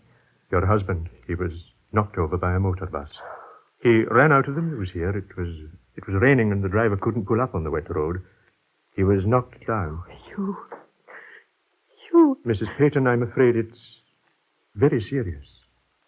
Very serious. Tell me. I must tell you. Mr. Payton is dead. No. He died as they picked him up. It isn't true. I'm a doctor. I happened to be passing. I didn't know him, of course, but one of the people told me his name. He only spoke one word before he died. My name? The word was Egypt. He's going there. Both of us are going. He's gone out for a taxi, so you see, it can't be true. Mrs. Payton, I'm afraid it is true. Your husband is dead. In a moment, we continue Theatre Royal, starring Sir Ralph Richardson. In 1906, a disaster occurred in San Francisco, California, when an earthquake and fire scourged the city. The story of how the courageous citizens and military personnel worked to put out the fires and save the city from utter destruction is the dramatic subject of Inheritance this week. Have you heard this important series, pinpointing great moments in American history? If not, tune in later for tonight's inspiring historical recreation. Then, for an inside picture of history in the making, hear John L. Lewis president of the United Mine Workers of America, as he attempts to answer the barrage of questions fired at him by the panel of top newsmen on Meet the Press. All ahead tonight, so keep listening. And why not take a beforehand look at what's coming on your Monday through Friday roster? A longtime favorite is comedian Bob Hope. Now he's making new friends among the housewives' circle. Hear the comic every weekday morning when he interviews interesting personalities from the studio audience, reads some true funny stories from listeners, and engages in a bit of off-the-cuff repartee with announcer straight man Bill Goodwin. And Fibber McGee and Molly visit with you nightly, too. All lots of fun. So get into the NBC habit. It's one you're sure to enjoy. We now continue Theatre Royal, starring Sir Ralph Richardson. It isn't true. It can't be. It is true, alas. Mrs. Peyton, I want to help you in any way possible. There seems to be no one in the house but a very useless man and a child. Now, if you could give me the address of any male relative... You mustn't bring anyone here. You mustn't on any account. Just to help you with the format... I don't quite... Excuse me, you are Mrs. Peyton. I'm sorry, I have no wish to intrude, but someone must communicate with the relatives, and of course an inquiry You will have mean to... I've no right to be here? That's none of my business. But you must know what... Pardon me, I won't disturb you any longer. Oh, no, please don't go. What am I to do? We were going away together. You'll think that wrong, I know. How should I know? Well, there were reasons. I was leaving my husband. We were going away together, and we're going to be married after the divorce. I see. Well, you understand that... Well, there'll have to be an inquest. And if you're found here, you may be called on to give evidence. Oh, no, I couldn't possibly... Then my advice is leave here immediately before I call the police. If they've not been called already. Yes, I think that might be best for both of you. But I've nowhere to go. Nowhere. I loved him. I risked everything for him. I'm lost. Those who risk all and lose have to face the consequences. Very well. I'll go. Somewhere.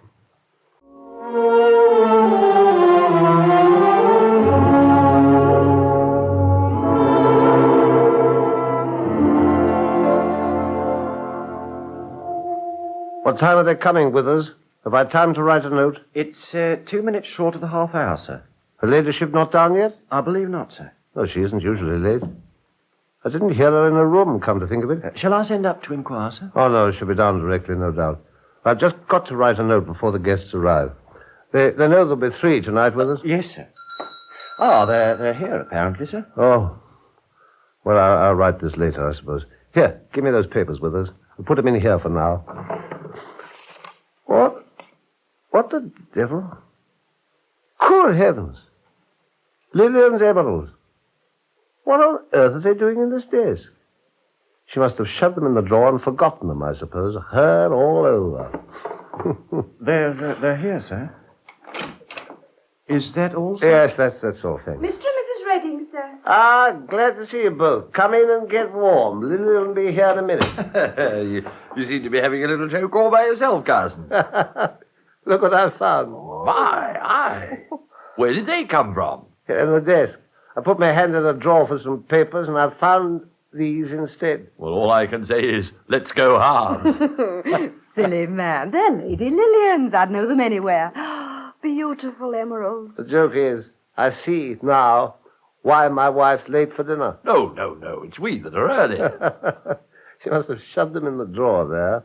Her set are more careless than ours, you know. And then forgotten where she put them. I bet she's searching high and low for them at this moment. Oh, the poor dear. I suppose some servant had found them, or that awful man who winds the clock. Well, they're safe enough now. I'll take care of them. Dr. Brody. Ah, here you are. Very pleased to see you in my little place, Brody. Thank you, Gadsden. Lady Lillian, I'm honored. No. This isn't Lady Lillian. Would that it were, Dr. Brody. Oh, come. Dr. Brody, Mrs. Redding. Oh, how do you do? You and Redding have met at the club, of course. Yes, to be sure. Yes. I forgot you didn't know my wife, Brody.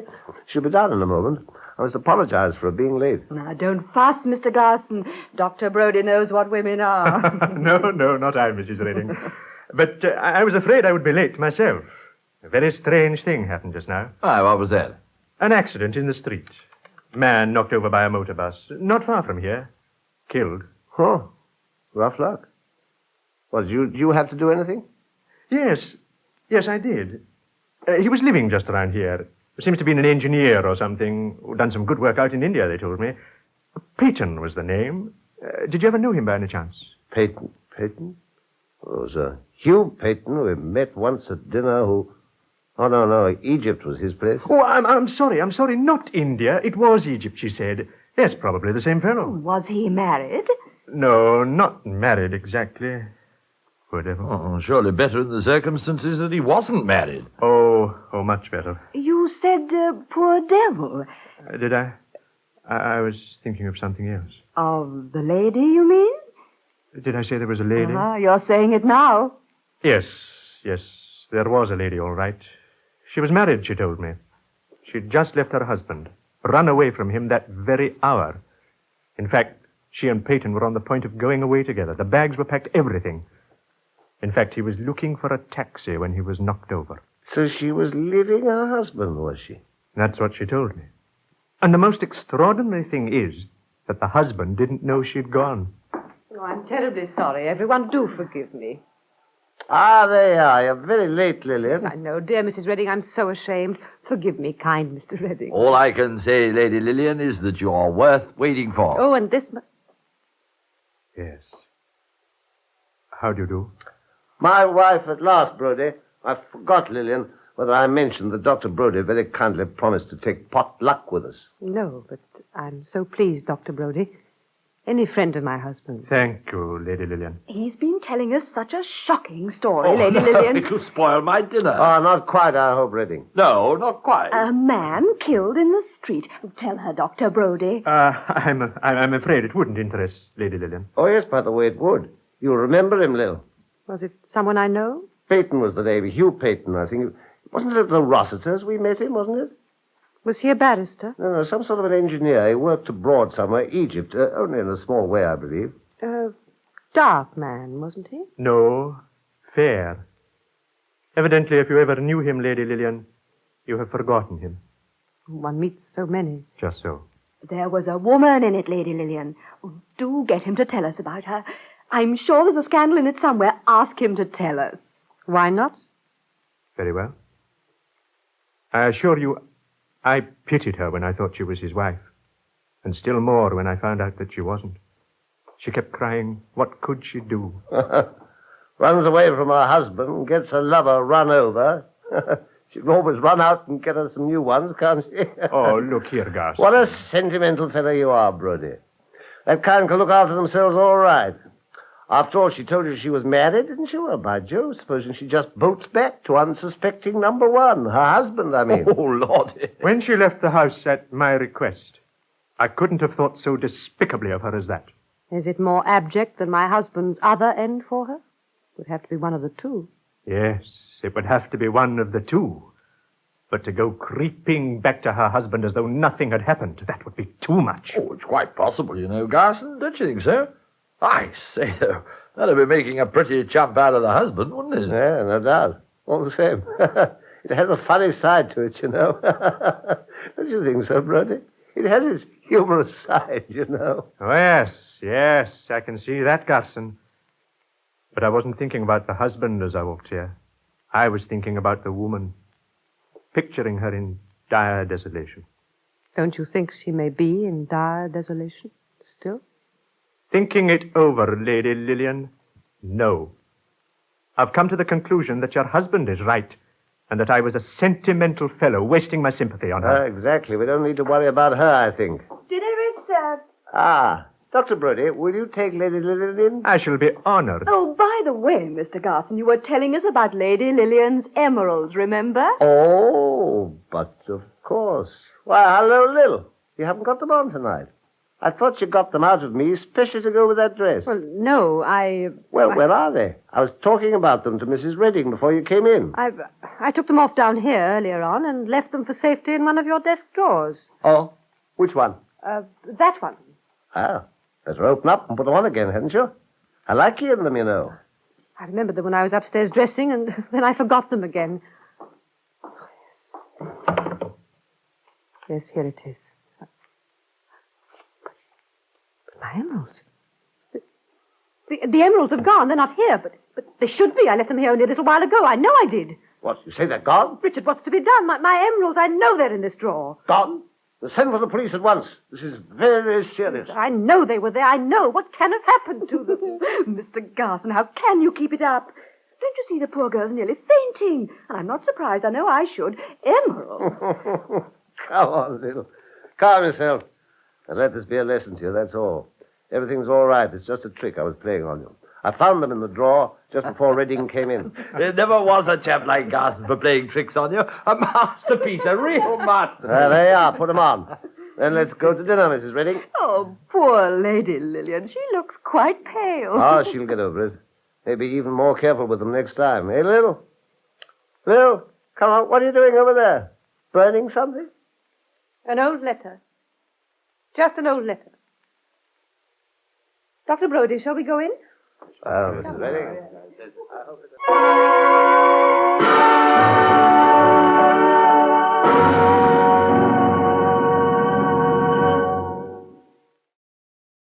We begin the next group of old-time radio shows with one from The Family Theater, that weekly half-hour drama anthology show produced by the Family Rosary Crusade and broadcast on Mutual. It had no commercial sponsor, and it presented original stories that were non-sectarian and focused on moral problems. In fact, the motto of the show was, "The family that prays together stays together." Here is Now You See Him from September 12, 1956, with Ricardo Montalban and Phil Williams. Next, the Screen Guild Theater, a very successful and long-running drama show that aired on all major networks from 39 to 52. All the fees the show would have paid to the Hollywood studios for doing their film adaptations instead went to the Motion Picture Relief Fund to help people employed in the motion picture industry who had fallen on hard times. It produced 527 episodes, and the biggest names in Hollywood guest starred. Here is The Informer from July 10, 1944, based on the 1935 thriller from RKO Pictures. It starred a completely different cast than the movie, namely Isabel Jewell, Charles Brickford, Reginald Denny, and Wallace Ford. Despite the different actors, it's an excellent adaptation of the original film. And then our last show of this group, the 4-star Playhouse, a very short-lived and unique radio drama show that only ran from July 3rd to September 18th, 1949. I say unique in that it was built around 4 specific actors: Fred McMurray, Loretta Young, Rosalind Russell, and Robert Cummings, as well as a large revolving cast of big-name guest stars. Only 12 episodes were produced, including this one, The Hunted, starring Robert Cummings, and broadcast on August 14th, 1949. The story is a dramatization of a story from Cosmopolitan magazine. Now settle back, relax, and enjoy. Family Theater presents Ricardo Montalban and Bill Williams. From Hollywood, the Mutual Network, in cooperation with Family Theater, presents Now You See Him, starring Bill Williams. And now, here is your host, Ricardo Montalban.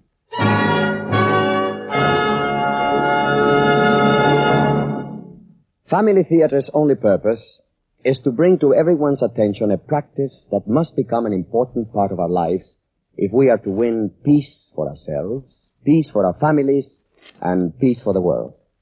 Family Theater urges you to pray. Pray together as a family.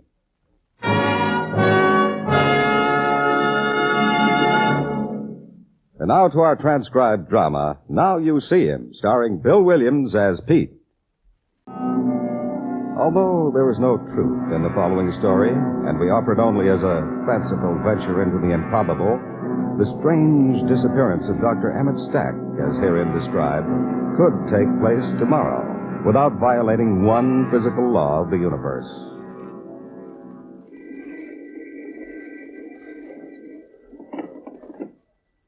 Lieutenant Kemper, robbery. Oh, yes, sir. Right away, Captain.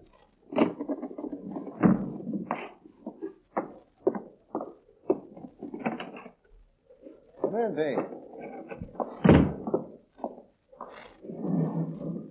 You know, I've been very patient with you these last weeks, you know that? I know. You're a lieutenant of detectives. One of the white-haired boys. And let me tell you, since this Dr. Stack disappeared after those robberies, you do nothing but stand by the water cooler looking like a man in shock. Well, supposing I told you I am in shock. Or pretty close to it. And I'd say you ought to close this private detective agency you're running on the city's time and tell me what you know. I'm not sure what I know. I'm not sure at all. Well, then what do you think you know?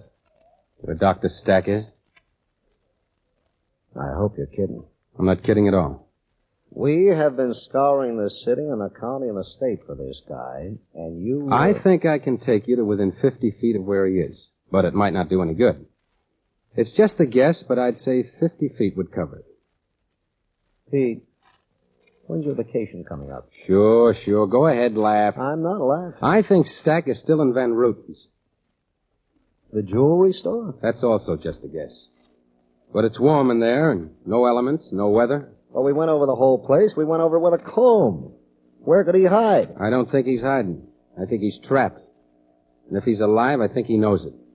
I got the first inkling of what Dr. Stack was up to last March when you sent Sergeant Gomez and me out to his house to check on Vincent, his lab assistant.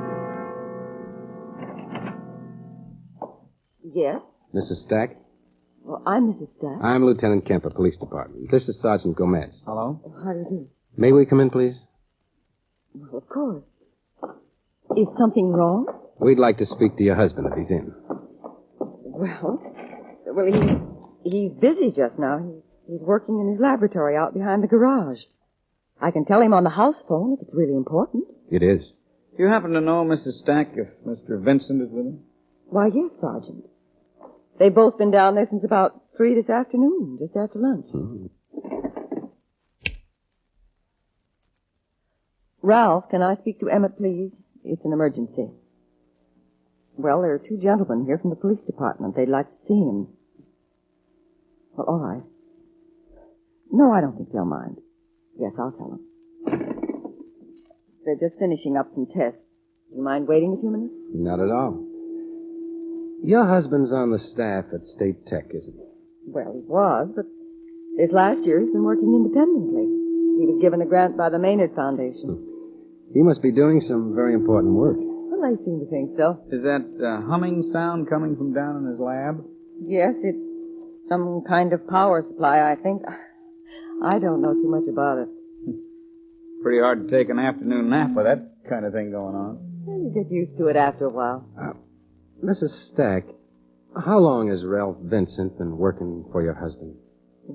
About 6 months, I'd say. Would you know how he happened to hire him? I think he was recommended by someone at the university. Why? Just curious. He seemed to be pretty good at his job? I'm sure he is, or Emmett wouldn't keep him on. Oh, Emmett. This is Lieutenant... Kemper. Oh, of course. Excuse me. How do you do? Dr. Stack, Sergeant Gomez. Evening, Doctor. Sergeant, my assistant, Mr. Vincent. Glad to know you. Mr. Vincent? What can I do for you gentlemen? Just a few questions we'd like to ask you. About what? Privately.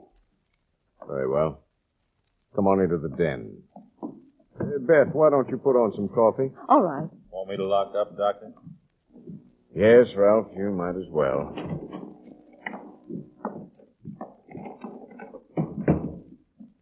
Well? It's about the man who's working for you, Doctor, Ralph Vincent. I thought so. You know his background? Of course I know his background. Why do you suppose I hired him? We were just going to ask you. I should think the police would have better things to do than go around hounding a man who... We're not hounding anybody, Doctor. Ralph has paid his debt to society. He served his time, and now I think he has as much right as anyone else to a decent job and a chance to make something of himself. No question there, Doctor. It just seems funny, his landing a job like this. Something he has no qualifications for. He has more than you think. As a physicist? Of course not. I don't need that kind of an assistant, even if I could afford one. But Ralph's a good precision machinist. He has a fair understanding of electricity, and he's not afraid of work. Would you have any idea where he was around 9:30 tonight? I know exactly where he was. Down in the lab with me. We've been there most of the day. This is pretty serious, Doctor. If he wasn't there and you're trying to cover up for him, I'm not trying to cover up a single thing. We've been working there together since just after lunch. Read him the report, Joe.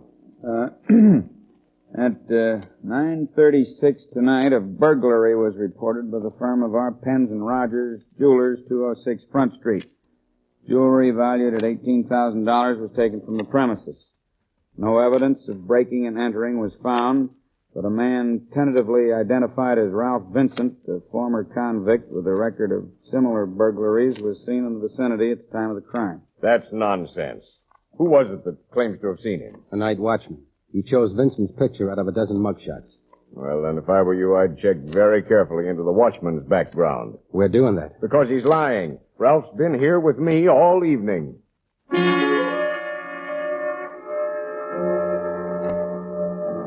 I'm still not sure what originally gave me the idea that Dr. Stack himself was behind the robberies. But remember that day a few weeks later after the Costin job when you called Joe and me in here and took us over the coals? Look, you're going to have to give this Vincent idea up and start fresh.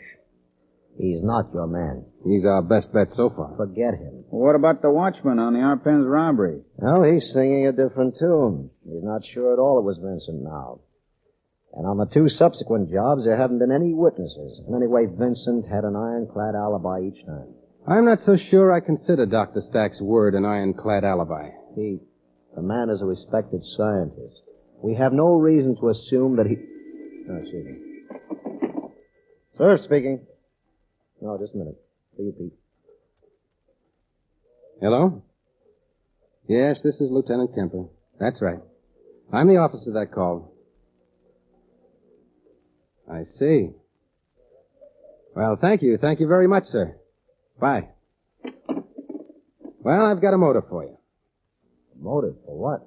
For respected scientists to go around holding up jewelry stores. That was one of the administrators of the Maynard Foundation. Stack's grant runs out in 2 months, and they're not going to renew it. So that makes him a crook? I'm just saying it's a reason why he might be. What you seem to forget, Peter, my boy, is that you started out trying to hang this job on Vincent. I'm still trying to. And why would he go around heisting jewels to help Stack finance his research? Why would he cut the dock in at all? Maybe in exchange for the alibi Stack gives him. Oh, that's pretty thin. You know, Pete, there's one thing about these robberies that makes me wonder if maybe we're not barking up the wrong tree. Yeah? No breaking and entering. All the jobs have an inside look to them. No broken windows, no pried locks. That's a point I was just about to make. Vincent might have a contact in one of those places, but not all three. It's just too much to swallow.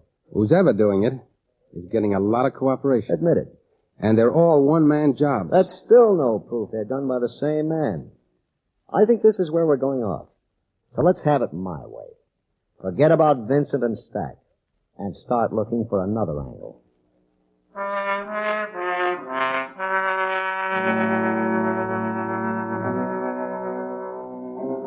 Well, we did just that.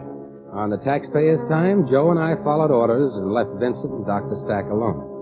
But after hours, well, we figured the way we entertained ourselves was our own business. It took a week of waiting, 7 nights sitting in the hills behind Stack's laboratory before we finally got the break we were after. Pete. Yeah? Lights just went out in the lab. Anyone come out yet? No. Sit tight. What kind of experiments this guy Stack working on, anyway? You ever heard of a thing called the Lorentz transformation? Yeah, no. It's a series of mathematical equations worked out by a Dutch physicist. Well, if it's arithmetic, forget the question. Keep down. Someone just opened the door. Yeah, it's Vincent. Isn't Stack with him? I don't see him. He's locking the door from the outside. The doc must still be there where we saw him go in together. And how come Vincent's locking them in and why are the lights out? There he goes around the other side of the building. I don't get this at all. Maybe Stack's in some kind of trouble. Vincent might have sapped him or tied him up in there. How do you like that? He's driving off in Stack's car. Got your key collection? Yeah, right here. Number him up, boy. We're going in that lab.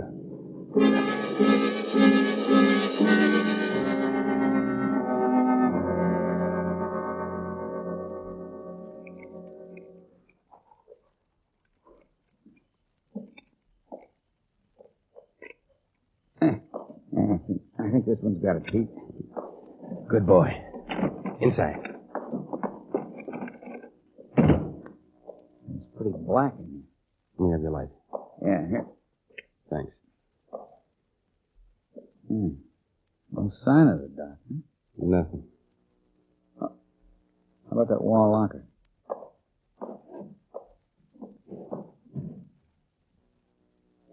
Jacket. Pair of tennis shoes. That's all. Well, he's not here, partner. Figure that one out.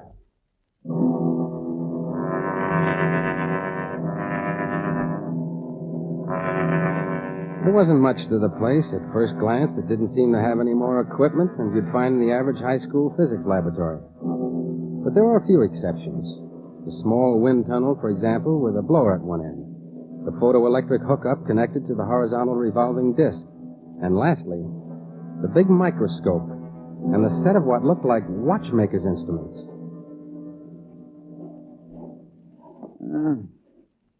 Still leaves us in the cold about where the dock is. Bring the light over here a little closer. Hmm. What's this look like to you? Wooden matches, little pieces of them. They look more like balsa wood to me. You mean that model airplane stuff? Uh-huh. Hey, look. Huh? Look at the back of the table. Some pieces of thread. Some more of that balsa stuff. All tied together. Yeah. Hey, look, when you unwind this, it's like a tiny model of those rope ladders you see on a ship. Yeah, Jacob's ladder. Yeah. Now, how do you figure this kind of doodling ties up the big equations like the doc's supposed to be working on? Tiny rope ladder and watchmaker's tools. I don't know. Could, but pretty crazy. But it could.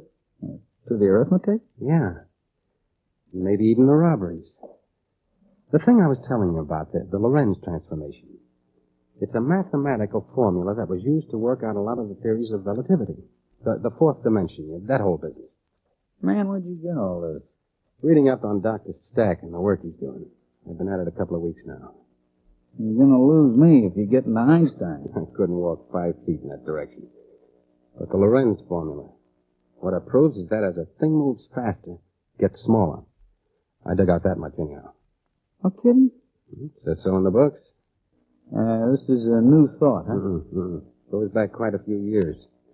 Lots of people are working on it. Of course, when they say moves faster, they mean a lot faster. Up around the speed of light.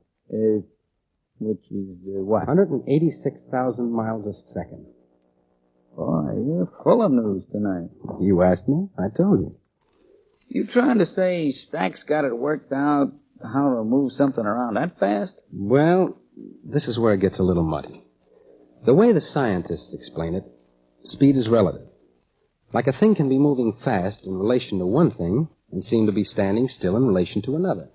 Like two kids riding along side by side on bicycles. They can reach out and shake hands as if they were standing still, but they're not. Well, keep going. Well, if you could pedal fast enough to get up around the speed of light, they'd get smaller and smaller. They wouldn't look that way to each other, but they would to us. Like I said, it's relative. Yeah, you better go back and finish that book. I finished it. Now, I tell you, this stuff works. There's no telling what a smart guy like the doctor could do with it. Uh-oh. Probably from up in the house. This is Stack.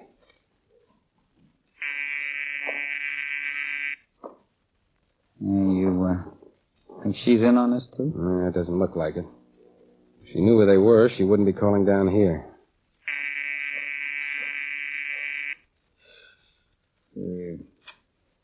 What are you going to do? Take a chance. Hello? No, Mrs. Stack, it isn't Ralph. It's Lieutenant Kemper. I wondered if you'd come down here. We'd like to talk to you.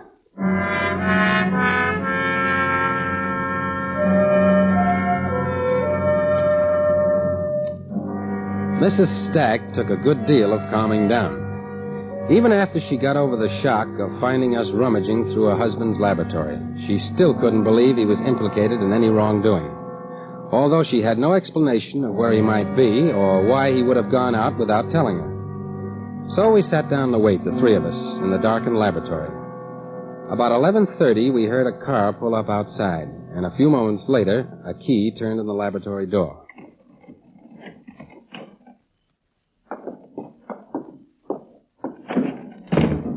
All right, Vincent. What? Get him up. You heard him, Mac, up in the air. What is this? Frisk him, Joe. Ralph, where's Emmett? Miss Stack, Where is he? What have you done with him? Take it easy, Mrs. Stack. We'll find out.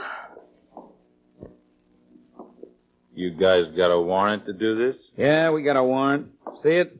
5 fingers full, all doubled up. Tough guy. You're under suspicion of a felony, Vincent. We don't need a warrant. Wallet, pocket knife, bottle of capsules, some change. Yeah, that's it. Where's Dr. Stack? I don't know. What's the felony? You'll find out when we book you. Where's the doc? I told you I don't know. We saw you both coming here around 6 o'clock. You left alone at 8:30, and he's not here. Now, where is he? He left ahead of me. Not out that door, he didn't. And that's the only one. Ralph, no matter what kind of trouble you're in, I'll help you, but please tell Mrs. us. Stack, I don't know. But he was here with you. He left. That's all I can tell you. What are you doing, copper? Just looking at this bottle of capsules. Any objection? No. Now go ahead. Look all you want. Did you find something, Pete? Something odd, anyhow. There's only one capsule in here, and the rest of the bottle's filled up with cotton. Is that the felony? Shut up. Also, the capsule's empty. There's a pinhole poked in each end of it, and half a dozen more in the bottle cap. Oh, Lieutenant, while you're standing here talking about capsules and bottles, my husband... All right, Mrs. Stack. Joe? Yeah? Take her up to the house. Then call downtown and file a missing persons report on the doctor. Yes, sir. Mr. Vincent and I'll be along in a moment. All right, Lieutenant, start pushing. I've had it before. Not from me. I don't figure you're going to be much different. You lighted up like a Christmas tree when I told Joe to file that missing persons report. Did I? You birds are all the same. You think every cop's a musclehead. So I lighted up. What's that going to get me, 5 to 10? We won't find Stack. Don't you think I know that? No, I don't think you do. You stood for 6 months at that man's elbow and watched him work. What looked like a miracle. I know that much. And then he got desperate for money, and you got an idea. A nice double-crossing idea. Prove something. Guess yourself blue in the face, but try to prove something. Do you? I'll do for a starter. This bottle with the empty capsule in it. Yeah? You think I don't know why it's empty? Well, you know the rest. There was nothing we could book Vincent on. So we never even brought him in. Next morning, we got the report from Van Ruten's about the robbery. But by then, Vincent had cleared out after wrecking all the equipment in the doc's lab. And you figure he's still got those jewels they heisted him? I don't know. By now, he may have even gotten rid of them. Look, if they've been fenced... I said gotten rid of. Thrown away, tossed in the river. Well, between the 4 jobs, there was over $100,000 worth. Who tossed that away? A man who didn't want to risk getting caught and facing a murder charge. You think Vincent killed the doctor? No. I think he just abandoned him. But it might come down to the same thing if we could prove intent and recover the body. But you don't think so? I doubt it. It's been 2 weeks. In that time, a man could starve to death. Okay, Pete, I'm ready for anything. What's your theory? Dr. Stack had worked out a way to reduce things in size by somehow reproducing the same conditions they'd be under if they were moving at a speed that approaches the velocity of light. And then what? He probably tried it on a lot of things, even living things. I think that's why the big microscope was there, to study their behavior. And finally, he must have tried it on himself. If he did, how small do you think he'd get? From the evidence we found, I'd say about half an inch high. Pete. Look, if you're going to ask me how I feel or when my vacation is coming up, I'll stop right now and go back and fill out some forms. I was just going to ask, what evidence? Can I use your phone? Sure. 602, please. Joe? Pete. I'm in Captain Surf's office. Would you get that box out of my desk and the letters and bring them down here? Fine.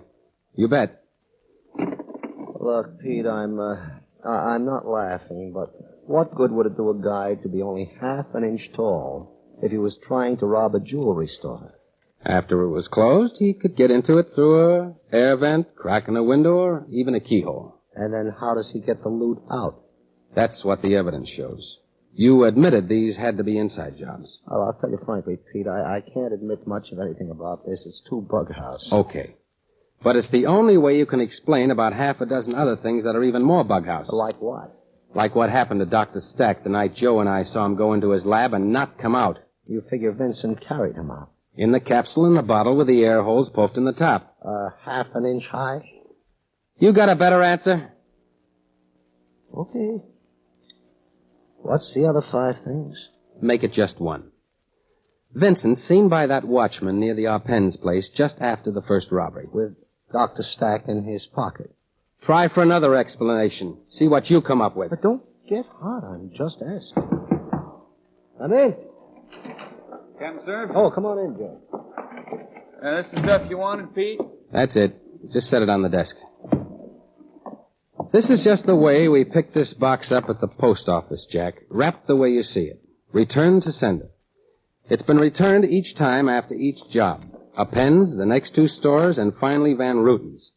Now here's the letter they used to send out ahead of it. They? Stack of Vincent. I'm not sure which. They used a phony name on both ends.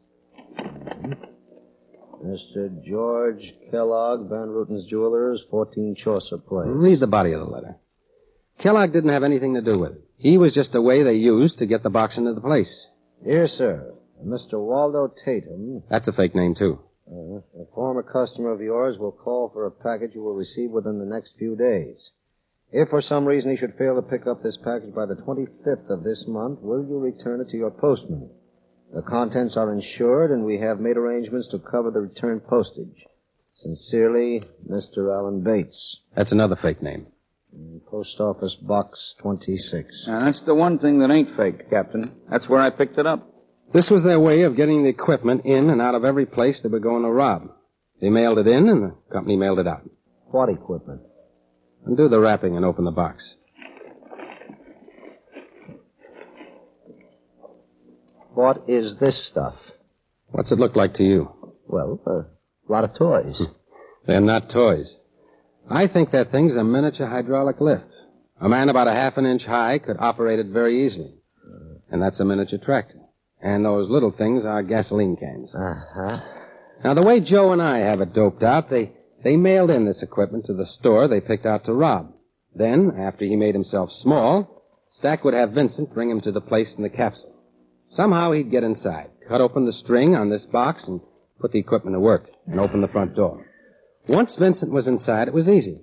He'd emptied the showcases, repacked this box with the equipment, put Dr. Stack in the capsule and the little bottle he was carrying, and leave, locking the door behind him. And a day or so later, the box would be given back to the postman, and who's the wiser? Pretty neat, huh? And you think Vincent left Stack behind half an inch high on that last job at Van Ruten's? He didn't come home with him that night 2 weeks ago. I saw the empty capsule. Where do you think the doc might be now? Like I said, one possibility is that he's still in Van Ruten's. Oh, you think there's another?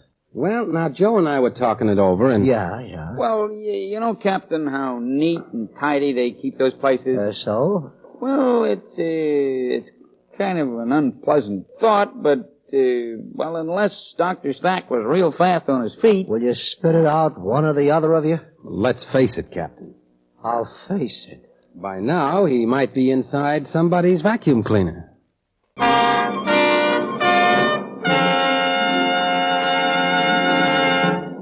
This is Ricardo Montalban again. Just what is prayer? There are many answers, you know. It could be called of our minds and hearts to God, or calling for divine assistance. Praising or blessing God is another definition many people use. Actually, though, prayer is nothing more than just talking to God.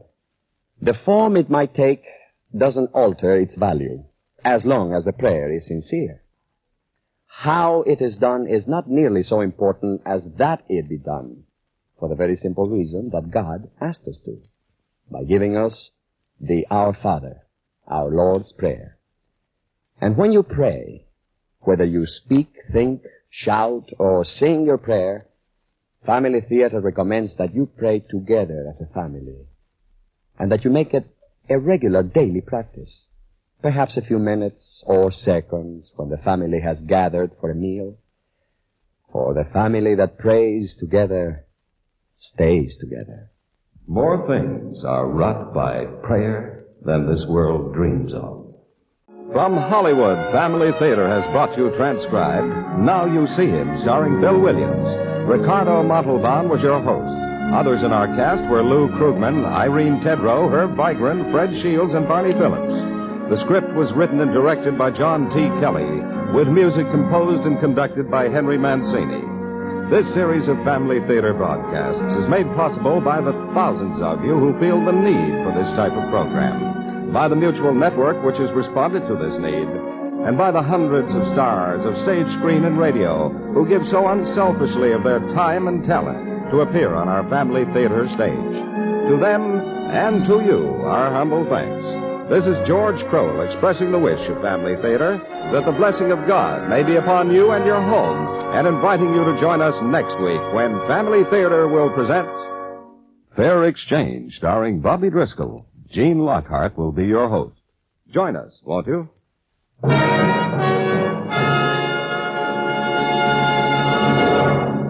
This is the United States Armed Forces Radio and Television Service.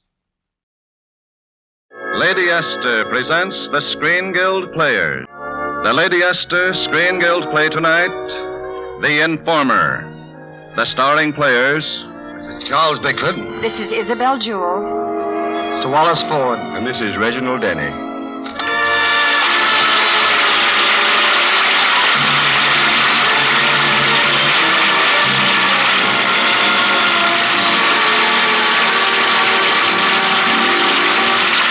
Tonight, Lady Esther presents the Screen Guild Players in one of the greatest motion pictures the screen has ever known.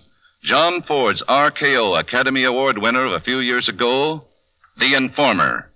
It stars Isabel Jewell as Katie, Charles Bickford as Jippo Nolan, Reginald Denny as Dan, and Wallace Ford as Frankie.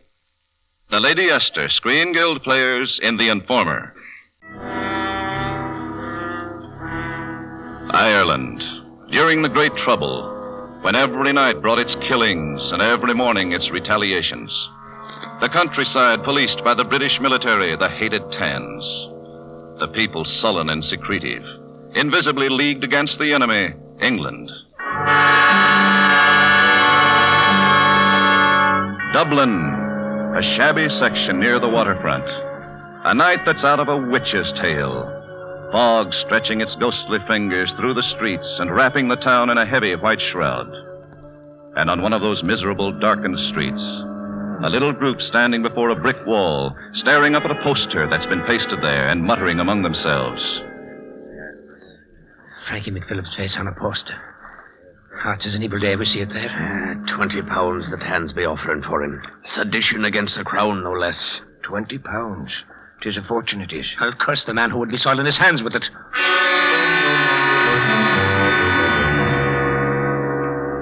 They melt away into the night. And as they go, another figure comes lumbering through the fog. Jippo Nolan, a great hulk of a man, slouching despondently along the street. He sees the poster and stops, stares at it moodily, lost in his thoughts. And then finally, almost without knowing it... So they got your face on a poster, Frankie. They're offering £20 for you, eh? £20? Sure, and I'd break the man in two that would tell on you for £20. £20? Ah, you needn't worry about me, Frankie. I'd not be the one would inform on you. I'd not be the one that would... £20? Stop it now. I won't be thinking a thing like that. £20? That'll stop it. Oh, I've ripped it down. I won't be seeing it. I won't be thinking it. God help me, I'll not be cursed for no £20 like that. And so he lurches off through the fog, down the dimly lit street, fighting the terrible thought in his mind. And suddenly something catches his eye. In front of a little travel agency, a girl and a man. It's a good time you'll be having, miss. I'll treat you proper, I will. I've told you no. Go along with you now. Would you be passing up an evening's pleasure like that? With maybe dinner first? With dinner? Aye, the very best. I'm an easy man with money, miss. And for a girl like you... Let go of me, you scut. Jippo! Take your hands off me. Put me down. I'll put you down, all right. 10 feet from here. Let me go. Jippo, you've hurt him. Bad luck to him. Serves him right. And you, Katie, what have you got to say? Oh, Jippo, what's the use? I'm hungry and I can't pay my room So rent. you'd go along with the likes of him. You'd go along and... Oh, Jippo, don't look at me like that. You know you're the only one for me. But what chance have we got? Money, that's all that counts. Ah, Katie. Look in the window there. It says travel, see the world. Sure, the world is ours for 20 pounds. 20 pounds? What are you saying that for? Saying what? 20 pounds. What are you driving at? Jippo, my arm. What's the matter with you? 20 pounds. Go on, get it from the scut I just threw in the gutter. Saint Jippo. Too good for me, eh? Well, let me tell you something. You're no better than any other man. You're all alike. Ah, Katie, I didn't mean that. Go along with your fine principles. Me, I can't afford them. Good night. Katie. Katie! 20 pounds. It would make all the difference, it would. Jippo. Psst. Who's that? Who's that? Where are you? Back of you, Jippo, in the alley. What's the matter with you, Jippo? Don't you know me? Frankie McPhillip. Not so loud. Jippo, I'm in luck to find you. My own best friend. The one man in the world I'd... 20 pounds. What is it, Jippo? What are you staring at? Nothing. Nothing, Frankie. Only you came on me so sudden like. I guess I'm getting jumpy. Having a price on my head. 6 months is a long time, my boy, to be out in the hills on the run. Did you deliver the last message, Jippo? What did my mother say? She blessed the saints you were alive. And she followed me out crying and put a quid in me hand to give to you. But I had no way of finding you. And I was that hungry myself that I spent it. Ah, you big lubber. She likes you. God knows why. That was her way of giving you some... 20 pounds. What's come over you, Jippo? What are you gawking at? Is there anything queer about me now? No. You see, Frankie, I've been court-martialed. What for, man? For not finishing the tam that killed Quincannon. I took him out in a lorry and he begged for his life. I couldn't do it, Frankie. Not in cold blood. Besides, he swore he'd desert if I let him go. Then you believed him. What did Commandant Gallagher say? He near had me plugged when I got back. And he threw me out of the organization. Now the British think I'm with the Irish, and the Irish think I'm with the British. The long and the short of it is I'm going around starving. Without a dog to lick me trousers. You poor fathead, you. And to think of the jobs we pulled together. Your muscles and my wits, your strength and my plans. And the minute I leave you alone, you're in trouble. Man alive, I'm your brain. That you are, Frankie. You're me brain, all right. Aye, but it's your help I'm needing now. Are the 10 still watching the house? Are they on the... 20 pounds. Quit gaping at me, man. I say, is there a guard in the house? No. Not now. Not since Christmas. Then I'm off. To see my mother and sister. Up the rebels, Jippo. Up the rebels! 20 pounds, Jippo. 20 pounds.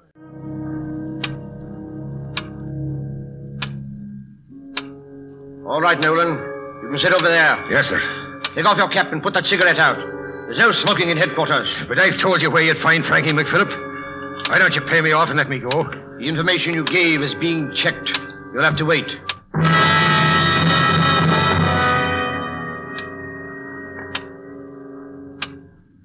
Sitting here like this. Just sitting and waiting. For the love of God, sir, let me have a cigarette. It's not allowed. Headquarters, yes. I see. Very good. Was that them now? Yes. They found Frankie McPhillips at his home. He tried to escape. Was killed. Killed? Here's your 20 pounds. You may go now. Killed. I never thought he'd be killed. Got to have a plan. Got to have a plan. A plan, Jippo? What's that? Don't you know me, Jippo? Don't you know my voice? And have you forgotten I'm your brain. You can't think without me. You can't make a plan. Frankie!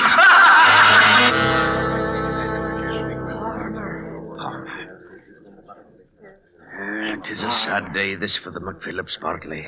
Aye, Tommy, aye. And may the informer be cursed with his 20 pounds. Poor Mary, losing a brother like that. And loving Dan Gallagher like she does, and apt to lose him, too, if the Tans ever get their hands on him. Tommy, have you noticed Jippo? Jippo? Aye, he's been sitting over there for an hour now. Hands rammed down into his pockets and not a word out of him. I might at least have the decency to speak some comfort to Frankie's mother.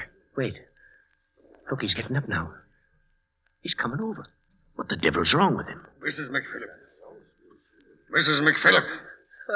Jippo. I'm sorry for your trouble, Mrs. McPhillip. What are you shouting for, Jippo? And take your hands out of your pockets, man. Show some respect for the dead. That's better. That's better. Money.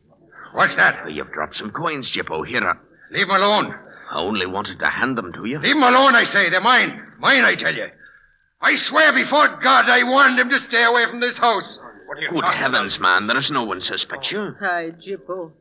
'Tis well known you were my Frankie's best friend. My brother liked you, Jippo. Mary. Mrs. McPhillip.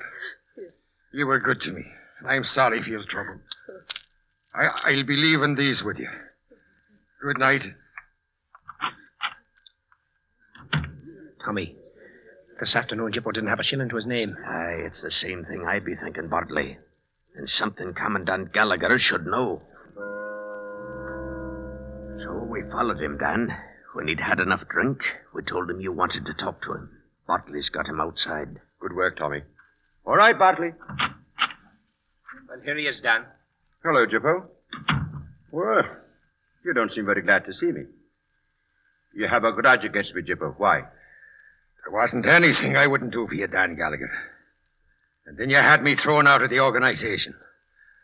I've been starving for the last 6 months. I got no clothes, no money, no nothing. You disobeyed orders, Jippo, and endangered the organization. But I'll make a fair deal with you. We'll call everything quits and reinstate you on one condition. What's that? If you find the man who informed on Frankie McPhillip. You mean that? Honest? Indeed, I do. Put it there, Dan. I told you I'd do anything for you. How about a drink on it? Help yourself. Have one, Tommy. Have one of the Commandant, eh? Here's to you, Dan. Ah, that's the stuff. You can count on me, Dan Gallagher. I've got a plan that... Plan, Jippo? And where will you get it? I made your plans. Remember? I was your brain. I was your... What's ailing you, Jippo? Are you daft? Another glass. I need another drink. Man alive, are you perishing with the drought? Jippo, remember, you have a job to do. A job? Look, Dan. I'll tell you who it was informed. Who? It was that rat Mulligan. Mulligan the tailor? It's him as sure as you're born. How do you make that out? Why, tonight I seen him going into the Tan's headquarters. What time? Oh, about 6:30. Well, Dan, are you taking me back? If your statement checks up. Court of inquiry at midnight. Ammunition dump. Jippo, you be there. Sure, Dan, sure. How about another drink on it? Man alive, you've eradicated the bottle. Bartley will pick you up later, Jippo. You'll find me at Katie's, Bartley, my boy. You know how it is. See you later, Dan. Up the rebels.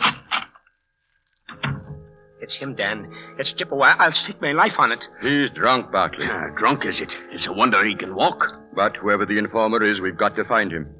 One traitor can destroy us all. It's our lives against his. The whole organization. Follow him, Bartley.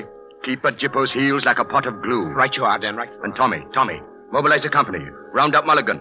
We'll find the informer before this night is over.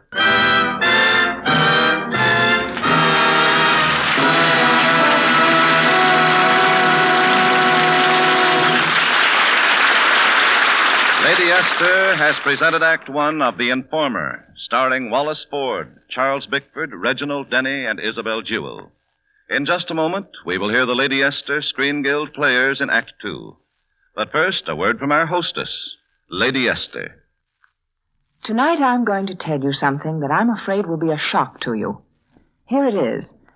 I was discussing with a skin specialist the dangerous ideas some women have about makeup. They seem to feel that to look glamorous, to achieve a smooth, flawless-looking skin, they must completely plaster their skin with makeup, cover it over with what amounts to a makeup mask. I think you should know what that skin specialist told me. He said, when girls come to me with skin trouble, my first warning is never plaster your skin with makeup. If you cork up the tiny pore openings with hard little deposits, you may coarsen and age the appearance of your skin. What's more, you risk little bumps and ugly blemishes. And you may well cause rough, dry flakiness on the skin's delicate surface. To me, it seems appalling that women innocently subject their skins to such risk.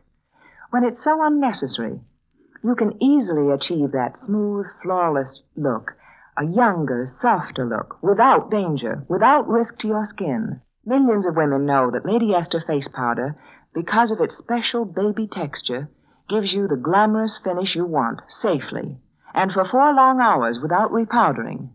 You see, my exclusive method of making powder, my patented twin hurricane process, blows my powder so fine and soft that it goes on your skin like a delicate film and helps safely hide those little lines and freckles.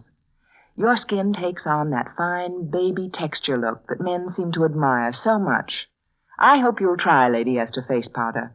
I promise you exciting new loveliness, even in searching bright sunlight. Mulligan was the guilty man. Mulligan was the informer.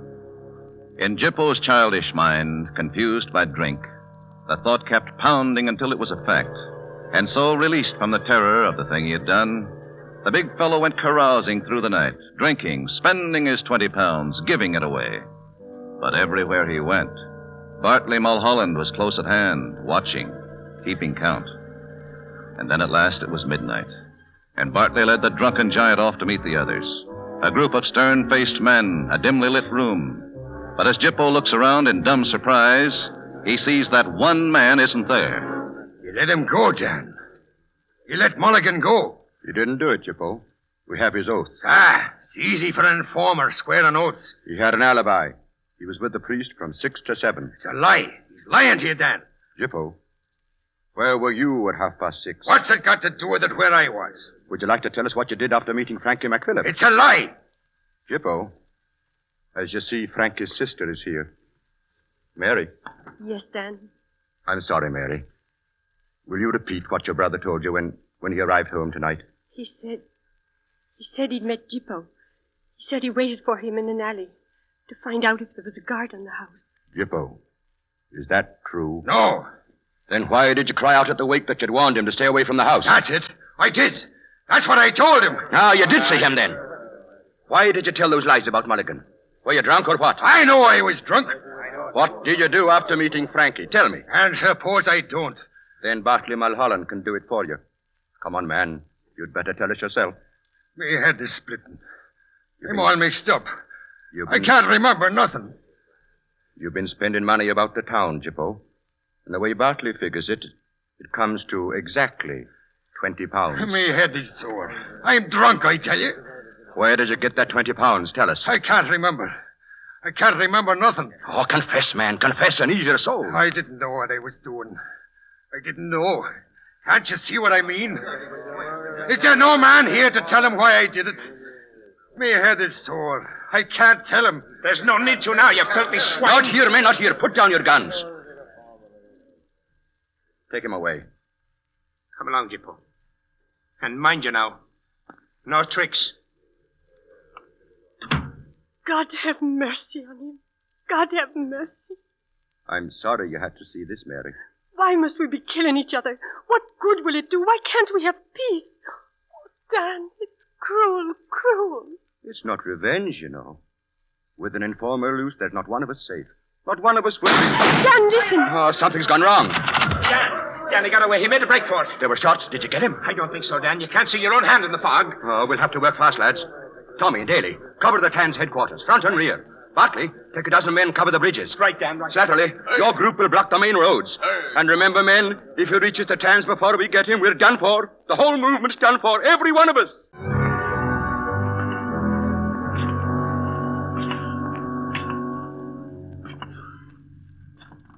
Got to have a plan.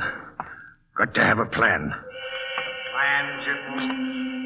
Is it a plan you need? Frankie! I could give you a plan. I'm your brain. Remember? Frankie, help me. Help me now. No, I'll not be giving you the plan. On account of what you did to me mother. I'll not forgive you, Jippo. Not until me mother does. No, Frankie. No!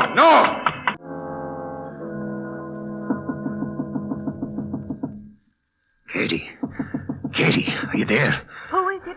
Who is it now? It's Jippo. Open up quick. Jippo. Close it, Katie. They're after me.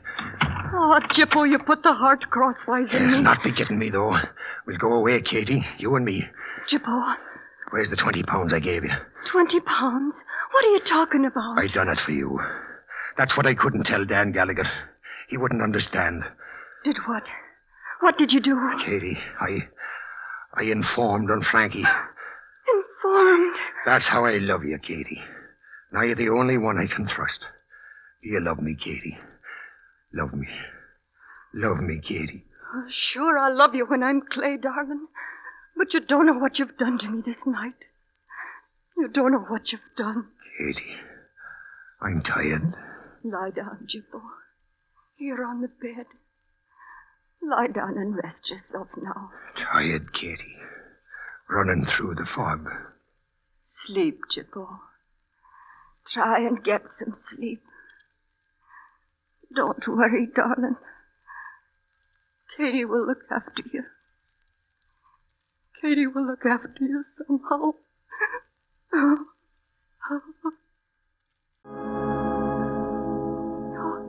Commandant, I'm begging you. Oh, you wouldn't hurt him if you knew how it was. Katie, in the church next door, there's a mother kneeling at the altar, praying for the soul of her dead boy. Jippo did that. He did it for me. For me, I tell you. Oh, may God forgive me for shaming him with his poverty and blaming him for mine. He didn't know what he was doing. Oh, let him go. I'm afraid that isn't within my power. Oh, Miss McPhillip, you ask him. He'll listen to you. Dan, just this once, couldn't you? Mary, dear, I'm sorry. The Tans will never let him alone now. They'll drag out of him every single thing he knows. I'll take him away. I swear by all that's holy. Where is he, Katie? In my room. The other side of the church. Oh, please, Miss McPhillip, don't let him do it. I'm not the kind of girl you are, but I love Jippo nonetheless for being what I am. You mustn't know. You're in love, too. Please. Dan, You're in love with him. I can tell by your eyes. Supposing you were begging for his life now. Suppose it was him you were pleading for. It is me. And all the others who are fighting for what we believe. Oh, you won't do it. I can see you won't do it. Mary, wait for me here. I'll be back. Our Father, who art in heaven, hallowed be thy name. Oh, please, miss. May I kneel beside you? Thy kingdom come. Thy will done on earth. As it is in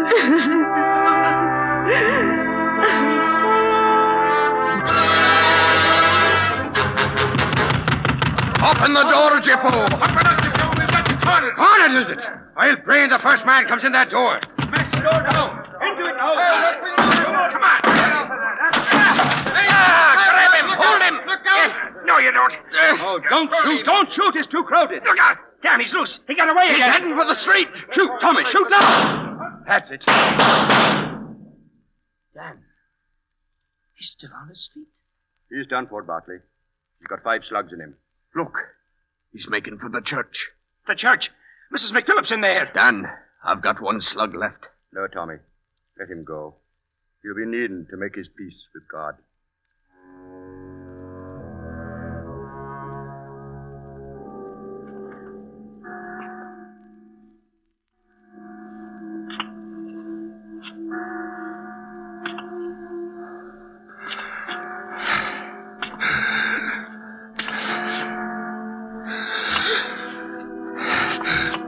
McPhilip. Mrs. McPhilip. Jippo. 'Twas I informed on your son. Forgive me, Mrs. McPhilip. You've got to forgive me. I forgive you, Jippo. You couldn't have known what you were doing. Frankie, you hear? Your mother forgives me. She forgives me, Frankie. She...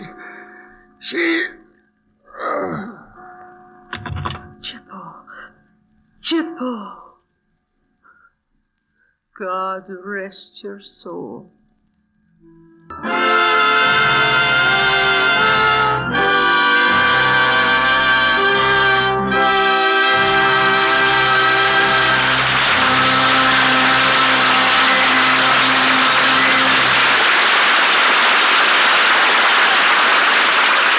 Thank you, Charles Bickford, Isabel Jewell, Wallace Ford, and Reginald Denny, for a memorable performance. Well, Mr. Bradley, every actor wants to do his best when he appears with the Lady Esther Screen Guild Players. You see, we feel that this is really our program, because all the benefits from these shows support the wonderful work of the Motion Picture Relief Fund and its country house and clinic. And now, before we tell you about next week's show, a word from one of America's foremost beauty authorities, Lady Esther. Thank you, Miss Jewell.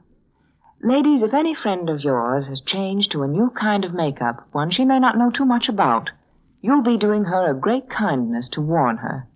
Tell her what skin specialists have told me, that if she is plastering her face with makeup, masking it with a makeup coating, she may be exposing her skin to these 3 serious dangers.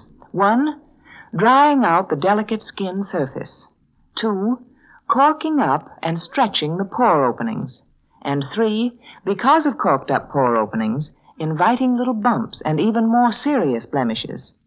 Now, I don't mean that anyone must give up glamour. On the contrary. A woman can easily give her skin that smooth, flawless look without danger, simply by using my new baby texture face powder. You see, Lady Esther face powder, made by an exclusive process, becomes so soft and fine that it lies on your face like a delicate, flattering film that helps safely hide little lines and blemishes. And Lady Esther clings 4 long hours without repowdering.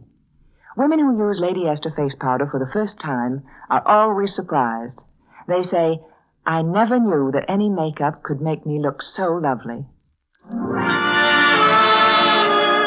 Next week, the Lady Esther Screen Guild Players will present a delightful farce comedy, Make Your Own Bed. It will star Alan Hale, Jane Wyman, and Jack Carson. Be sure to listen. Charles Bickford appeared through the courtesy of 20th Century Fox. Producers of Darrell F. Zanuck's Technicolor production, Wilson. Wallace Ford is currently working in the Bing Crosby production, The Great John L. Isabel Jewell can soon be seen in the Universal production, The Merry Monaghan's. Music on tonight's program was arranged and conducted by Wilbur Hatch. To try Lady Esther four-purpose face cream, just get the smallest size jar. Later, you can get the economical large jar and keep refilling the small one for convenience.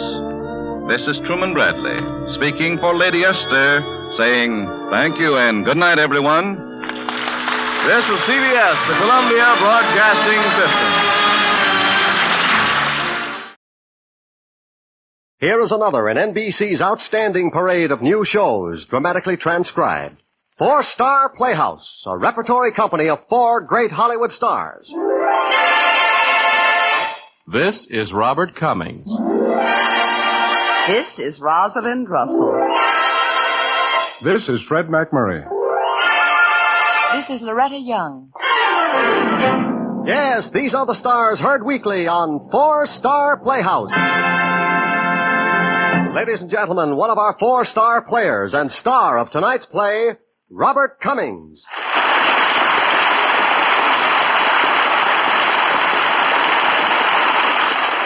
Thank you. And in behalf of Rosalind Russell, Fred McMurray, and Loretta Young, let me welcome you back to our 4-Star Playhouse. As you know, every Sunday night at this time, Roz, Fred, Loretta, and I appear in new dramatizations of stories selected from Cosmopolitan magazine. Stories by the world's leading writers of popular fiction.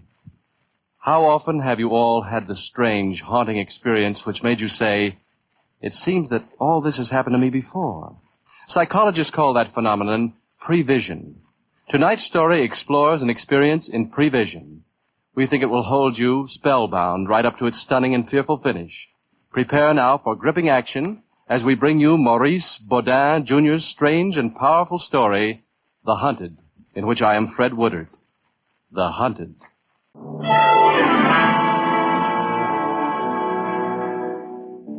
I was tired. Looking for a job in a strange city wasn't doing me any good. I was hot. I felt weak. My eyes throbbed, my head swam. I had to sit down. To escape from the heat, I went into the small, air-cooled theater. Feature picture goes on in 10 minutes, mister. Oh, thanks, Usher. Hot out, ain't it? That's terrible. You look beat. Why don't you sit down and wait till the newsreel's over? Oh, thanks, I will. I sat down to rest. I wasn't the only one. Across the lobby was a man, sound asleep. A man with a paunch. A man with a white scarf around his neck. And then she came in. The girl came in through the front door looking hunted and furtive. She saw the man with the paunch and started. Paunch opened his eyes and got up and walked toward her. In a panic, the girl dashed into the powder room. Paunch sat down again, closed his eyes. I didn't like it. Not a bit. Usher. Yeah? That guy over there with the paunch and the white scarf. Yeah? A girl came in and he tried to make a pass. Oh, forget it. Happens every day in theaters. Me, I keep my nose clean. I keep out of it. I don't like it. Routine. Don't let it bother you. I glared across at the sleeping fat man. And then my head began to nod. And then there she was again. The girl. She was coming in through the front doors again, the hunted, fearful look on her delicate face. Impulsively, I got up. Newsreel will be over in 5 more minutes. Oh, excuse me. Please, I'm in a hurry. Yes, I know, and that man sleeping over that fellow with the white scarf is bothering you. Who are you? You wouldn't know me. I'm a stranger in town. He isn't asleep. He's pretending. Let me speak to him. No. Is he bothering you? He's following me. He's everywhere. I tried to hide in here. Here, give me these parcels. We'll walk out here together. He won't follow us. He will. Come on. Don't look back. He's getting up. How do you know? I see him in the mirrors. He's following. Well, let him. Faster. He looks fat, but he's quick. Well, then we'll ride. Let's see. Taxi! Taxi! My name's Fred Woodard. I'm Ruth. Are you listed that way in the telephone book? Just Ruth, if you don't mind. Okay, Ruth. Oh, driver, this is all right. We'll get out here.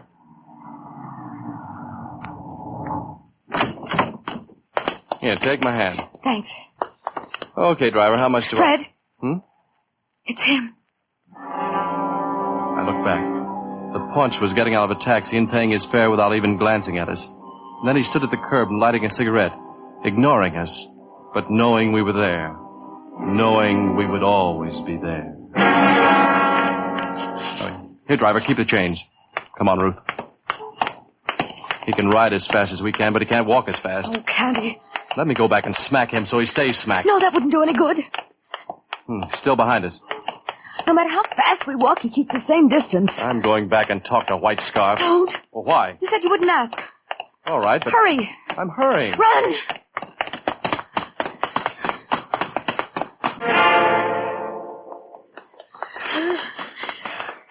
Quiet. I'm sorry. I can't go any further. No, not at this pace. Oh. Let me sit down on this bench.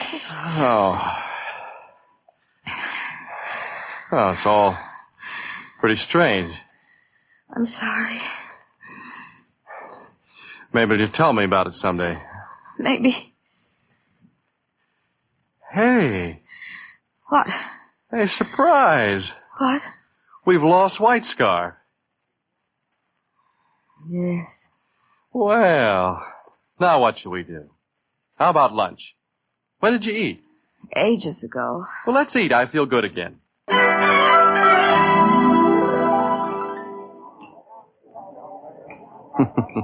I don't remember ordering this iced coffee, did I? You did, and very plainly. That's funny.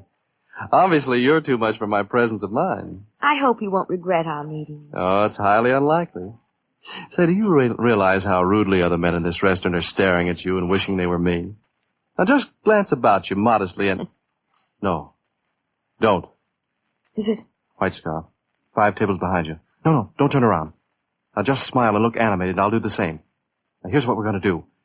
I'll tell you when to look up at the clock and exclaim about the time. Yes. And I'll stand up and say goodbye. All smiles, just like this, see? And we'll part like old friends, going to see each other again. Make up something as you leave. All right. What about you? I'll stay right here.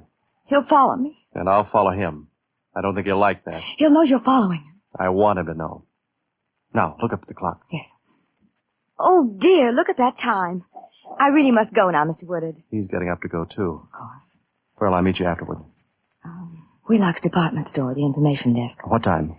I'll be there in exactly an hour if I'm not followed. Meet you there in 1 hour. Okay. Give me a big goodbye now. Oh, it's been awfully nice, Mr. Woodard. Maybe we can do this again soon. Oh, yes, Friday. Good. Well, it's a date. Goodbye. See you Friday. Right. And here comes White Scarf, right on schedule. Got a match, friend? Did you speak to me? Match? No. Going someplace? Yes. Why are you following that girl? What girl?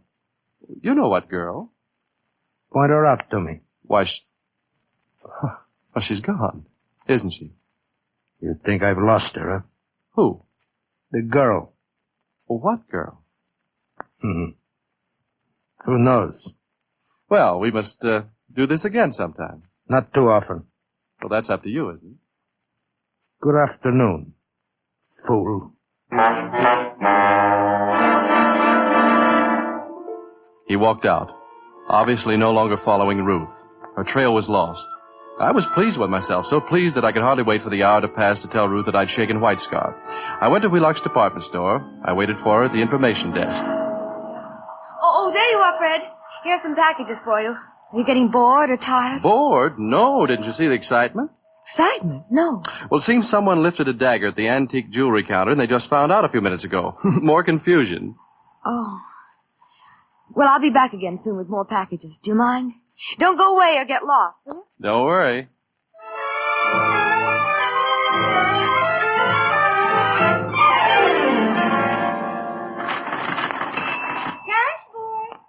Okay, sucker, come along. Who? Come on. White Scarf. Let's go. Well, you found us again. If one knows where to look, one finds. What do you mean by shadowing us this way? We ask the questions. Now, come along. Where? Upstairs. Who are you? Guess. The police. Come on.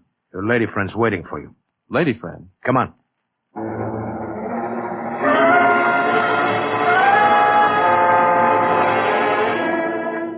I remembered vaguely reading something like this in the past. But what was it? I'd forgotten. White Scarf took me upstairs to a bare room with a single desk. I saw Ruth staring at the floor. She didn't look up. There was a pile of parcels on the desk. Behind the desk stood a tall, blond man about 35. He started speaking the moment White Scarf pushed me into the room. Oh! The first thing you better do is empty out your pockets. You're not talking to me. He's talking to you. Better do it. What are you raving about? You'll find some things in your pockets that don't belong to you. They belong to Wheelock's department store. Well, good Lord. Put the watch on the desk, Woodard. I don't know how it got there. What else is there? Oh, this gold cigarette lighter. On the desk. Why, I never saw these things before. See here. Don't deny you're Ruth's accomplice. Accomplice? Why, Oh, Ruth. He's a shoplifter. Shut up. Just remarking, Murray. Remark when you're asked to remark. Well, listen, wait, this is crazy. You're saying that Ruth is a thief and I helped her steal? There's some excuse for Ruth, but there's none for you. Oh, please, Ruth. Don't, darling. I don't know why I do it. I can't help it, Murray. I can't help it. I don't realize I do it. All these things are stolen? Things on you were. But I knew nothing about it. Ruth, tell them. Miss Fleming cannot answer for anything she does. You can. Who are you? Miss Fleming is not an ordinary thief. If she were, this would be for the police. As matters stand, the stores permit me to make an adjustment on the merchandise she appropriates. He is in the clear. You'll get it, though. Well, this is crazy. I didn't realize what she was up to. You'll serve her sentence, too. Shut up! Take her to the next room. Come on.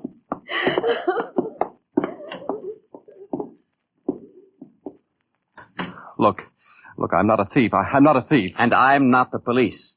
But I am that poor girl's fiancé. Fiancé? I've been doing everything in my power. Everything within the power of love and modern medicine to help Ruth, to cure her of her kleptomania. And when a sniveling, lying crook like you takes advantage of her and breaks down everything I've accomplished... Stop it! Oh, cut it out. She was in trouble. That fellow with the scarf was following her.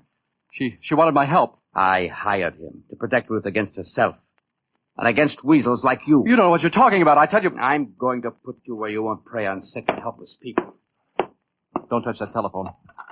Put it down, I tell you. I'm going to put you where you can't pull your low, sneaking tricks. Drop it. Drop that phone. Operator, get me the police. Oh, I warned you. I warned you. I won't be framed. I won't. No one frames me like that. You hear? No one.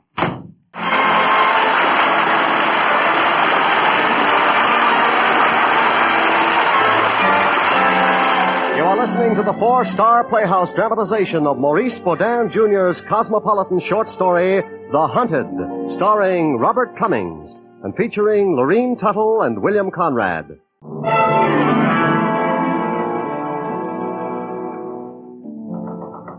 Fred? I won't answer. Fred, open up. It's Ruth. It's a trick. She brought the police. Fred, you must believe me. You must trust me. Fred! All right. I'm coming. Are you alone? Yes. Well, come in. Oh, Fred, I'm so terribly sorry I got you into all this. I didn't mean for you to get into trouble. I never in the world would have wanted that. Well, you did steal those things. Yes. Well, why? I don't know. I can't help it.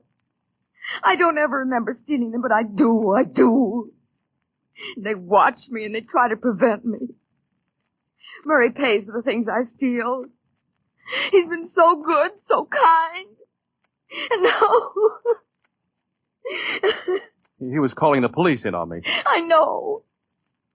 I don't blame you for what you did, not entirely. I let him have it. It was my fault, too. I let him have it, all right. Oh, why did you do it? I don't know. I lost my head. I'd have gone to the police myself, but there was something funny about what was going on, some kind of a frame. White Scarf was too happy about sending someone up, but I wasn't going to be railroaded. I'm new in this town. I'm green. I can't take chances where I've got nobody to fight for me. I know. I'd rot here in jail. I know. But you didn't have to kill him. Kill him? Kill who? Don't deny it. White Scarf went into the room when he heard you and Murray fight. Murray was on the floor. The dagger. I didn't kill him, no. Don't deny it. You stabbed him with that dagger I gave you, the dagger I stole at Wheelock. You stole that dagger. I must have stolen it. I stole it and I gave it to you. No, you didn't. I must have. You stabbed Murray with it. No, there must be some horrible, I couldn't have, some mistakes, some... Oh, stop lying, stop pretending. I'm not blaming you. I gave you the dagger. I stole it and gave it to you. But you should have given it up with the other thing. I've got to get out of this. I had to come here before they find out where you stay. Before they find out where... How did you know where I'm staying? I didn't tell you. I'm so ashamed. I asked you something. I know. I asked you how you knew I was at this hotel. There was a paid hotel bill in your wallet. My wallet? Well, how did... Oh. I must have stolen it from...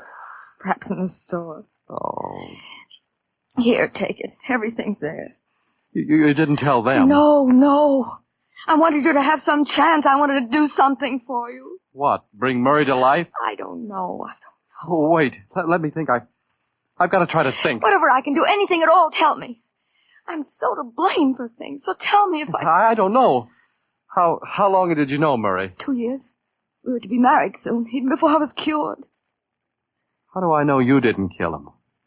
How do I know you didn't keep the dagger and kill him yourself? How do I know you're not trying to pin something on me? No. Why would I kill Murray? Would I murder the man I love? I don't know. Maybe the man you love you hate. But why? I don't know why. Listen, John. We'll be heard. Oh, this whole crazy nightmare I've stumbled into. When will it end? Where does it all lead to? If I killed Murray, would I try to help you? He was doing so much for me, and he loved me so much. And tonight we were going someplace special. Where? It doesn't matter. I don't know if it matters or not. I've got to ask questions. I've got to keep moving in my mind or I'll crack wide open. Where were you going with Murray tonight? It just might matter. There was to be a party at Maggie Bolton's. You know Maggie Bolton. I don't know anyone or anything. I'm new around here. Well, once a year she gives a big party and wears the Bolton necklace. Wasn't Murray afraid you'd steal the necklace, too, right off of her throat? Stop it! Wait, that's something. What is? I'm not sure. Murray's being killed just today, the day of the party. I don't know. Maybe. But you killed him. Oh, you did.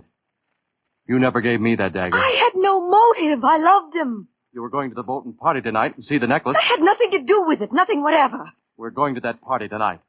You'll be picked up by the police. Not unless you tell them I'm there. I won't. I don't know what I'm trying to find out. I just know I've got to keep moving and doing or I'll go crazy. Where's this Bolton place? We arrived too late for the party. Too late to see the famous Bolton diamond necklace on the famous Bolton throat. There was some excitement about the house when we drove up in the hired car. I left Ruth in the car and walked up the driveway, curving around into the darkness, and stopped short. Police cars, all around the house. I turned and began to walk down the driveway again. Hey, you! I began running. Hey, stop! In a panic, I plunged off the drive into the thick tangle of cypress that covers the huge ground. Hey, you! I lost the cop. In the dark, dense jungle of cypress, I even lost myself. And then something stepped out of the darkness. Something in a white scarf with flat, dead eyes and a toneless smile and that faintly foreign voice. White scarf. Don't move. I want to talk to you. Talk what? I want to talk to you. Well, there's nothing to talk about. Theft is nothing? Why, I didn't steal. Murder is nothing? I don't know what you're talking about. Murray Lister. What? I don't know anything about Murray Lister. You also deny that you strangled Maggie Bolton in the solarium an hour ago. No, I tell you, I didn't have anything to do with it. Well, I didn't even know she'd been killed. You didn't know she'd been killed? No. No. You're not going to pin that on me, too. I didn't come near her. I just arrived. Hey, how did you know it was an hour ago? Because I strangled her. You? Aye. Who are you? I will tell you so that you will have the caution and the self-interest to cooperate with me. I don't know how. Cooperate how? What? In delivering the Bolton necklace to me. I tell you, I don't know anything about it. Then let me sharpen your understanding of it. I killed Mrs. Bolton when she refused to tell me where the necklace was. I strangled her. Strangled? With this white silk scarf. I don't... I'm a Apache, you know. French Apache. I also stabbed Murray Lister. Of course. You went it alone after I knocked him down. Of course. Of course. I also stole all the things that Ruth Fleming is accused of stealing. Now we will put these together and it will become a diamond necklace for me. Huh? You're crazy. No. You're crazy, Killer. You're crazy. You're crazy. No. Murray Lister hired me to plant stolen things on Ruth to make her think she was a kleptomaniac. She doesn't steal? I do. I stole and planted your wallet on her. I stole the dagger and planted it on Murray Lister. But why? Murray was preparing with Fleming to take the blame one day for the theft of the Bolton necklace. That's simple. I helped prepare her. But today I thought, why work for Murray Lister when I can go into business for myself? You stabbed a man and strangled Maggie Bolton. I tell you this so you'll be warned. Now, you will reply to my questions, or... Wait, don't stop. There you see. The white scarf about your throat. Enough? Enough. Be warned. I can't help you. I don't know anything. You do? No. You lie. Why do you lie when you know how unwise it is to lie to me? The strangler. Huh? Now, where is the necklace? I don't know. Do you want to die? Do you want your eyes to stick out of your head? Do you want your tongue to go purple in your mouth? Well, do you? No, listen to me. You got to listen to me. An end to these lies. So, I'm new in this town. I just came in last week. I picked up this girl, Ruth Fleming, in the theater lobby. I didn't know anything about her, anything about... Enough. No, listen. An end to talk. Wait, don't. Listen. Time now to act. Stop, don't. Hey, you see. Don't. He strangles. Let go. The Apache way. The way of the Paris Apache. Vous savez? No. Die.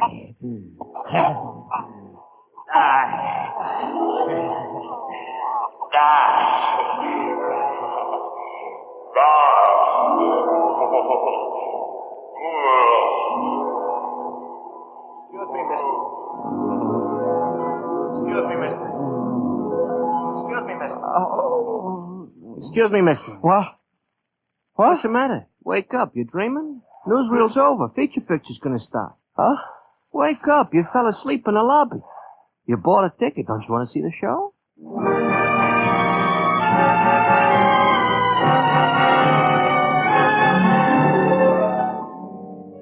I dragged myself back to consciousness. In seconds, the fabric of my awful dream unraveled and vanished. I was drenched in cold sweat, but overwhelmed with relief.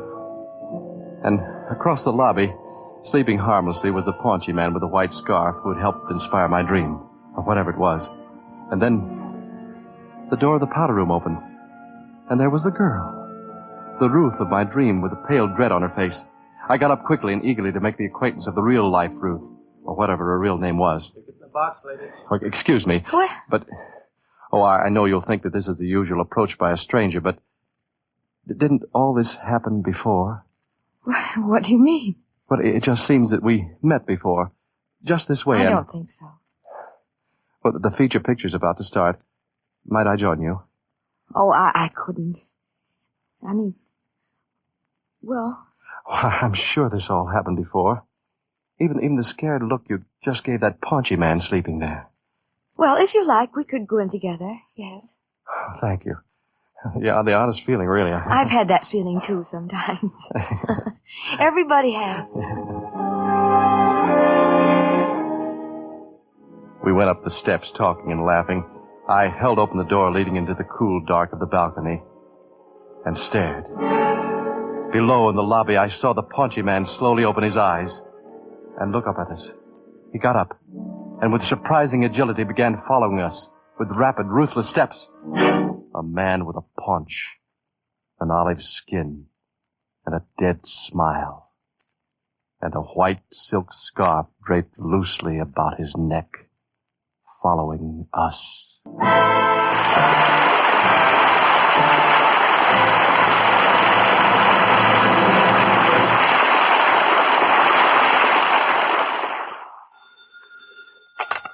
Four-Star Playhouse, Robert Cummings speaking. Bob, this is Rosalind Russell with a very urgent question. Roz, I didn't do it. I tell you, I was framed. Oh, what urgent question? What happened to you after you picked that girl up in the lobby the second time? Did you meet White Scarf and Cypress again? How did that come out? Oh, I was choked to death. Next question? Well, will you listen to me next Sunday when I do The Incredible Anna Lee? It's about a Hollywood motion picture actress, Anna Lee, a lovely and unpredictable ham who inflicts herself on films and on her press agent. How our ham becomes cured and our guy gets contented is the substance of next week's opera. Roz, it sounds very inviting, and I'll recommend Russell's remarkable recipe for radio enjoyment to all my friends. Thanks, Bob. And incidentally, thrilling show tonight. Bye, Bob. Thanks, Roz, and thanks for calling. Au revoir, Roz. And good night, everybody, and thank you for calling. Call again next Sunday, huh? Night. You have been listening to Four-Star Playhouse, tonight starring Robert Cummings in The Hunted, written by Maurice Boudin, Jr., and adapted for radio by Milton Geiger. Lorene Tuttle was featured as Ruth, with William Conrad as White Scarf, Wilms Herbert played Murray, and Larry Dobkin the usher. Four-Star Playhouse is directed by Warren Lewis. Music composed and conducted by Albert Harris. Portions were transcribed. Robert Cummings may currently be seen in Walter Wanger's production, Reign of Terror. Each week at this time, one of our four-star players, Rosalind Russell, Fred McMurray, Loretta Young, and Robert Cummings, is heard in a special adaptation of a popular fiction story selected from Cosmopolitan magazine, written by the world's foremost fiction authors. On future weeks, you will hear Fred McMurray in a powerful two-fisted drama, and Loretta Young, who was unable to appear tonight as originally scheduled due to illness, in Virginia Faulkner's zany comedy, Once Upon a Horse. Next week on Four-Star Playhouse, Rosalind Russell will star in Robert Carson's delightful story, The Incredible Anna Lee. Americans, in the present unstable condition of the world, the United States needs unity among its citizens more than ever before. We simply cannot afford to be divided by racial and religious differences. Such division among us is advertised in certain countries as a sign that America is weak and that democracy is a failure. Don't help such propaganda. The very differences that exist among our mixed peoples have given us the variety of contributions that have made our country great and free. Keep it great and free. Fight prejudice. In just a few moments, you are going to hear another of the NBC Symphony Summer Concerts. And 1 hour from now, Ethel Merman is sure to delight you in her own new show. For the best in entertainment all evening long, keep your dial tuned to your favorite NBC station. This is NBC, the national broadcasting company. We're back for our final 3 programs in this old-time radio for deep sleep collection. First, the famous Mercury Theater on the Air program, created, hosted, and starring Orson Welles and his Mercury Theater Repertory Company. Despite only running for a few months in 1938, it was extremely popular for the high quality of its adaptations of classic literary works, like this one, Abraham Lincoln, which was written based on the collected words of Lincoln himself, and presented a portrait of the famous president during the Civil War years. It was broadcast on August 15, 1938, with Welles playing Lincoln. Next, Chicago Deadline from the Screen Directors Playhouse. Yet another famous drama anthology program that used famous Hollywood actors to do adaptations of famous movies. It ran from 1949 until 1951 for 122 episodes, and later on TV from 55 to 56. This is their adaptation of the 1949 Paramount crime noir film starring Alan Ladd, who reprises his role from the movie. It aired on March 24th, 1950. And our final show for you on this collection is One More Spring from that great drama radio show, Studio One. Despite only running for a single season from 1947 to 1948, Studio One was known for the high quality of its productions, and for the fact that it usually only did adaptations of novels and plays that had never been broadcast before. Also, the writers had been instructed to deviate as little as possible from the original material. One More Spring is the March 16, 1948 adaptation of the 1933 novel by Robert Nathan, about 3 homeless people living in Central Park, New York, during the Great Depression. It stars Susan Peters, Everett Sloan, and Glenn Anders. Drift deeper into sleep and enjoy. The Mercury Theater on the Air. The Columbia Broadcasting System takes pleasure once again in bringing you Orson Welles and the Mercury Theater on the Air in the unique summer series which signalizes radio's first presentation of a complete theatrical producing company. In tonight's performance, the 6th in a group of 9 weekly broadcasts, the regular CBS stations are joined by a coast-to-coast network of the Canadian Broadcasting Corporation. Here is Orson Welles himself, the director of the Mercury Theater, star and producer of these programs, to tell you about tonight's play. Mr. Welles. Wherever you are in the world, an hour and a half from now, there will come to you through these same radio facilities the voice of the President of the United States. Until then, here is another president. His words, at least, which on Monday, August the 15th, 1938, are still entirely alive and his person, preserved in a fine and very famous play. His words we have collected for this broadcast from many sources, from letters and speeches, debates and proclamations, and from the written record of his own private conversation. They amount to a testament of his abiding faith in this, our land of the free. Much of it you will recognize, and much of it is as new as though this microphone were in the White House tonight.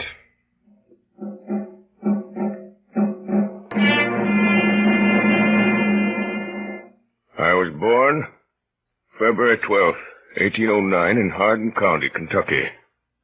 My parents were both in Virginia, undistinguished families, second families, perhaps I should say. My mother, who died in my 10th year, was of a family of the name of Hanks, some of whom now reside in Macon County, Illinois. My paternal grandfather emigrated from Rockingham County, Virginia, to Kentucky, where a year or two later he was killed by the Indians. When I came of age, somehow I could read, write, and cipher to the rule of 3. That was all. I have not been to school since. Little advance I now have upon this store of education I've picked up from time to time under the pressure of necessity. I was raised to farm work, which I continued till I was 22. 21, I came to New Salem, where I remained a year as a sort of clerk in a store. Then came the Black Hawk War, and I was elected a captain of the volunteers. A success which gave me more pleasure than any I've had since. From 1849 to 1854, I practiced law in Springfield. What I've done since then is pretty well known. If any personal description of me is thought desirable, it may be said I am in height 6 feet 4 inches, nearly and lean in flesh, weighing on an average 180 pounds, dark complexion with coarse black hair and gray eyes. No other marks or brands recollected. Yours truly, Abraham Lincoln. Gentlemen, you said this was a great evening for me. It is. And I'll say more than I mostly do because it is. I'm likely to go into history now with a great man. For now I know better than any how great he is. I'm plain-looking, and I've a sharp tongue, and I've a mind that doesn't always go in his easy high way. And that's what history will see, and it will laugh a little and say, poor Abe Lincoln. That's all right, but it's not all. I've always known when he should go forward and when he should hold back. I've watched and watched. There are women like that, lots of them. But I'm lucky. My work's going farther than Illinois. It's going farther than any of us can tell. I made things easy for him to think and think when we were poor. And now his thinking has brought him to this. They wanted to make him governor of Oregon. And he would have gone and have come to nothing there. I stopped him. Now they're coming from Chicago, from the Republican convention there, to ask him to be president. And I've told him to go. It's a great place for a man to fill. You know, it's hard to believe. When I think of the times I've sat in this room of an evening and seen your husband come in, ma'am, with his battered hat and tie falling off the back of his head, and stuffed with papers that won't go into his pockets, and God darning some rascal who done him about an assignment or a trespass, why, I can't think he's gone up there into the eyes of the world. Hello, Mary. How do, Samuel? How do, Timothy? Good evening, Abraham. Good evening, Abraham.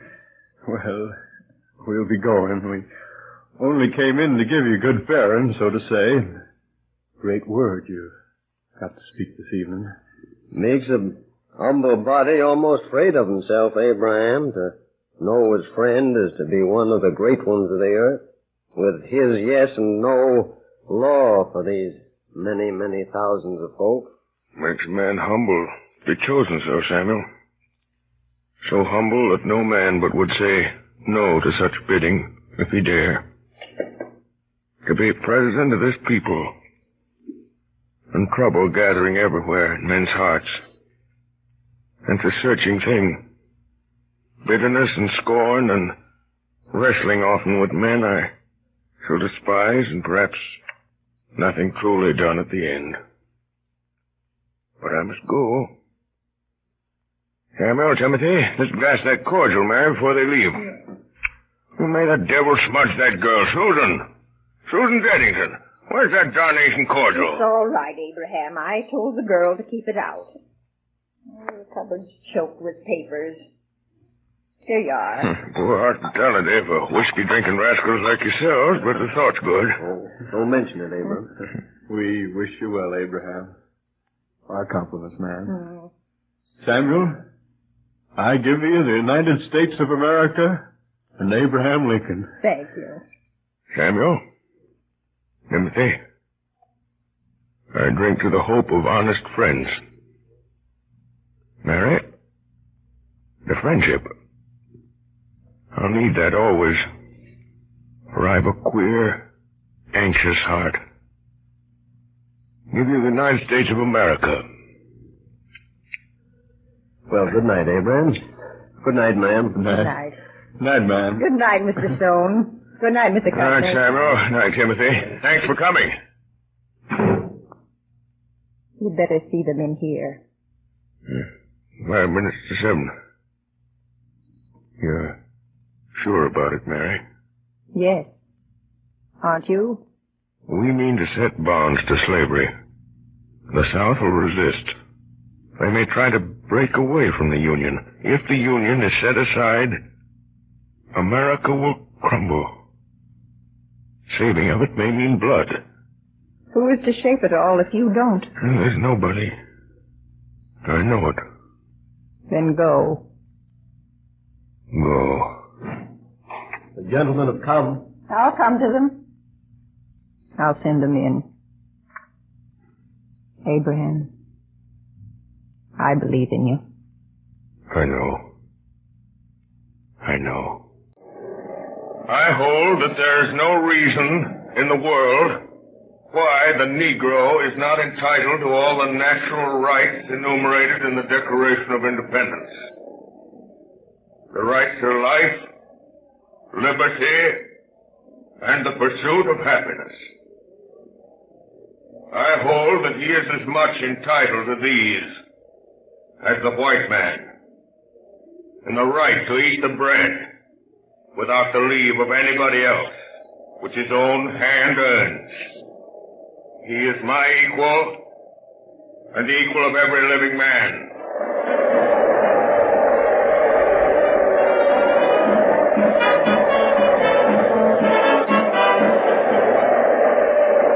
November 6, 1860. Republican Party 180 out of 303 electoral votes.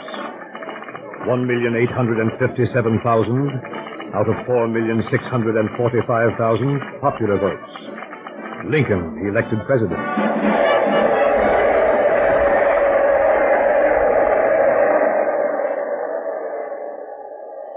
Fellow citizens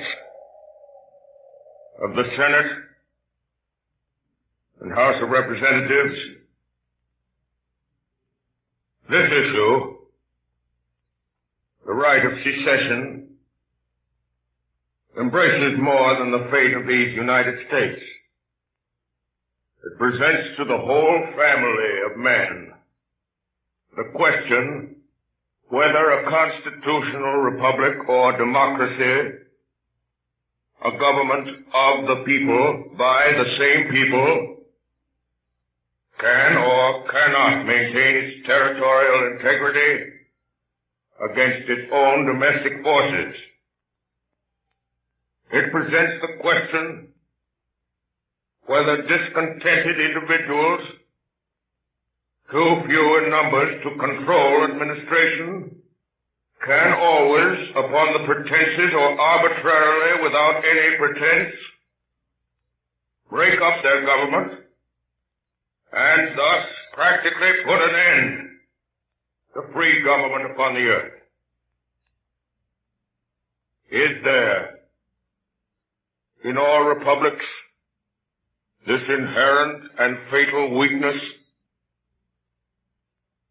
Must the government of necessity be too strong for the liberties of its own people, or too weak to maintain its own existence? Common feeling in the South, Mr. Seward, that as Secretary of State, you are the one man here at Washington to see this thing with large imagination. I say this with no disrespect to the President. But what does his experience of great affairs of state amount to beside yours, Mr. Seward? My support of the President is, of course, unquestionable, Mr. Jennings. Oh, entirely. But how can your support be more valuable than in lending him your unequaled understanding? You understand, of course, that I can say nothing officially. These are nothing but informal suggestions. But I may tell you that I am not unsympathetic. I was sure that that would be so. Yes, come in. The President is coming up the stairs, sir. Thank you. This is unfortunate. Say nothing and go at once. Here he is. Good morning, Mr. Seward. Morning, Mr. Jennings. Good morning, Mr. President. And, I'm obliged to you for calling, Mr. Jennings. Good morning. Perhaps Mr. Jennings could spare me 10 minutes. Say 5 minutes. I'm anxious always for any opportunity to exchange views with our friends of the South. Much enlightenment may be gained in 5 minutes. Excuse, I beg you, Mr. Seward will allow us. By all means. Shall I leave you? Leave us, but why? I may want your support, Mr. Secretary, if we should not wholly agree. Well, Mr. Jennings, you have messages for us. Mr. Jennings, in his anxiety for peace, was merely seeking the best channel through which suggestions could be made. To whom? To the government. The head of the government is here. Come, sir. What is it? It's this matter of Fort Sumter, Mr. President. Yes? If you withdraw your garrison from Fort Sumter, it won't be looked upon as weakness in you. We believe that the South at heart does not want secession. It wants to establish the right to decide for itself. The South wants the stamp of national approval upon slavery. Can't have it.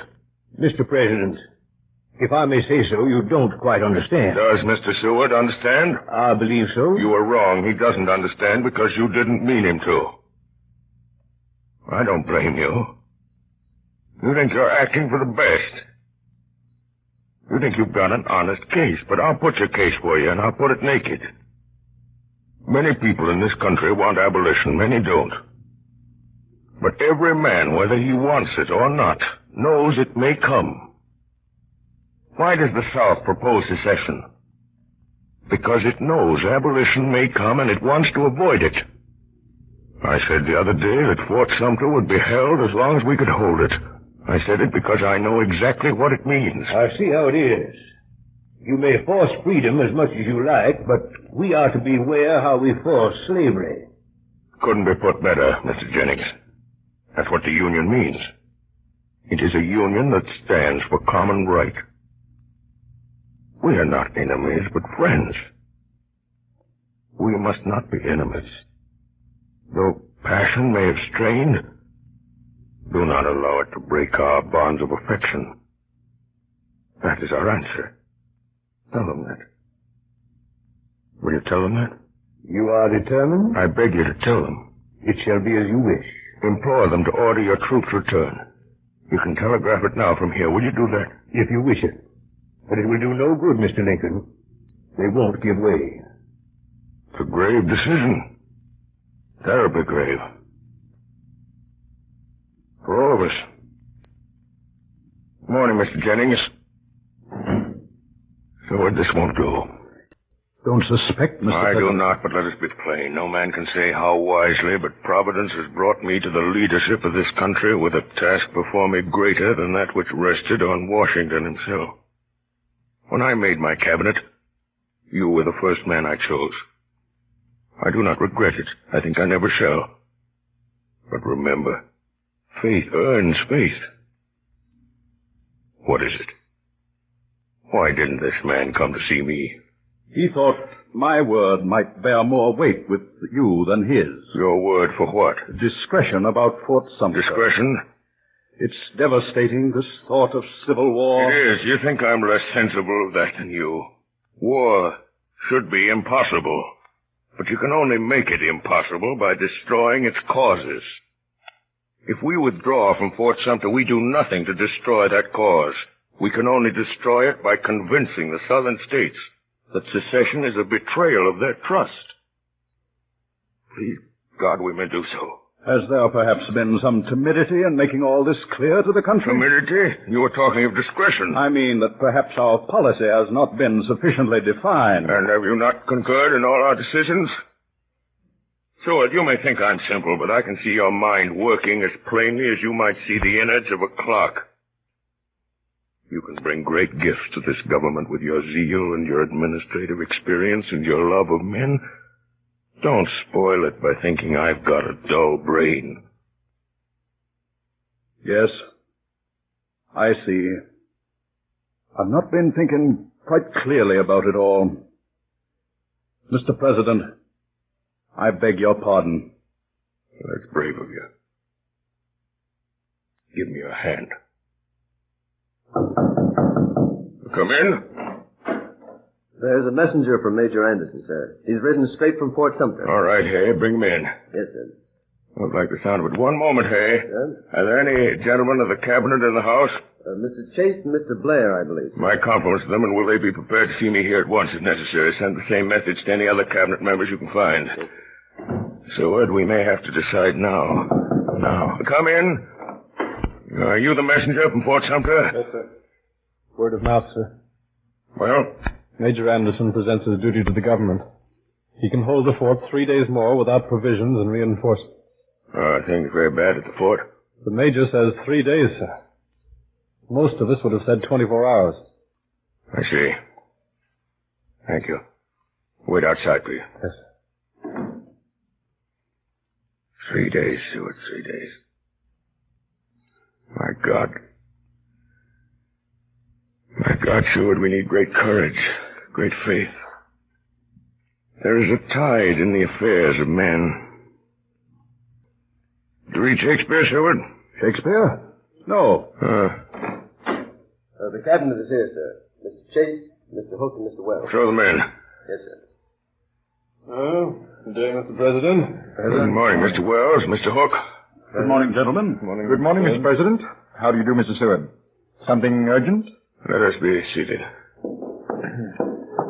Gentlemen, we meet in a crisis, the most fateful perhaps that has ever faced any government in this country. Can be stated briefly. A message has just come from Anderson. He can hold Fort Sumter 3 days at most unless we send men and provisions. Mr. President, I consider that we should withdraw. Don't you see that to withdraw may postpone war, but that it will make it inevitable in the end? It is inevitable if we resist. I fear it will be so, but in that case we shall enter it with uncompromised principles. Mr. Chase? It is difficult, but on the whole my opinion is with yours, Mr. President. And you, Seward? I respect your opinion, but I must differ. I charge you, all of you, to weigh this thing with all your understanding. To temporize now cannot, in my opinion, avert war. To speak plainly to the world and standing by our resolution to hold Fort Sumter with all our means, and in a plain declaration that the Union must be preserved, will leave us with a clean cause, simply and loyally supported. I tremble at the thought of war. But we have in our hands a sacred trust. It is threatened. Persuasion has failed, and I conceive it to be our duty to resist. To withhold supplies from Fort Sumter would be to deny that duty. Gentlemen, the matter is before you. For sending men and provisions to Fort Sumter, 3. For immediate withdrawal, 5. Gentlemen, I may have taken upon myself the responsibility of overriding your vote. It will be for me to satisfy Congress and public opinion. Should I receive any resignations? Thank you for your consideration. Will you send in that messenger? Yes, sir. You sent for me, Mr. President? I did. Can you ride back to Fort Sumter at once? Yes, sir. Tell Major Anderson that we cannot reinforce him immediately. We haven't the men. Yes, sir. Say that the first convoy of supplies will leave Washington this evening. Yes, sir. Thank you. Whereas the laws of the United States have been for some time past and now are opposed, and the execution thereof obstructed in the states of South Carolina, Georgia, Alabama, Florida, Mississippi, Louisiana, and Texas, by combinations too powerful to be suppressed by the ordinary course of judicial proceedings, or by the powers vested in the marshals by law. Now, therefore, I, Abraham Lincoln, President of the United States, in virtue of the power in me vested by the Constitution and the laws, have thought fit to call forth and do hereby call forth militia of the several states of the Union to the number of 75,000 in order to suppress said combinations and to cause the laws to be duly executed.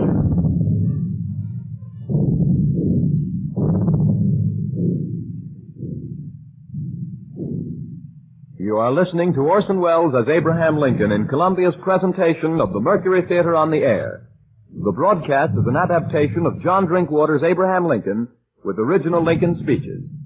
The drama will continue in just a moment. This is the Columbia Broadcasting System. We continue now with the performance of John Drinkwater's Abraham Lincoln by Orson Welles and the Mercury Theater on the Air. Fellow citizens of the Senate and the House of Representatives, the war continues, and it continues to develop. That the insurrection is largely, if not exclusively, a war upon the first principle of popular government, the rights of the people. It is not needed, nor fitting here, that a general argument should be made in favor of popular institutions. But there is one point to which I ask a brief attention. It is assumed that labor is available only in connection with capital. That nobody labors unless somebody else owning capital somehow by the use of it induces him to labor. This assumed, it is next considered whether it is best that capital shall hire laborers and thus induce them to work by their own consent, or buy them and drive them to it without their consent. Having proceeded that far, it is naturally concluded that all laborers are either hired laborers or what we call slaves. And further, it is assumed that whoever is once a hired laborer is fixed in that condition for life. Now, there is no such relation between capital and labor as assumed. Nor is there any such thing as a free man being fixed for life in the condition of a hired laborer. Both these assumptions are false, and all inferences from them are groundless. Labor is prior to and independent of capital. Capital is only the fruit of labor, and could never have existed if labor had not first existed. No men living are more worthy to be trusted than these who toil up from poverty. Let them beware of surrendering a political power which they already possess, and which, if surrendered, will surely be used to close the door of advancement against such as they, and to fix new disabilities and burdens upon them, till all of liberty shall be lost. Good morning, gentlemen. I've just had my summons. Is there some special news? Yes, McClellan has defeated Lee at Antietam. It's our greatest success. They ought not to recover from it. The tide is turning. Have you seen the President, Mrs. Stanton? I've just been with him. Well, what does he say? He only said at last. He's coming directly. He'll bring up his proclamation again. In my opinion, it's inopportune. I thought we had learned by now that the president is the best man among us. There's a good deal of feeling against him everywhere, I find. He is the one man with character enough for this business. There are other opinions. Yes, but not here, surely, Mr. Hook. It's not for me to say.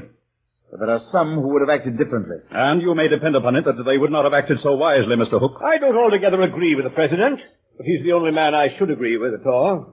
Is Lee's army broken? Not yet, but it is in grave danger. Why doesn't the president come? I think this news was nothing. I must say I'm anxious to know what he has to say about it all. I shall oppose it if it comes up. He may say nothing about it. I think he will. Gentlemen, the president. Morning, gentlemen. Good morning, Mr. President. President. Morning. Great news we hear. If we leave things with the army now to take that course, why, we ought to see through our difficulties. It's an exciting morning, gentlemen. I feel rather excited myself. I find my mind not at its best in excitement. Would you allow me to read you something? It's not long, and it may compose us all. It is Artemus Ward's latest. High-handed outrage at Utica. In the fall of 1856, I showed my show in Utica, a truly great city in the state of New York. People gave me a cordial reception. The press was loud in her praises. One day I was given a description of my beasts and snakes in my usual flowery style, when what was my consternation, and so in my cage containing my wax figures of the Lord's Last Supper, I says, but up comes a fella and seized Judas Iscariot by the feet and drag him out on the ground. He then commenced for to pound him as hard as he could. What under the sun are you about, cried I, says he. What did you bring this pusillanimous cuss here for? And he hit the wax figure another tremendous blow on the head. Says I, you egregious ass, that is a wax figure. Representation of the false apostle. Says he, that's all very well for you to say, but I tell you, old man, that Judas Iscariot can't show himself in Utica with importunity by a downside, with which observation he caved in Judas's head. Young man belonged to one of the first families in Utica. I sued him, and the jury brought in a verdict of arson in the third degree. Gentlemen, I'd give up office if I could write like that. May we now consider affairs of state? Yes, we may. Mr. Hook says, yes, we may. Thank you. Oh, no, thank Mr. Hook. McClellan is in pursuit of Lee, I suppose. You suppose a good deal, but for the first time, McClellan has the chance of being in pursuit of Lee, and that's the first sign of their end. If McClellan doesn't take his chance, we'll move Grant down to the job. Grant drinks. Well, then tell me the name of his brand. I'll send him some barrels. He wins victories. Is there any other business? There is. Some weeks ago, I showed you a draft I made, proclaiming freedom for all slaves. You thought then it was not the time to issue it. I agreed. I think now the moment has come. I will read it.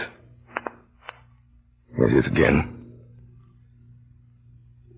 It is proclaimed that on the first day of January, in the year of our Lord, 1863, all persons held as slaves within any state, the people whereof shall then be in rebellion against the United States, shall be then, thenceforward, and forever free. I must oppose the issue of such a proclamation at this moment in the most unqualified terms. I do not quite understand, Mr. President, why you think this the precise moment. Believe me, gentlemen, I have considered this matter with all the earnestness and understanding of which I am capable. But when the New York Tribune urged you to come forward with a clear declaration 6 months ago, you rebuked them. Because I thought the occasion not the right one.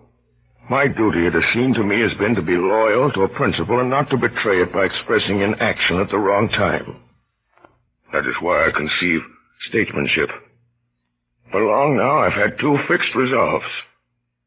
To preserve the Union and to abolish slavery. How to preserve the Union, I was always clear. And more than 2 years of bitterness have not dulled my vision. We have fought for the Union, and we are now winning for the Union. With that victory and a vindicated Union will come abolition. I made the promise to myself and to my Maker. The rebel army is now driven out, and I'm going to fulfill that promise. I do not wish your advice about the main matter, but that I've determined for myself. This is, I say, without intending anything but respect for any one of you. But I beg you to stand with me in this thing. Well, in my opinion, it's altogether too impetuous. One other observation I will make. I know very well that others might in this matter, as in others, do better than I can.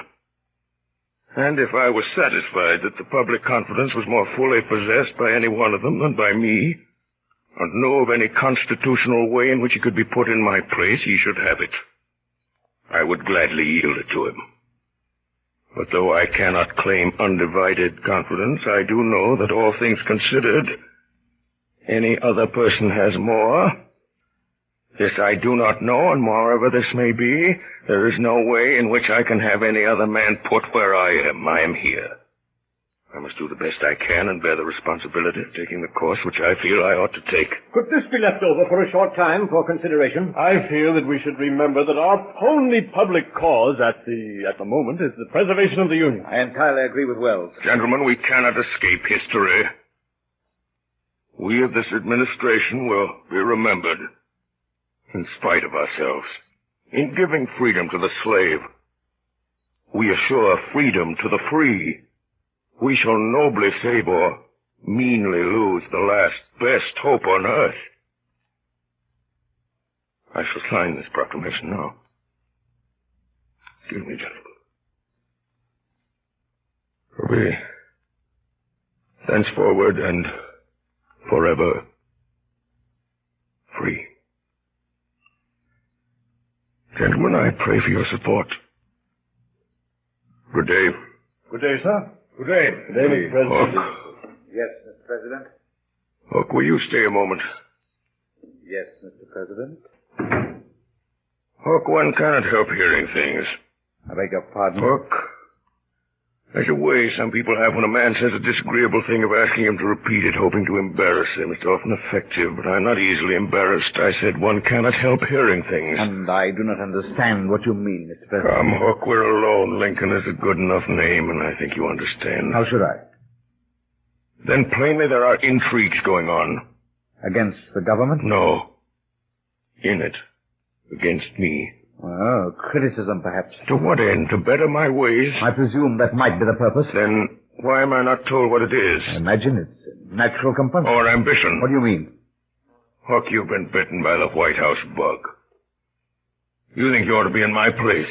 You're well informed. You cannot imagine why everyone does not see that you ought to be in my place. By what right you say that? It is not true. You take me unprepared. You have me at a disadvantage. You speak as a very scrupulous man, Hook. You question my honor? As you will. Then I resign. As a protest against... Your suspicion. This false? Very well. I'll be frank. I mistrust your judgment, Mr. Lincoln. In what? Generally, you overemphasize abolition.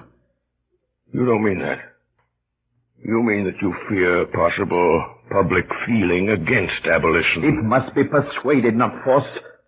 Besides, you have, in my opinion, failed in necessary firmness in telling the South what will be the individual penalties of rebellion. This is war. I will not allow it to become a blood feud. But we are fighting treason. We must meet it with severity. We will defeat treason.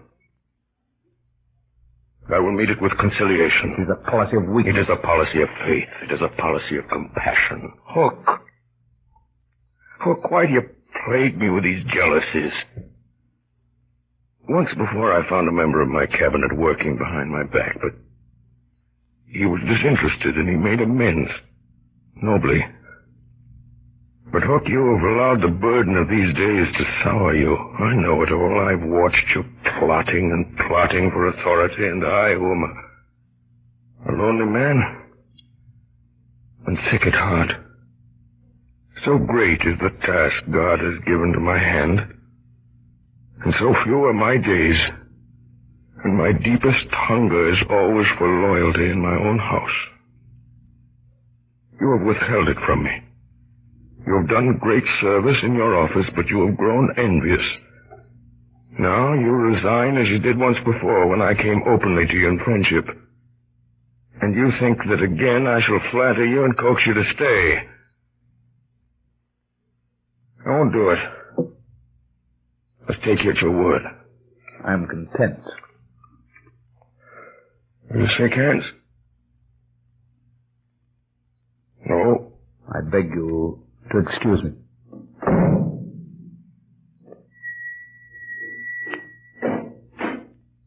Yes, Mr. President? Mr. Hay. Yes, sir? Mr. Hay, I'm rather tired today. Read to me a little. Certainly, sir. The Tempest. You know the passage. Our revels now are ended. These, our actors, as I foretold you, were all spirits, and are melted into air, into thin air. And like the baseless fabric of this vision, the cloud-capped towers, the gorgeous palaces, the solemn temples, the great globe itself, yea, all which it inherit, shall dissolve, and like this insubstantial pageant faded, leave not a rack behind. We are such stuff as dreams are made on, and our little life is rounded with a sleep. We are such stuff as dreams are made on, and our little life. Ordered that the 4th day of April, 1865, be the day for a general movement of all the land and naval forces of the United States against the insurgent forces. That especially the Army of the Potomac, the Army of Western Virginia, the Army near Munfordville, Kentucky, the Army and flotilla at Cairo, and a naval force in the Gulf of Mexico be ready to move on that day.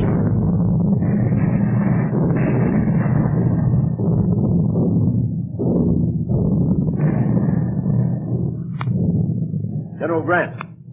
Yes, Dennis? 7:30, sir. An hour and a half. Ought to be something more from Meade by now, Dennis. Yes, sir. Have you wired the president? Yes, sir. Take these papers to Captain Templeman. Ask Colonel West if the 23rd are in action yet.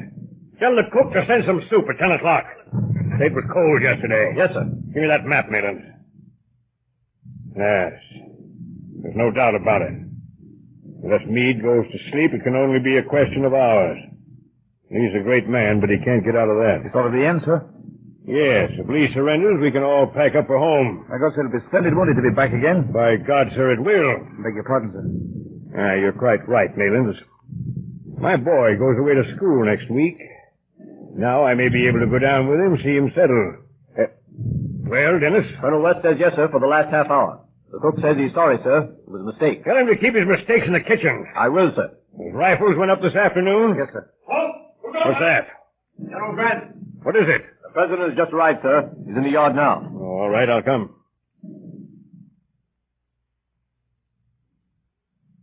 General Grant?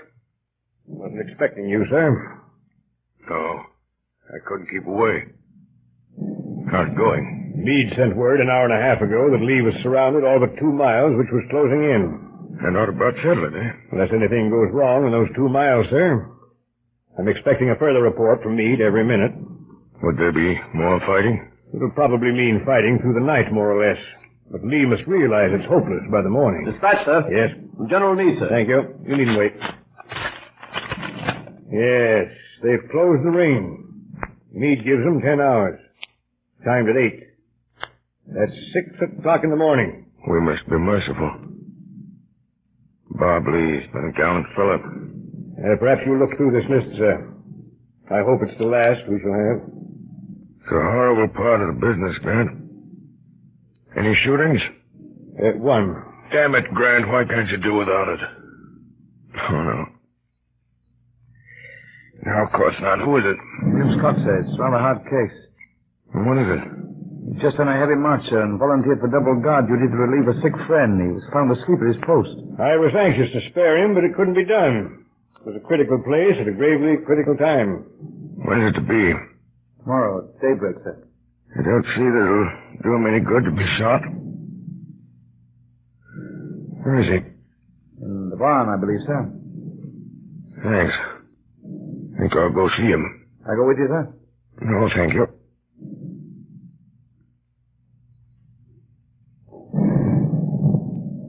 Oh, who goes there? Is this where the boy is held? Yes, Mr. President. Wait outside, will you? Yes. Are you William Scott? Yes, sir. Know who I am? Yes, Mr. Lincoln. General tells me you've been court-martialed. Yes, sir. Asleep on guard? Yes, sir. It's a very serious offense. I know, sir. What was it? I couldn't keep awake, sir. It had a long march. 23 miles, sir. Doing double guard? Yes, sir. Who ordered you? Well, sir, I offered. Why? Enoch White. He was sick, sir. We come from the same place. Where's that? Vermont, sir. You live there? Yes, sir. We've got a farm down there, sir. Who has? My mother, sir. I've got her photograph, sir. Does she know about this? Oh, for God's sake, don't, sir. There. There, my boy. There. You're not going to be shot. Not going to be shot, sir? No. Not going to be shot? There. I believe you when you tell me you couldn't keep awake. I'm going to trust you. Send you back to your regiment. When may I go back, sir? We'll go back tomorrow. Expect the fighting to be over, though. Is it over yet, sir? Not quite. Oh, please, sir. Let me go back tonight. Let me go back tonight. Very well. Know where General Meade is? No, sir. It's that guard to come here. Your person is discharged. Take him once to General Meade with this. Yes. Thank you, Mr. Lincoln. Mr. Hay. Yes, sir? What's the time, Mr. Hay? Just on 9:30, sir. If you sleep here for a little, you better shake down through. They'll wake us if there's any news.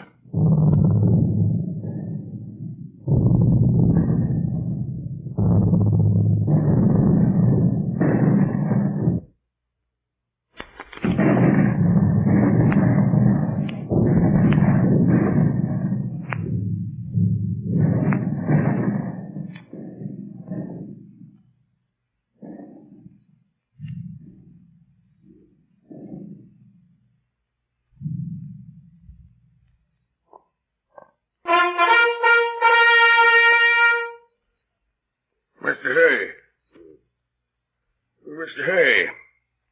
Hello. What the devil is it? I beg your pardon, Mr. Lincoln. Not at all. Slept well, Hay? Well, I feel a little crumpled, sir. What's the time? 6 o'clock, sir. Listen. I don't hear anything, Mr. Lincoln. I just did. Guns have stopped. Good morning, sir. Morning, Hay. Good morning, General. I didn't disturb you last night. A message has come from Meade. Lee asked for an armistice at 4 o'clock. An armistice? Yes, sir. An armistice? For 4 years, life has been but the hope of this moment. Strange how simple it is when it comes. Grant, you served the country very truly. Made my work possible, thank you. Had I failed, the fault would not have been yours, sir. I succeeded because you believed in me. Where is Lee? He's coming here. Meade should arrive directly. Where will Lee wait? There's a room ready for him. Will you receive him, sir? No, Grant. No, that's your affair. To mention no political matters. Be generous, I needn't say that. I have written out the terms I suggest. Here they are, sir. Yes, they do you honor. General Meade is here, sir. Ask him to come here. Yes, sir. I learned a good deal from Robert Lee in early days. He's a better man than most of us. This business will go pretty near his heart, sir. I'm glad it's to be done by a brave gentleman, Grant. Congratulations, Meade. You've done well. Thank you, sir. Was there much more fighting? Pretty hot for an hour or two. How long will Lee be? Only a few minutes, I should say, sir. You said nothing about terms. No, sir. Did a boy named Scott come to you? Yes, sir. He went into action at once. He was killed. Killed? Queer world, Grant.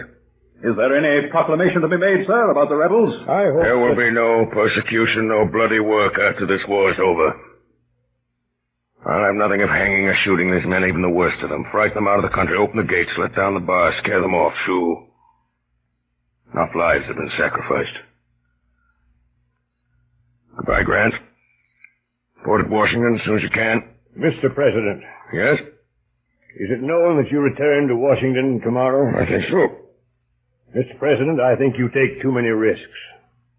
On the way here yesterday, you must have passed half a dozen places where a well-directed bullet might have taken you off. Assassination of public officers is not an American crime. Goodbye, gentlemen. Come along, Hay. Goodbye, Mr. President. Who is with Lee? Only one of his staff, sir. Dennis, let us know directly General Lee comes. Yes, sir. Well, Meade, it's been a big job. Yes, sir. We've had courage and determination. We've had wits to beat a great soldier. I'd say that to any man. But it's Abraham Lincoln, Meade, who has kept us a great cause clean to fight for. It does a man's heart good to know he's given victory to such a man to handle. Have a drink, Meade? No?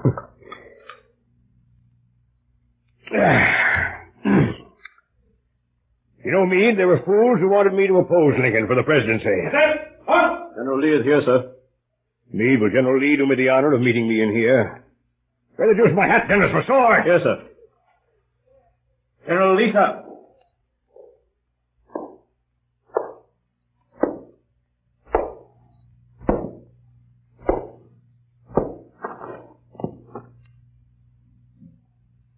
Sir, you have given me occasion to be proud of my opponent. I have not spared my strength.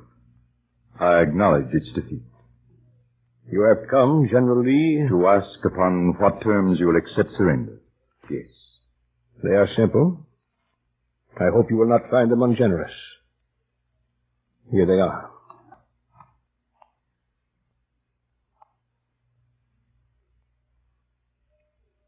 You are magnanimous, sir. May I make one submission? It would be a privilege if I could consider it. You allow our officers to keep their horses, General Grant. That is gracious. Our cavalry troopers' horses also are their own. I understand. They'll be needed on the farms. It shall be done. I thank you. I accept your terms.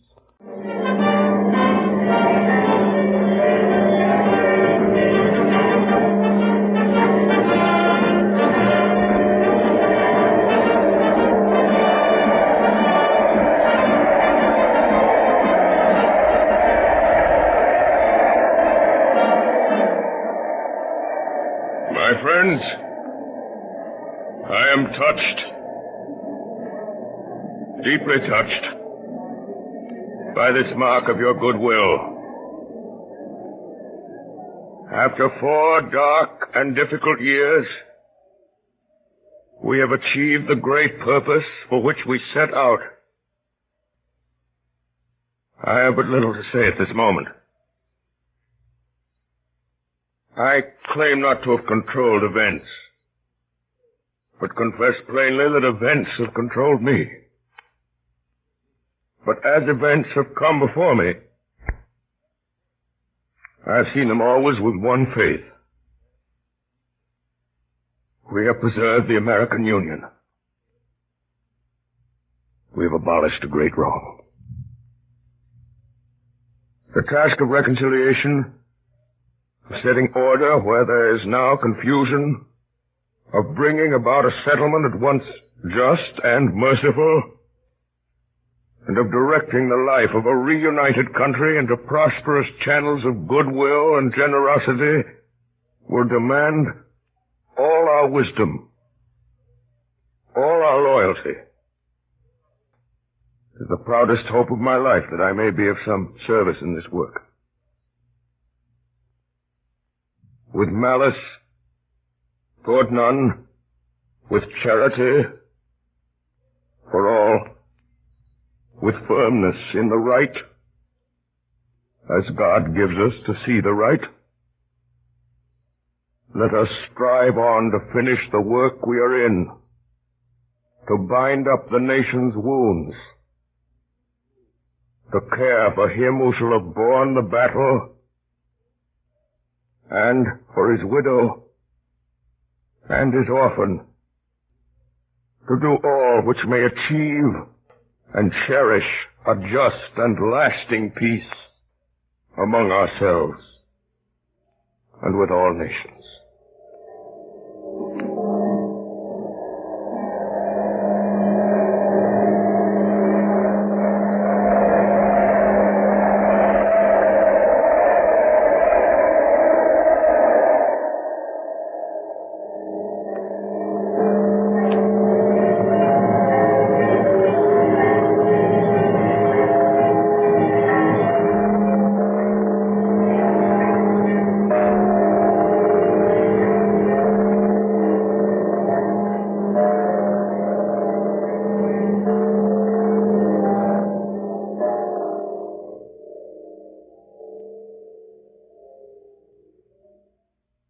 Good Friday, April 14th, 1865. In the morning there was a cabinet meeting at the White House. Lincoln was in a happy mood. He told Grant and the cabinet of a dream he had dreamed, which had come to him several times before. In this dream, whenever it came, he was sailing in a ship of a peculiar build, indescribable but always the same, and being borne on it with great speed toward the dark and undefined shore. He had always dreamed this before a victory. He dreamed it before Antietam, before Murfreesboro, before Gettysburg, before Vicksburg. In the afternoon, Mr. and Mrs. Lincoln drove together, and he talked to her of the life they would lead back in Springfield, Illinois, when this presidency was over. That night, Mr. and Mrs. Lincoln went to Ford's Theater. The theater was crowded. Many officers returned from the war were there and eager to see Lincoln. The play was Our American Cousin. A little after 8 o'clock, Mrs. Abraham Lincoln entered the official box with her husband and their guests following. Sometime after 10 o'clock, at a point in the play which no person present could afterwards remember, a shot was heard in the theater, and Abraham Lincoln fell forward upon the front of the box, unconscious and dying. He was carried to a house near the theater. His sons and closest friends were summoned. A dismal drizzle of rain was falling as the dawn came to Washington after a night of terror. In the streets, men stood in groups discussing the tragedy. Then at 7:30, a tolling of all the church bells in the town, and a hush in the streets. Lincoln was dead.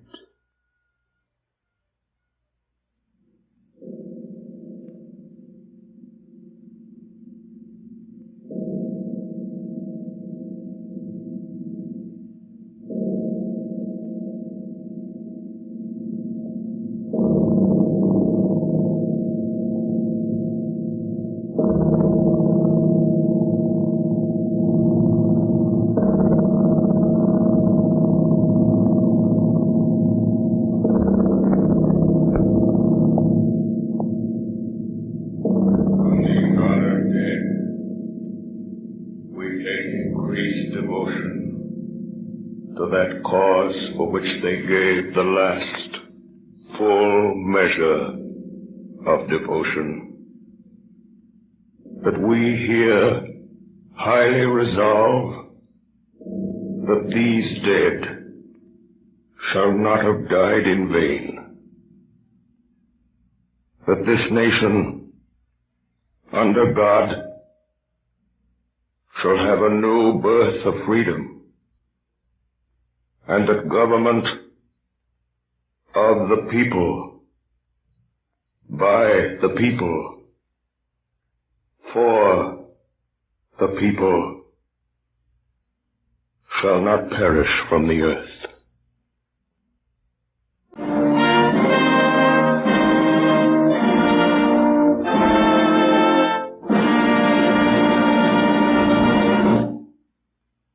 Tonight, the Columbia Broadcasting System, through its affiliated stations coast to coast, and the network of the Canadian Broadcasting Corporation, has brought you a production of Abraham Lincoln by Orson Welles and the Mercury Theater on the Air. The famous play by John Drinkwater was supplemented by many of Lincoln's speeches, excerpts from his debates, proclamations, letters, and accounts of his own private conversations. In the cast this evening were Ray Collins as General Grant, Ed Jerome as General Lee, George Coulouris as Hook, Joseph Holland as Seward, Carl Frank as Scott, Carl Swenson as Hay, William Allen as Dennis, Agnes Moorehead as Mrs. Lincoln, and Orson Welles as Abraham Lincoln. Bernard Herrmann conducted. Dan Seymour speaking. Davidson Taylor supervised for the Columbia Network. Next week at this same time, Orson Welles and the Mercury Theater on the Air will bring you Schnitzler's Viennese romance, The Affairs of Anatole. This is the Columbia Broadcasting System.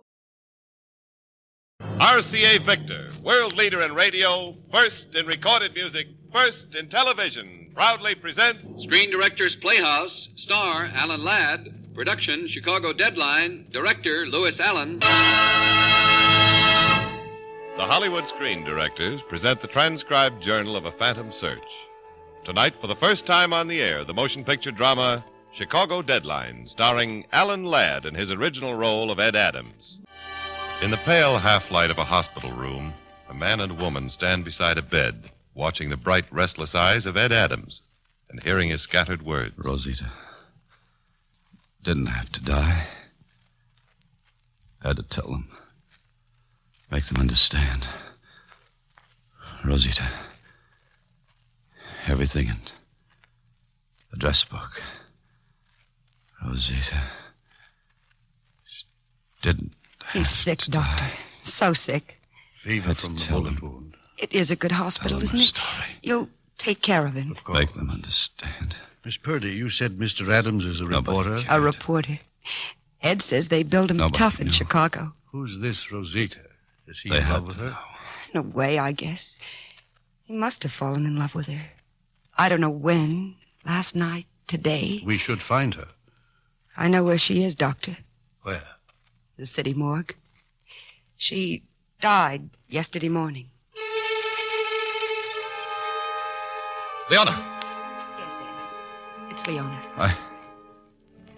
I wanted to help her. I wanted to help Rosita. Ed, you can't help her anymore.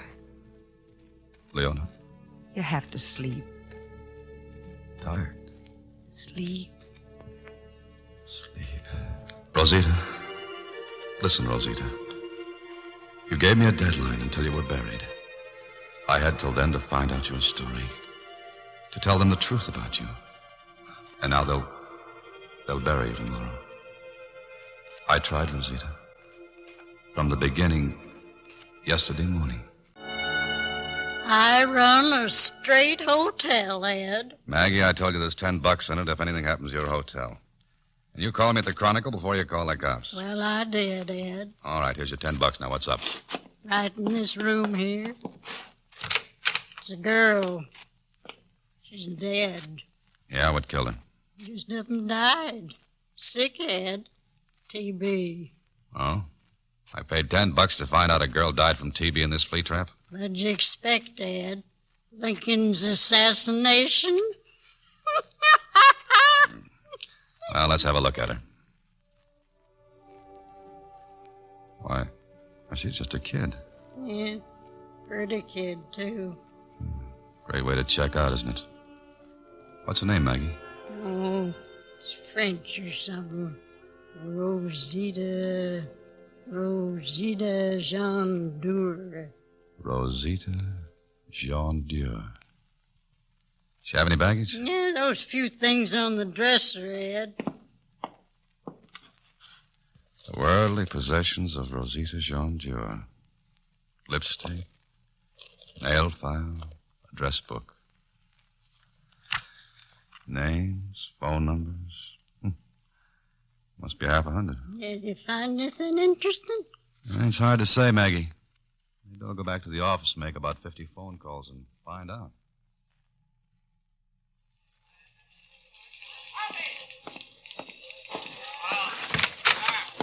Okay, Peg, I fixed it with the city desk. Yeah? You're working with me on the story. What's the deal, Ed? All this fuss about an address book. I borrowed it, Pig. From a sweet-faced kid named Rosita Jean Dur. She died this morning. So? So a girl nobody knows conks off in a crummy hotel room.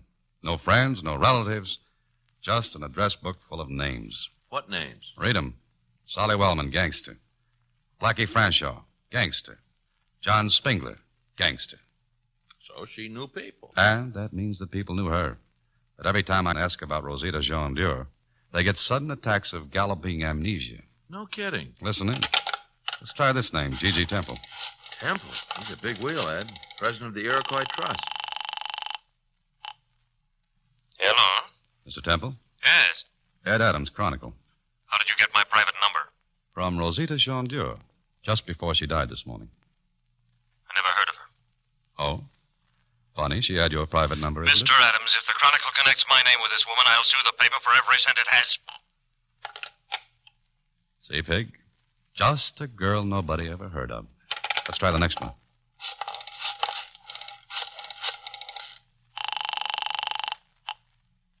Hello? Tommy? Yes? This is a friend of Rosita's, Tommy. Oh? She died this morning. Hello? Tommy? Yes. I'm a newspaper man, Ed Adams. I was wondering, Tommy, could you identify the body for us? Yes. Can you make it at 8 o'clock tonight at the morgue? Yes. Tommy? Tommy? Well, at least somebody admits knowing her. Some fun. Let's try again, huh? Here's Belle Dorset listed at the Landor Arms.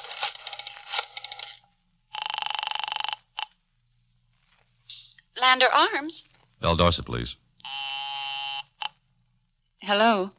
Hello, Belle. This is a friend of Rosita's. Rosita? She just died, Belle. I don't know her. I never heard of her. Let me alone. Just a girl, Pig. And you bounce the corpse down the street, and suddenly you've got the place all to yourself. What next, Strongheart? Next? First, I want to call back the operator at the Landor and offer a fin to find out where Belle Dorset goes if she leaves the apartment house. Gotcha. And I'm going hunting with Rosita's address book until I find out why and how. I'm getting sore, Pig.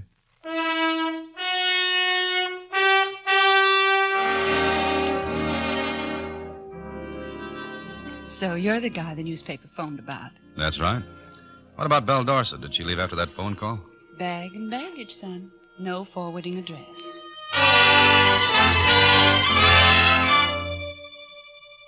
Next in the book, Mr. John Spingler. You hear about Rosita? What about her? She's dead, Spingler. TB. I don't know her. But I'll stake her to a funeral if you'll keep it quiet.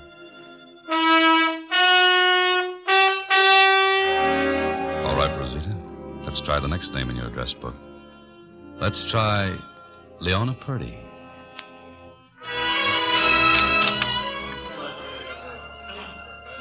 Hi. Leona Purdy? Yeah, this is where the party is. Come on in. Thanks.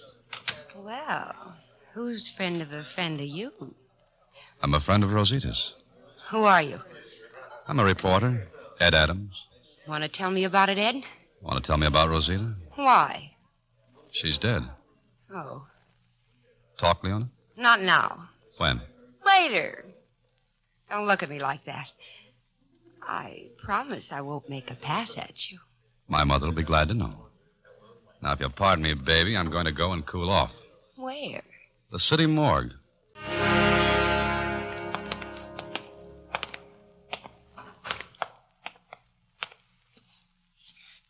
Is that her, Tommy? Yes, that's her. That's Rosita. Who was she? My sister. Tell me about her, Tommy. She ran away when she was only 17. Married a fellow named Paul Jandeur. Where is he now? He was killed in an automobile accident 4 years ago, but she wasn't happy with him. She was terribly hurt by something that happened to their marriage. And after he died? Rosita came here to Chicago. She moved around a lot. But every year on my birthday, we had dinner. Hey, Ed. Yeah? Pig's on the phone at the office holding a call for you on the board. Okay.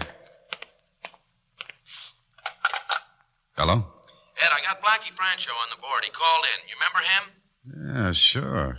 He's in Rosita's book. Big shot mobster about a year or so ago. Well, put him on, Pig. Hello? Hello, Blackie. This is Adams. Hey, I want to tell you about Rosita. Well, I'll be right over. Hurry it up, Adams. Rosita. I loved her. Blackie, who was it? Who shot you? I just killed Blackie Francho. Adams, be smart. Leave it alone. Forget Rosita. Ed, this is Peg at the office. Who was that guy? How do I know? We just had a direct line to Blackie Francho's murder. Why do you have to go and get himself killed off now? Why? Because a girl died this morning. A girl nobody ever heard of. A girl named Rosita.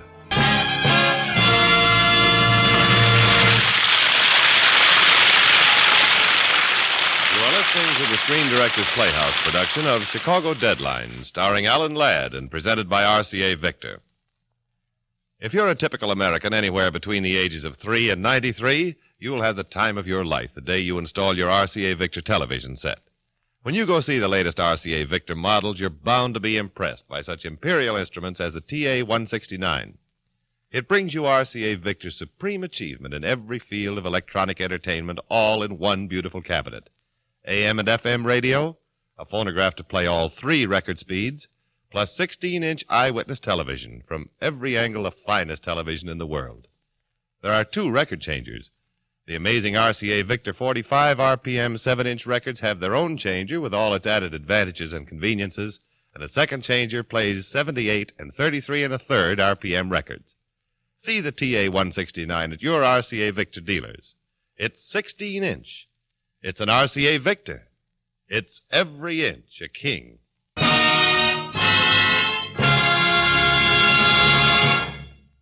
And now back to the Screen Directors Playhouse production of Chicago Deadline, starring Alan Ladd in his original role of Ed Adams.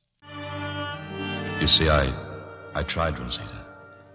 I found a few scraps of your life, bits and pieces, from the people who wouldn't talk and those who did. I found out that Blackie Francho loved you. He told me as he died. I left the morgue, Rosita, and started for his apartment. I just stepped out of the cab, and then I found another piece of your life. Adams? Solly Wellman. I've been wondering when you'd turn up. Get in the car. We can talk. Won't that be nice? Now, why would I turn up, Adams? You left your calling card in Rosita Jeandeur's address book. Too bad about Rosita. Too bad about Blackie Francho. What happened to him? An hilarious attack of murder. Solly, what did Rosita have to do with this? Nothing. I'll find out, Solly. Look, Adams.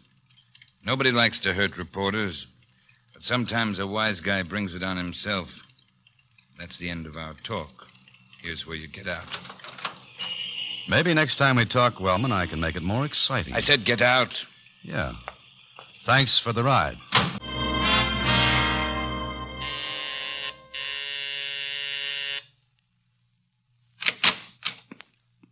Hello, Leona. Well, the man did come back. On business. At this time of night? Get out of my apartment. Blackie Francho was shot tonight. Oh, Ed. That means something, huh? Ed, forget Rosita. You'll get into trouble. I'm already in trouble.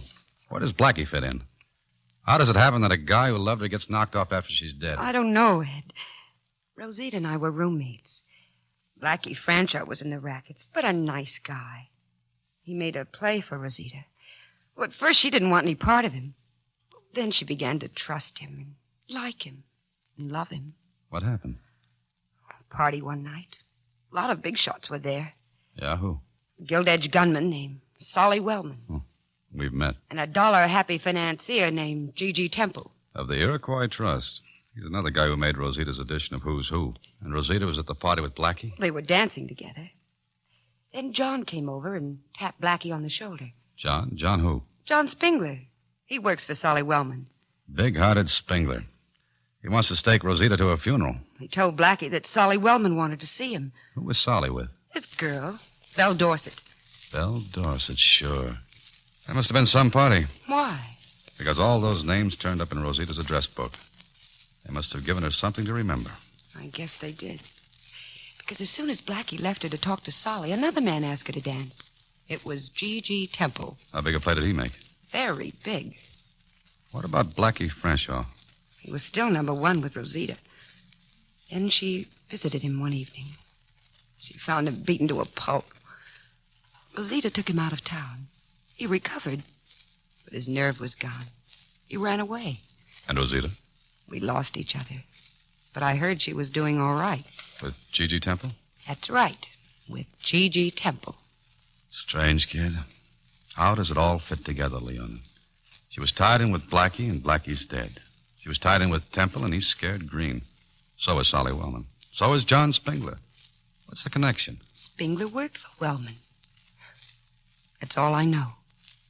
I wonder what Rosita was really like. Leon, I can't get her face out of my mind. She was all right, Ed. Like a fine locomotive that hits the wrong switch and rides onto the wrong track. Yeah. Who pulled the switch? Who let her die? She was sick. So that makes it all right, huh? No, Ed. No. Somebody was responsible. Somebody in that little address book of hers. Where are you going? Oh, I don't know. Walk, think, pull names out of a hat. It'll be morning soon. Maybe by then, maybe we'll be able to do something for Rosita. Good night, baby. Think it isn't working. None of it hangs together. Boy, this Rosita was some doll. We had to bury her right here in the city room. Now, don't be cute, not now. Okay. I'm still trying to track down Belle Dorset. Stick with it, Pig. And check on John Spengler, the heart of gold who offered to bury Rosita. Somebody else did, too, Ed. Zamora got an envelope with $500 in it. Pig, I want you to arrange a funeral for me. Tomorrow morning, small and quiet and no circusing. Right. Where are you going now? I'm going to crash the private office of G.G. Temple. I told you once, Adams, stay out of my hair. All I want to do is thank you, Mr. Temple. For what? For $500 for Rosita's funeral. I don't know what you're talking about. You knew Blackie Franshaw, didn't you, Temple? And Solly Wellman and Belle Dorset and John Spengler. You were with them at the party where you met Rosita. Now, see here, Bad Adams. company for a big financial man like you, Temple. Do you want to hear more? I do not. You went crazy over Rosita. But she wouldn't have any part of you until Blackie Franshaw was mugged and run off. A guy named Solly Wellman did it. You work well together, don't you, Temple? You and Solly Wellman. Get out of this office. Sure. Kind of warm in here, isn't it? It'll get warmer, pal. Just for example, let's look at Rosita's address book. I think I'll pay a call on Mr. Hotspur Shaner. Then a woman named Hazel. Mean anything, Mr. Temple? Mr. Adams, I can't believe that Rosita is dead. She was the finest young woman I've ever met. How did you meet her? My nephew brought her to the house, John Spengler. Spengler? Rosita left me about 4 months ago, suddenly. I think she and my nephew had a spat of some kind. Sit tight, Shaner. I'll get it. Hello? Mr. Shaner? Who's this? The police, homicide. You got a nephew by the name of John Spengler? What about him? He was found shot to death in a ditch 1 hour ago.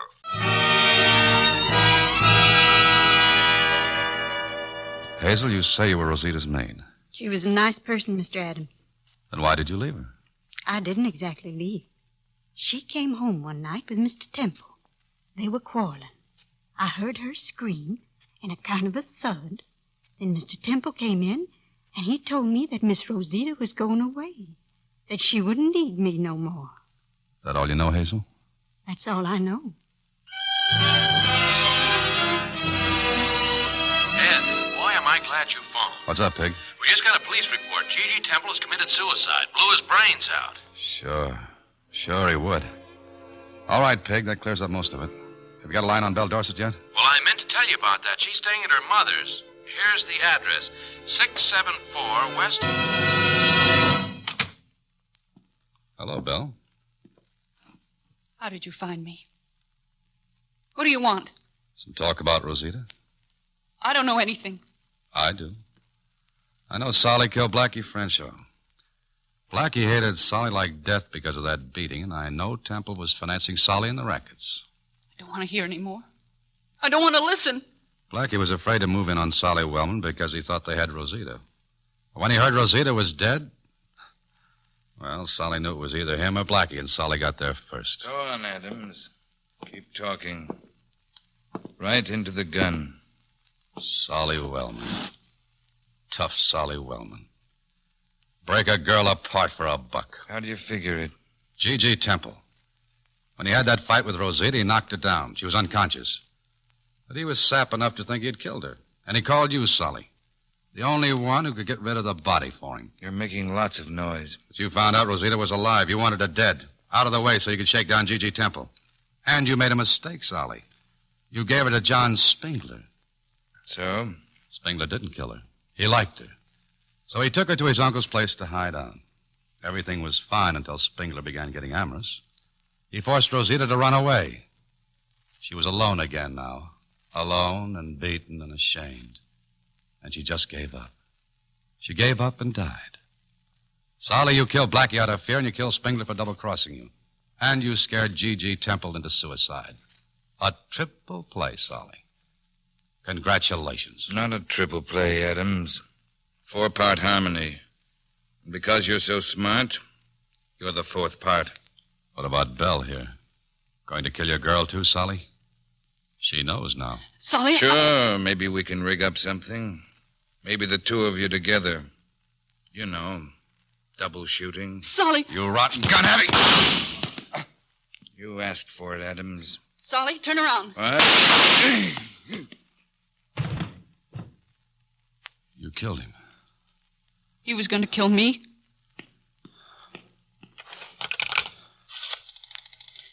Operator? Mr. Adams has been shot. Call an ambulance.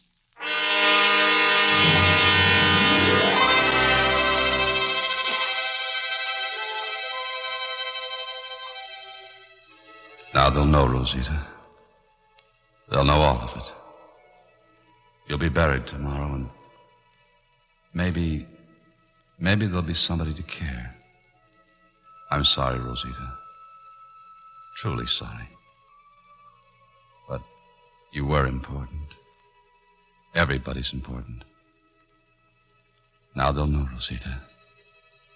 They'll know all of your story.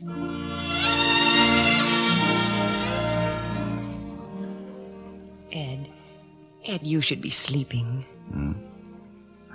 Hello, Leona. Hello, Ed. You were restless. Talking. What about? Rosita. Her story. What was it, Ed? Just a story. Read it in the papers.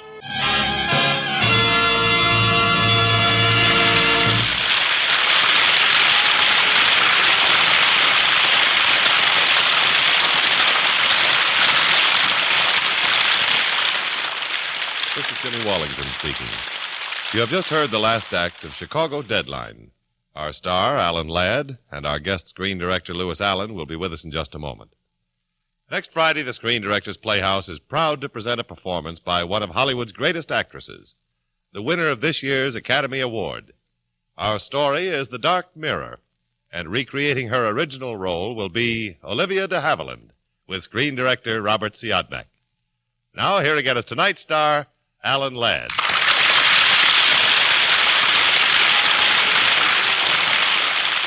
Alan, they really make it tough for you in some of your screen roles. Well, how do you mean, Jimmy? Well, first you meet the girl, then you lose the girl. I'd say that's really tough luck for charming guys like you and me, of course. It certainly is, Jimmy. But, you know, in real life, I got the girl. You certainly did, Alan. And lived happily ever after on that ranch of yours. with 4 handsome children. And don't forget all the horses. And a ranch house equipped with the world's finest automatic phonograph, an RCA Victor 45. And a stable. And a large library of the 45 records, which I'll bet includes everything on 4 feet, from Dennis Day's The Horse Told Me to Alan Jones' Donkey Serenade. Well, you're right there, Jimmy, and some of my best friends are people, too.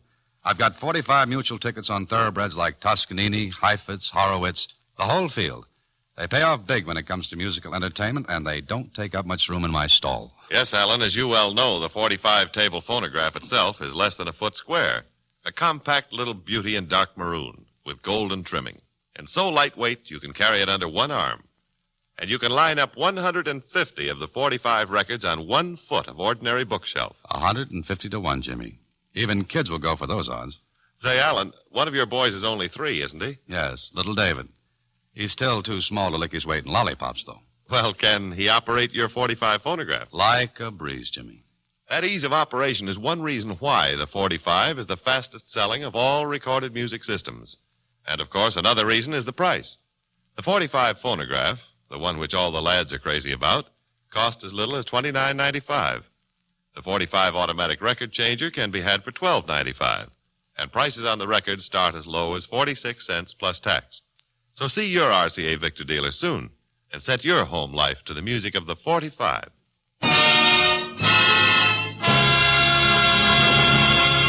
Ladies and gentlemen, you might think that the appropriate director for Chicago Deadline would be a former newspaperman born in Chicago. You'd be wrong. He's a former merchant seaman born in England. And if you ask why he's appropriate, it's because the guy can do anything. Now I'd like you to meet him, the versatile director of such other pictures as The Uninvited, The Perfect Marriage, and So Evil My Love, Louis Allen.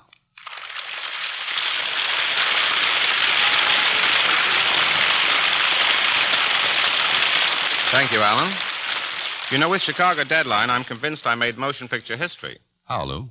I directed a film in which Alan Ladd didn't get the girl. Well, you have to admit Rosita was a hard girl to strike up a conversation with. On the other hand, Alan, as I listened to the show tonight, I thought she made the ideal leading lady. Are you speaking as an actor or a director? Oh, definitely as a director. In the first place, she showed absolutely no temperament. An angel to work with. Exactly. In the second place, we didn't have to pay her. Financially sound. And in the third place? In the third place, it was a pleasure to have no love scenes to direct. Lou, you were speaking as a director. Now speak as an actor. As an actor, I despise a director who gave me a leading lady like that. Good night, Alan. Good night, Lou. And no hard feelings. Good night, everyone.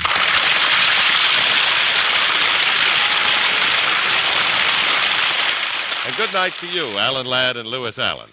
Remember, next Friday, the 2-time Academy Award winner Olivia de Havilland in The Dark Mirror with screen director Robert Siodmak, brought to you by RCA Victor, world leader in radio, first in recorded music, first in television.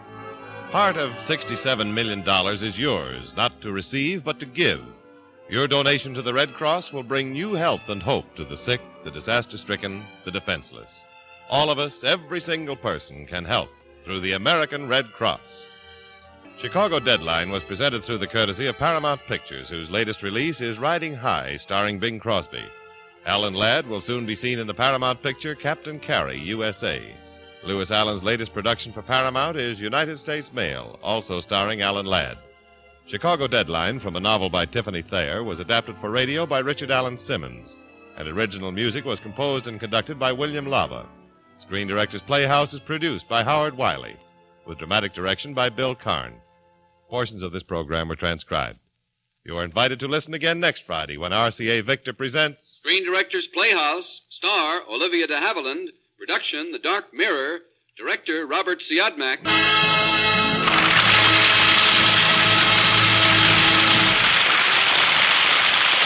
Now hear Jimmy the Great Rupert Durante next on NBC. Tonight, Miss Susan Peters stars in One More Spring from CBS.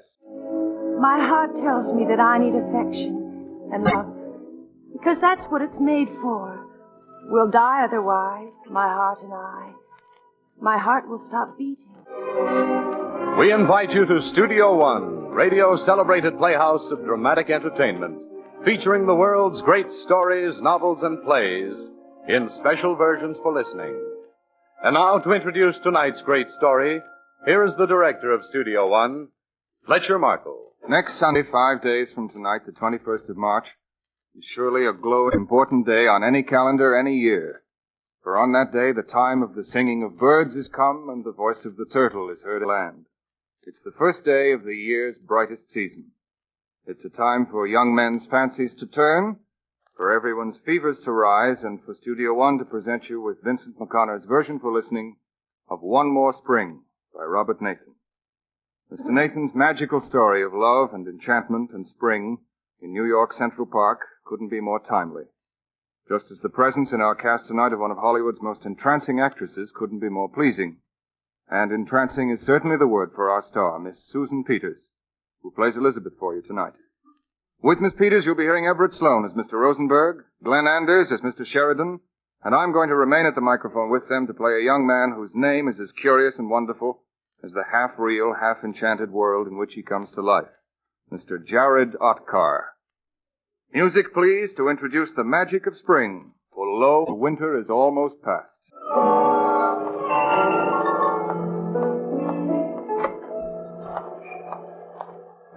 Can I help you? I wondered, that crystal candelabra in your window, how much does it cost? Oh, I'm very sorry, miss. That candelabra's not for sale. Oh, I had my heart set on it. That's the only thing I keep in the window, because it isn't for sale, and so I never have to take it out to show anyone. You have some really wonderful antiques in your shop. Or is there anything else you'd care to see? No, the candelabra was the only thing I wanted. I'm sorry. Well, if you won't sell it, I suppose you won't. I've often meant to stop in and ask about it. See, I live nearby. I think I've noticed you passing the windows. Your face is very familiar. Oh? Perhaps you've seen me on the stage. You're an actress? Of course, I really should buy a pair of candelabra, not just one. I've a rather large living room. One candelabra might seem lost in it. Well, I must get to rehearsal. Goodbye. Goodbye.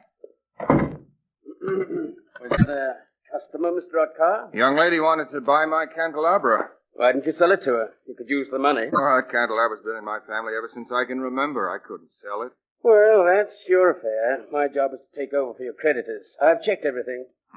Does that mean I can leave? Any time you want. I have 1 or 2 papers for you to sign, that's all. Too bad you're losing your business. No, it wasn't much of a business. I guess I wasn't much of a businessman. Where do I sign? Right here. Thanks. Where are you going, Mr. Otkar? Oh, I don't know. No place special. Well, that's how it always is. I can tell you I don't enjoy being a deputy sheriff putting people on the street.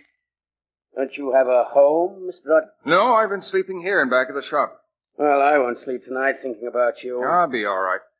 But you can help me things on that little push cart outside, if you will. At least you've got a bed. Net proceeds of Jared Otkar's flyer in the antique business. A bed, a crystal candelabra, a stove, and an umbrella.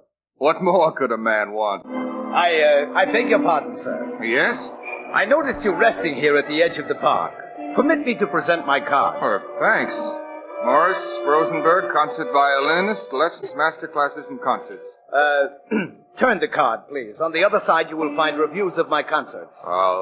Mr. Rosenberg is a genius on the violin. The Oswego Press said that. Mr. Rosenberg was the violinist of the evening. That's from the Galesburg Democrat.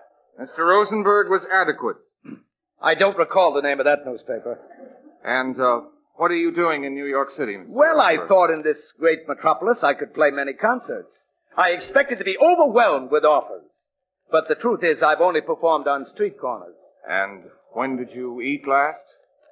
Since you ask, 2 days ago I had something. Well, I've a sandwich here in my pocket. Oh, no. I insist. You will have half and I'll have half. Well, perhaps if you insist. Just a bite.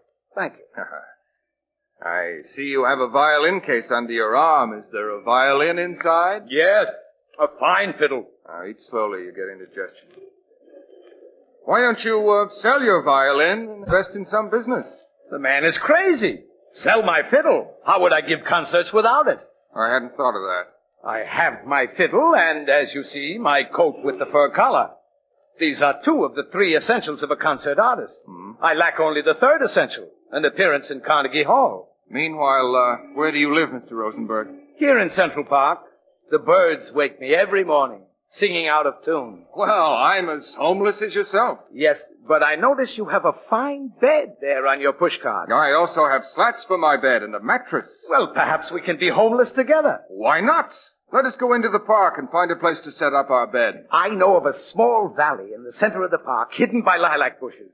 We might escape the attention of the police. Well, fine. Come. I will help you to push the cart into the park. We are pioneers, Mr. Rosenberg, pushing into the wilderness to find a new home.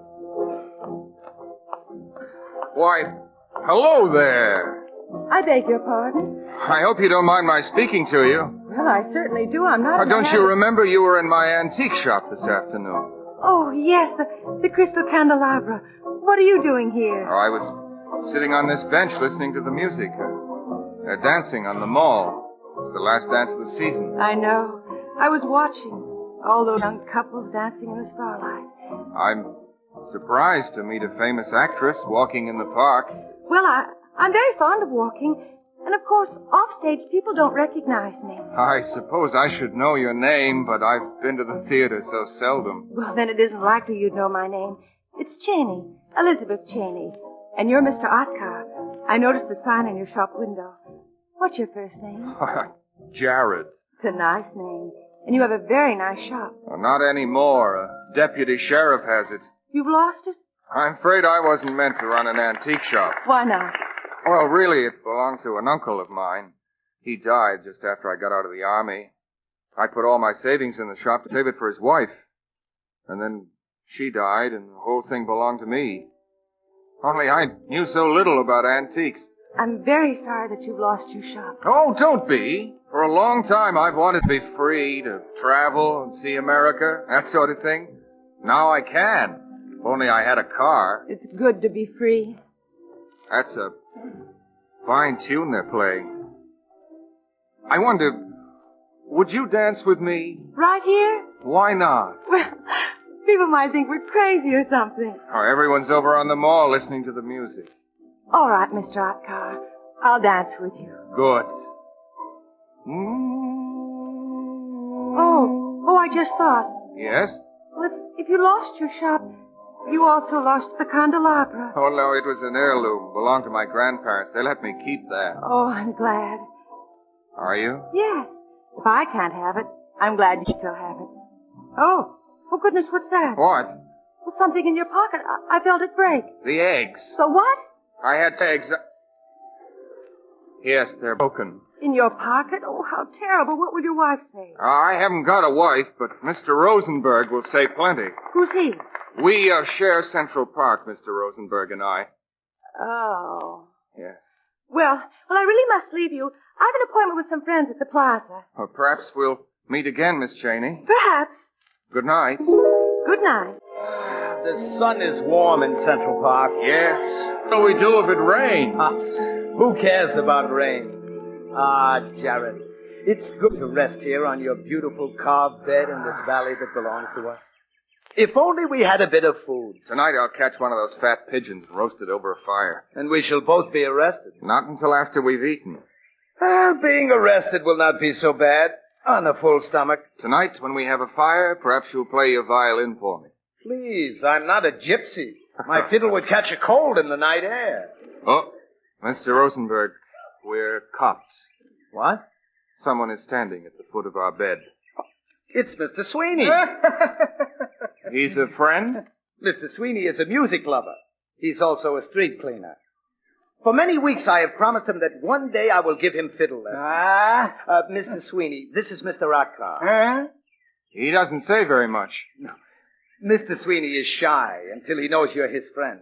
This is Jared, Mr. Sweeney. He is my friend, therefore he is your friend. And are you living in the park? We are indeed. But you'll be discovered. The two of you here in the valley, why, the cops will put you out. We about that, Mr. Sweeney. Now, it happens there's a tool shed where you could put up your beautiful bed. The tool shed? No one knows of it except yourself. That's where I keep my little cat. Come on, I'll take you there. Oh, Mr. Sweeney, you are indeed a friend. A beautiful man, Mr. Sweeney. Let it rain now. Pioneers with a roof over our heads.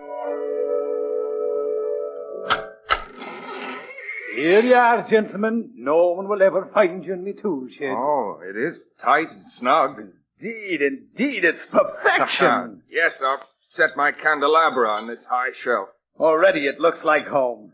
I'll unpack our little stove. Gentlemen, you can live here until spring. Mr. Sweeney, in return for your kindness, I shall teach you how to play the fiddle. We will have our first lesson tomorrow. Well, right now we must set up our bed, and then I'll go hunt for some dinner. I'll put on the soup while you hunt. And I'll go home and tell me wife that I'm taking fiddle lessons. Mrs. Sweeney. Yourself? Here's a piece in the evening paper says there's snow already in the west. 'Twill soon be time to get out me boots. I tell you, Mr. Sweeney, I pity the poor with winter coming on. What more does the paper say tonight? Flights of geese have been observed moving south over the Carolinas. Oh, do read me something brighter. There's nothing brighter. Mr. Sweeney, I wish we'd a bit of money put aside. And what would you do with it if we had? I'd buy a canary. I'd buy a fiddle. Well, and aren't you the grand one? A sweet-toned fiddle with a bow and all. I'd play in it of an evening, just for the practice, like. A canary would cost much less and make sweeter music. Mrs. Sweeney, I'm going to take lessons how to play the fiddle. Are you now? Starting tomorrow. There's a man living in the tool shed. Whatever are you saying? As a matter of fact, there's two men in the tool shed. And one of them is a great fiddler. And he's living in your tool shed? Tis him will teach me how to play the fiddle. Oh, what if your boss discovers them living there? Who cares about him? It'll be a grand thing learning to play on the fiddle. Out of my way, please, out of my way. Why, Miss Cheney, we meet again. Oh, it's you. Where'd she go? Catch her! Here, sit on this bench. Oh, but they'll find me. I'll hold my umbrella over this. They'll think we're just a couple sitting in the rain. Quick, here they come. Stop that girl! Stop this way! You better let me hide that bunch of celery in my coat. Oh, yes, I shouldn't have taken Now, put your head on my shoulder so they can't see your face. So. it. It's a terrible thing to do. Where'd she go? This way? No, this way! Oh, well, they've gone the other way.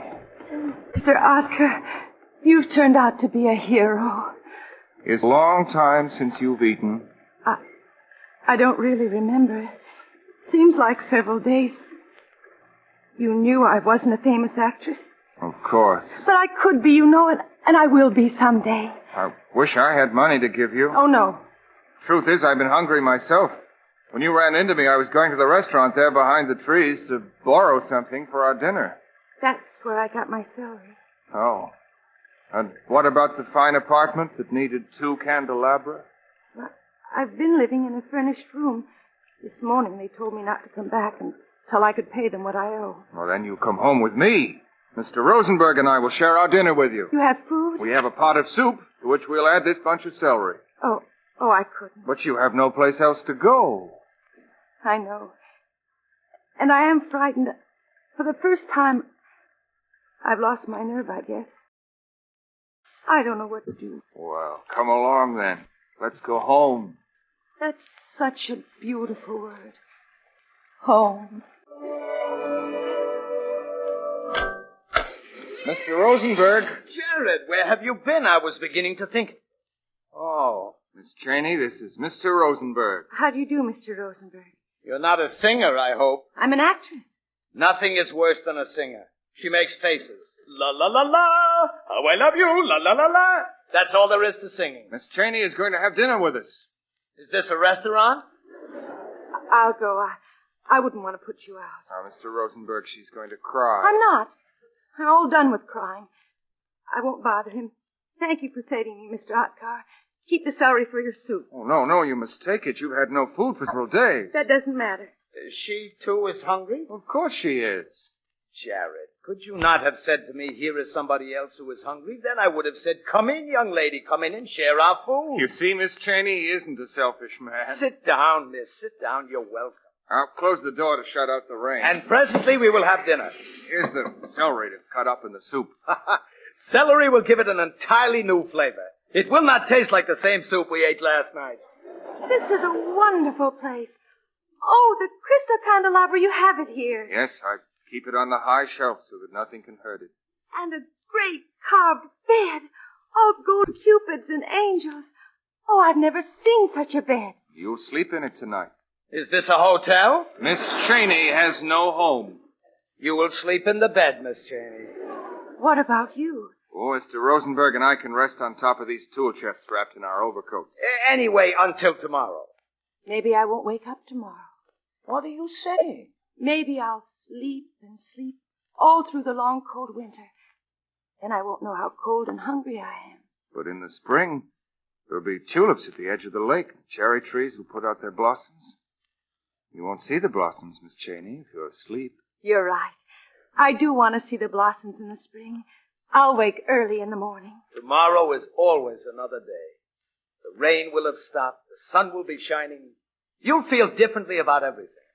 I'm sure I will. The day will be full of hope. At least until noon.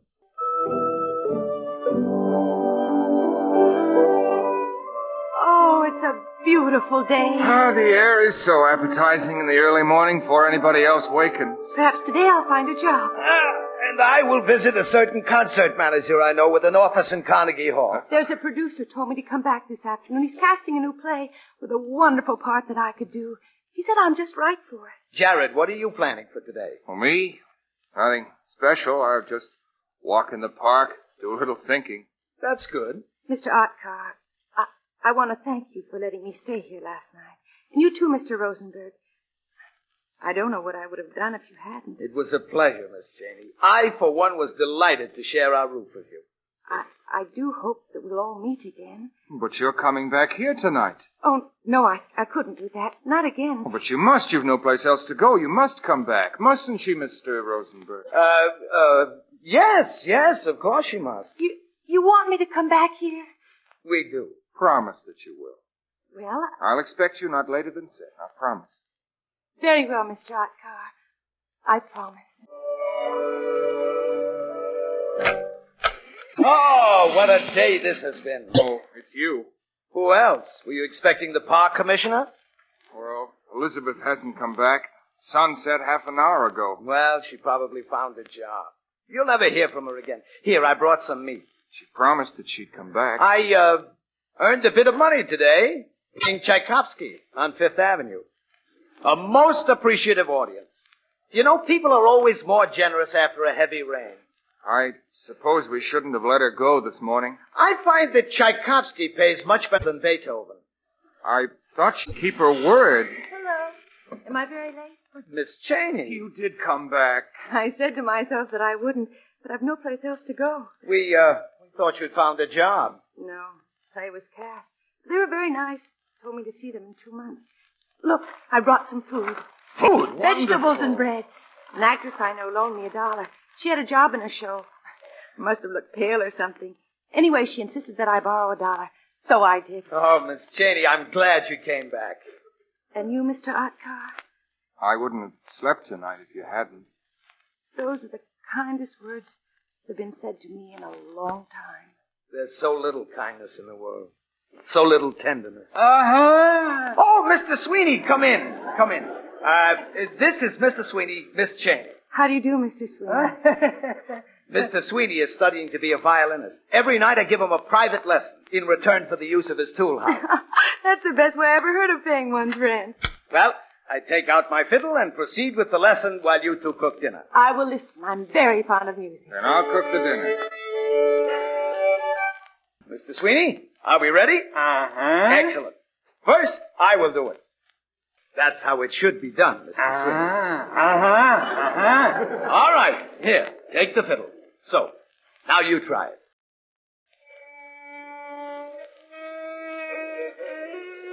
No. The angle of the arm is too high. Look, it moves thus. The fingers come down so. That was beautiful, Mr. Sweeney. With patience, someday he will play a little piece. All right, try it again, Mr. Sweeney. Try it again.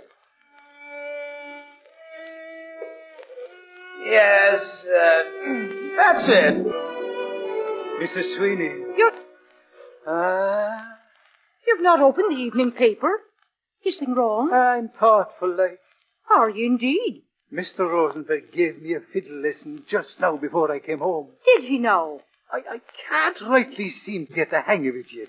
Oh, perhaps you'll do better tomorrow. Oh, if only I had me own fiddle to practice on. Mr. Sweeney, why don't you say what's on your mind? Say it and get it over with. Well, then, they've got a girl there in the tool house. A pretty little thing. It seems she has no home. And is that what's been on your mind all evening? What else? Oh, I thought it might be some trouble you were in, God save you. Oh, no. What trouble would I be in? Never mind. It's enough you're not. It's all right, then, about the girl. Girl? The little one I was just telling you about in the tool shed with a pair of them. Oh, her? It's all right. Her staying there, isn't it? Well, now, I don't know, Mr. Sweeney. Leave me put my mind on it. Oh, she's a sweet little thing, Mary. Oh, 'twould be a cruel thing to put a girl on the street. Wouldn't like anyone to do it to me. I suppose she'll be all right there, Mr. Sweeney. 'Tis a fine thing your friends have someone to share their life. Everyone needs a bit of happiness. You know, I've been thinking. We might spend the money we've got in our savings come Christmas for a canary. Ah, you're a good woman, Mary. Yes, 'twould be a happy house with a canary singing its little heart away. A good woman. Young lady, please, don't walk so fast. Are you Please. following me? Well, yes. Because if you are, I'll call a policeman. There's a law against that sort of thing. And you, such a fine-looking gentleman. Young lady, you misunderstand me. I saw you drop your purse. You ran after me to return my purse? I saw you drop it on the path, back near the little bridge. Oh, that's very funny. Well, what's funny about it? Did you open my purse? Did you look inside? Dear child, I am the president of a bank. Why should I look inside your purse? Why are you laughing? Because there's nothing inside it. Not a penny. Here, take. Thank you very much. You're entirely welcome. Are you really the president of a bank? I am. Do you like your work? I've never considered the matter in precisely that way, whether or not I like it. Now that I do think about it, I suppose, yes, I do like it. That's all I really care about, my bank. All you care about? Is it really? Well, just the same, I can see that you're very unhappy. I'm nothing of the sort. Oh, I noticed you just now as I walked past the lake. You were standing there looking at the water with a strange expression on your face. Is there anything that I could do to help you? Help? Me? Are you a failure, too? Failure? I've told you. I'm the president of a bank. And I'm not in the habit of talking to strangers in Central Park. Oh, good evening, young lady. Well, you're very rude, even if you are the president of a bank. Miss Cheney. Mr. Archer, you startled me. I've been waiting here behind these bushes. I came looking for you. Mr. Rosenberg and I have a surprise for you. Just as I saw you, that man coming after you. He dropped my purse and he found it. I've waited behind the bushes to see what he was up to. What's the surprise you have for me? Oh, come and I'll show you. Mr. Rosenberg's waiting for us. It was he who discovered it, and if you don't like our surprise, please tell Mr. Rosenberg that you do. And you can't guess what this large object is? Can't be a building all hidden under canvas. No, not a building. A big truck, perhaps. Who would cover up a truck in the middle of Central Park? Oh, she'll never guess, Mr. Rosenberg. Is it a boat? Now, you see, pull the covers away and surprise her. Very well. I pull them down. So. Oh, it's a merry-go-round. A carousel. Covered for the night in case of bad weather. Such beautiful animals. Horses and giraffes. You like your surprise, Miss Elizabeth? Of course she likes it. Oh, I think it's the most wonderful surprise I ever had. Come, Miss Elizabeth. You shall ride on the carousel. Will it work? I will push it around with this wooden handle. Well, I play the music for you. Just let me get my fiddle out of the case. Climb up, Miss Cheney. Sit on one of the animals. Which shall it be? Any one you wish. I've never before ridden on a merry-go-round. I know. I'll ride the green giraffe. Let me help you. Thank you, Miss Charles. Up you go. A waltz for Miss Elizabeth. Hold tight. Whee! Oh, this is like flying.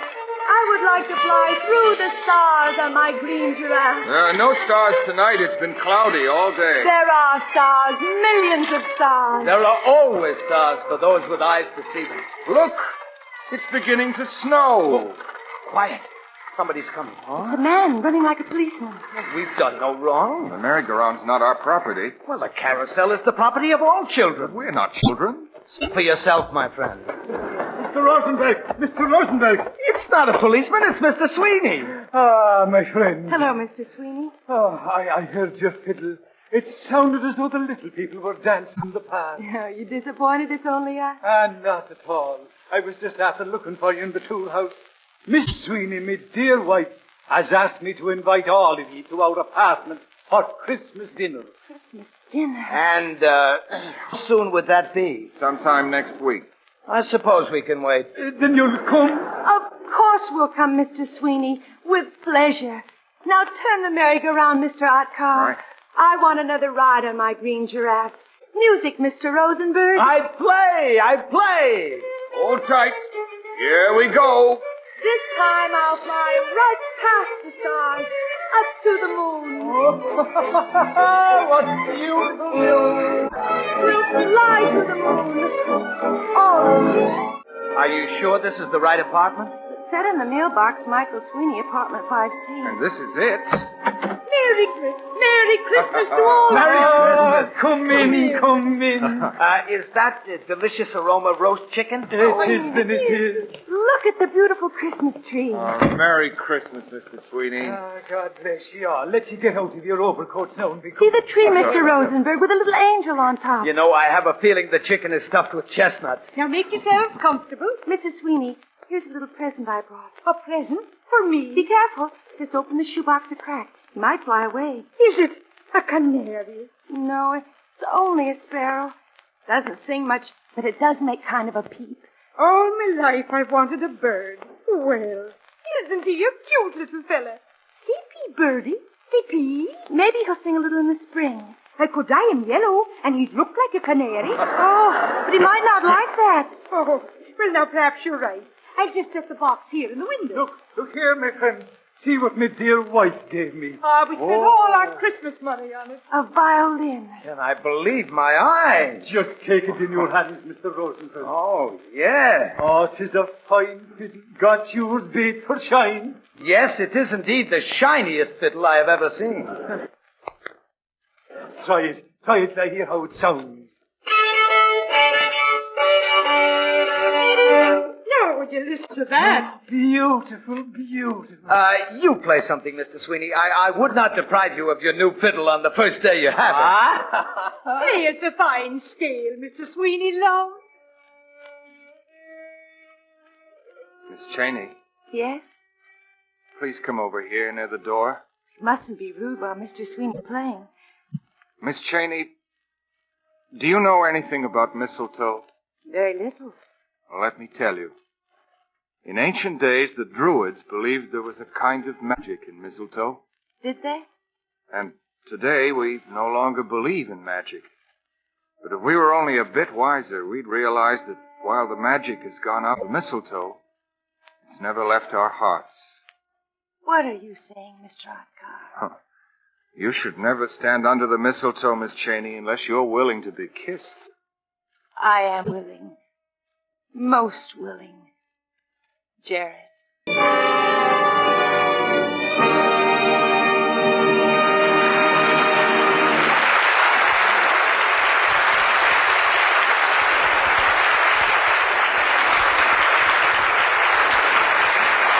From Studio One, radio's celebrated playhouse of dramatic entertainment, you are hearing Susan Peters, starring in One More Spring, a version for listening by Vincent McConnor of the Robert Nathan novel. Studio One will resume after the customary pause for station identification. This is CBS, the Columbia Broadcasting System. From Studio One, we continue tonight's full-hour dramatic entertainment.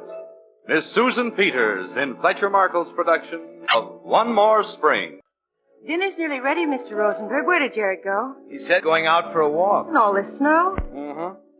Oh, that was a fine dinner last week. I never before tasted the white meat of chicken.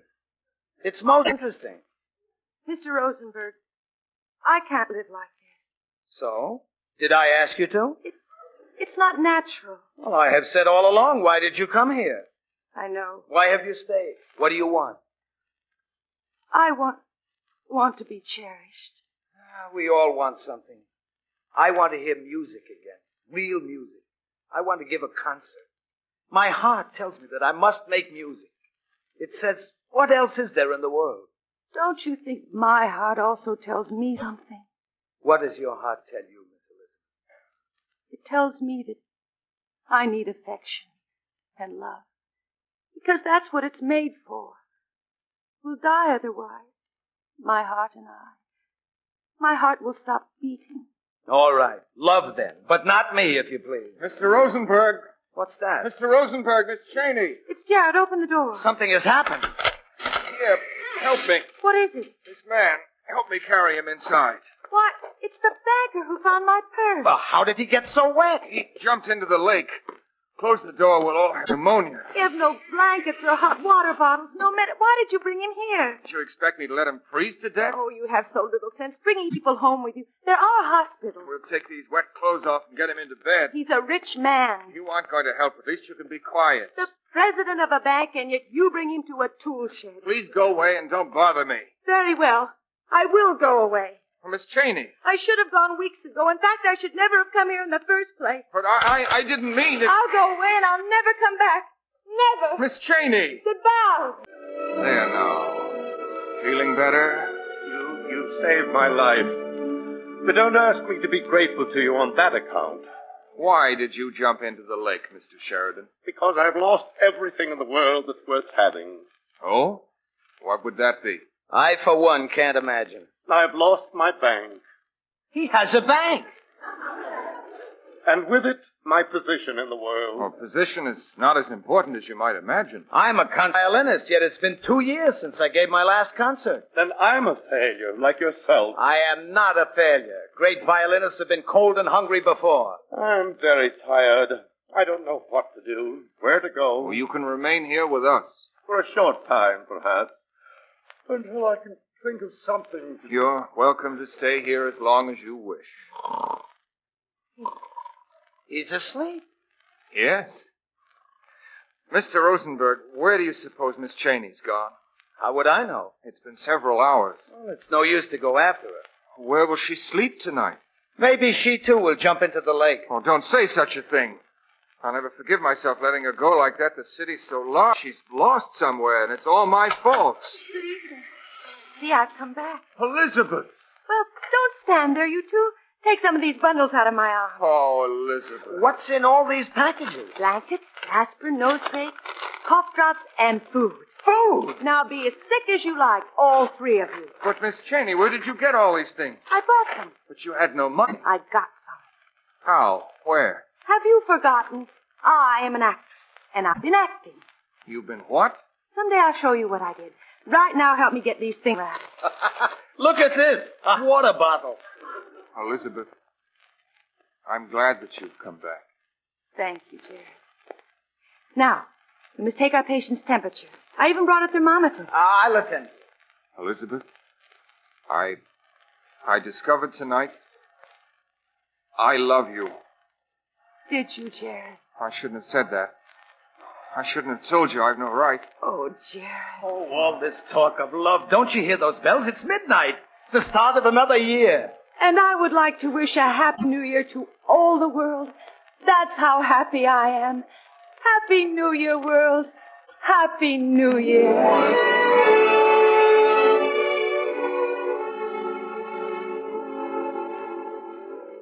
Another spoonful of soup, Mr. Sheridan. That's the best soup I ever tasted.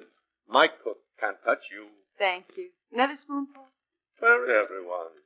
Well, Mr. Rosenberg playing his violin on Fifth Avenue, and Jared went for a walk. Today he's thinking about the future. The future? What future? You're all failures here. Why, Mr. Sheridan. And you, too. Why don't you give up your dreams of being an actress? Study shorthand or something. I can't give up my dreams. At least, not yet. As for your friend, Mr. Rutcar, I can't even discover what he wants to do in the world. He isn't sure himself. Miss Cheney, one is either successful or one is not. The whole world's nothing but a bank, my dear. A bank in which there is profit for everybody. Unfortunately, Mr. Sheridan, everybody doesn't know how to sign a check. How long have I been here with you? Nearly 3 weeks. You know, it's very curious. You people seem to have done something to me. The fate of my bank is no longer a matter of great interest, and I'm not even curious about the stock market. I wonder if I'm still out of my head. Oh, you've had no fever for several days. I suppose the police will be looking for me. They'll never find you here. Why will they be looking for you, Mr. Sheridan? What have you done? I took money from the bank and invested it in foreign currency. Lost every dollar. Was this your money? Of course not. Not a penny of it. Well, then you could replace it with your own money. Replace it? Well, if you'll excuse my saying so, it seems fairly obvious that you should thus. Well, I suppose you're right. You know, I think I've been overworking. I must have been. A bank president shouldn't get himself into a situation like this. He certainly shouldn't. I'm afraid I've not been very bright. Oh, I wouldn't feel too badly. You really don't have to be terribly bright to be a bank president, do you? I beg your pardon. Well, I mean, I always thought someone else did all the work. They do. And it just seems I've lost all interest in life, in the bank, in everything. It's all become so pointless. Mr. Sheridan, isn't there someone you'd like me to notify that you're here, that you're safe? There isn't anyone who'd be interested in my whereabouts. No family? All I have is a big, empty house. No friends? None. Only you and Jarrett and Mr. Rosenberg. Miss Cheney, I want you to know I've been very happy here. I know. I've been happier myself since I'm here. Happier than ever before in all of my life. What's more, I'm going to stay here. Oh, but Mr. Sheridan, you can't. But now I feel a bit tired. I think I'll take a nap. If the police should come, tell them I was waiting to give myself up until after my fever went down. Wake me up in time for dinner. Yes, Mr. Sheridan. This is where I earned my money that night you rescued Mr. Sheridan. Here in Columbus Circle? Uh-huh. Let's walk among the people and I'll show you. But Elizabeth... Come on, you see for yourself. Now, Jared, you better move away from me until I finish. Finish what? What are you going to do? You'll see. Now pretend you don't know me. Elizabeth! Ladies and gentlemen. What's this? Hey, hello, babe. Ladies and gentlemen, I am an actress.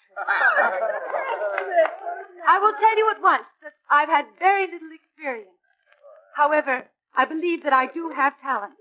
I'll let you judge for yourself. I would like to do a scene from a play. Is there anyone here who could help me? Perhaps a scene from Shakespeare that you remember from school? Oh, Shakespeare. But I once played Orlando. In 12th Night? Where was this? At Brooklyn College. Well, do you remember this scene? How now, Orlando? Where have you been all this while? I think I remember. You, a lover. And you me such another trick. Never come in my sight more. My fair Rosalind, I come within an hour of my promise. Break an hour's promise in love. He that will divide a minute into 1,000 parts and break but a part of the 1,000th part of a minute in the affairs of love, it may be said of him that Cupid hath clapped shoulder. Hey, she's all right. Not bad. That speech was way the time. Pardon me, dear Rosalind. Nay, and you be so tardy. Come no more in my sight. I had as lief be wooed of a snail. That's telling him. Of a snail? Aye, of a snail. For though he comes slowly, he carries his house on his head. Well, how much money did you get? Almost $3. That's how I made the money the night you found Mr. Sheridan. I don't know why I'd never thought of doing it before, acting in Columbus Circle. If you do it without a license, you may land in jail. What kind of a license? I don't know, probably an acting license. Oh, there isn't such a thing. Well, there should be. Can I carry one of those bags for you? They aren't heavy. You know, we've enough groceries for several days. Tomorrow I shall fix a pot roast with small white onions.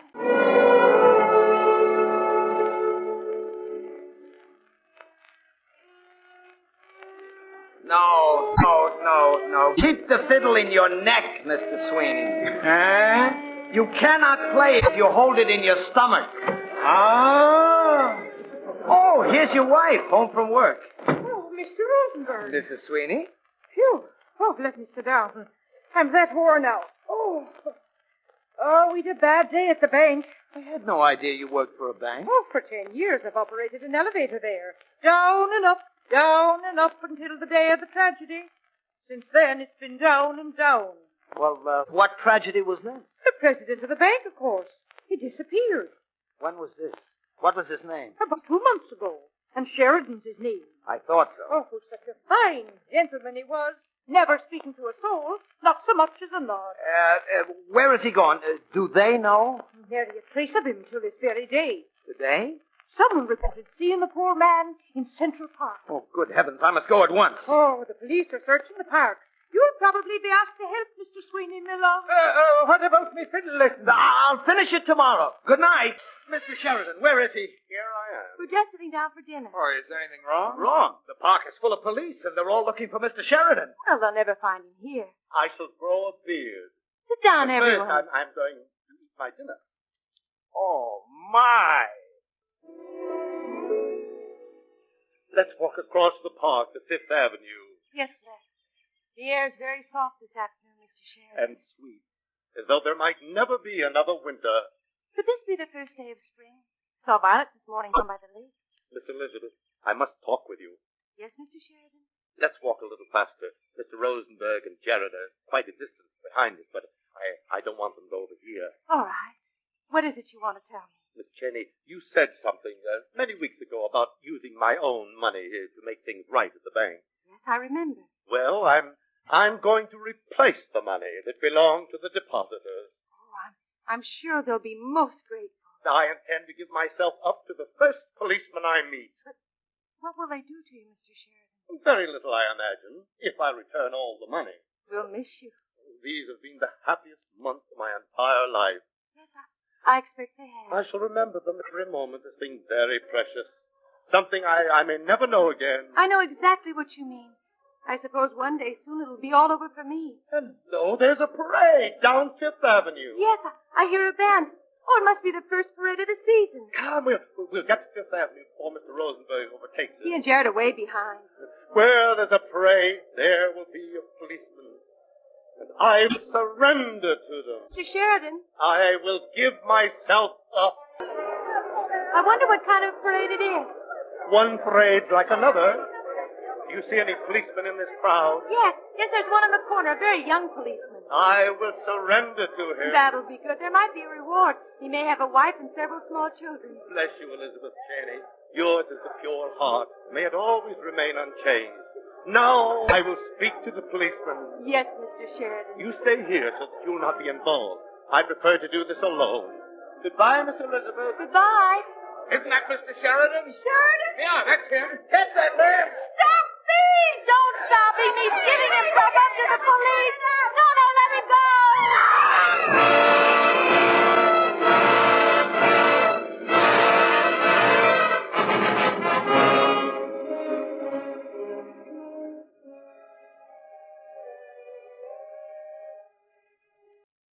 How is she? Oh, still unconscious. The doctor says it'll be several hours before he can tell if she has a concussion. He'll be coming back. That mob of fools, they knocked her down. The poor little thing. When you brought her, I thought she was dead. At least you had the sense to bring her here. Well, there was no place else. The ambulance driver asked her where she lived. I couldn't tell him the tool house in Central Park. Mr. Rosenberg had disappeared. I didn't know what to do. Oh, now don't you fret. I'll take care of her. But it's a good thing it happened on a Saturday and me home from the bank. I'll go back and sit with her for a while. Oh, my darling. Do not die. Please. I need you. Life would be so empty without you. I know I've so little to give. Only my love. Only my heart. Which is no use to anyone. But you must live. The long winter's almost at an end. Soon we'll have another spring after all these long months of cold. You said once that you wanted to see the blossoms again. Do not die, my love. Let there be one more spring. Jared. Elizabeth. I heard what you just said. Did you? We will see the blossoms together. Feed me, birdie. Pee, pee. I wish I knew some magic spell, Mrs. Sweeney, and could change the sparrow into a canary for you. Oh, no, darling. I've come to be very fond of the poor bird. Hello there. Mr. Rutherford. Your husband let me in. Oh, well, now, you two sit here by the dishes to wash. Now, call if there's anything you want. Thank you, Mrs. Sweeney. How do you feel tonight, Elizabeth? Very well, thank you. The doctor says I can leave here whenever I wish. Oh, I'm glad. I've been talking to the sparrow. Now that spring is coming, I think he wants to be free again. I shall ask Mrs. Sweeney to let him go when the first green leaves appear. Jared, where am I going when I leave here? Well, I can't take you back to the tool house. I've been living there alone since Mr. Rosenberg disappeared. Called me darling one. I did, but only because I thought you couldn't hear me. I've called you many affectionate names, Elizabeth, but always in silence within my heart. Why in silence? Oh, I'm a wanderer, Elizabeth. I'm not yet ready to settle down. I'm wise enough to have no illusions about myself. You're fond of me as you're fond of every living creature, even this little sparrow. More than fond, Jared. I love you. Love me? But I've nothing to give you in return for your love, neither wealth, nor hope, nor promises. You give me love, Jared. That's all I ask, all I want. Your love. That's not enough. Good night, Elizabeth. Where are you going? To walk in the park. I must think about all this. No, Jared, come back.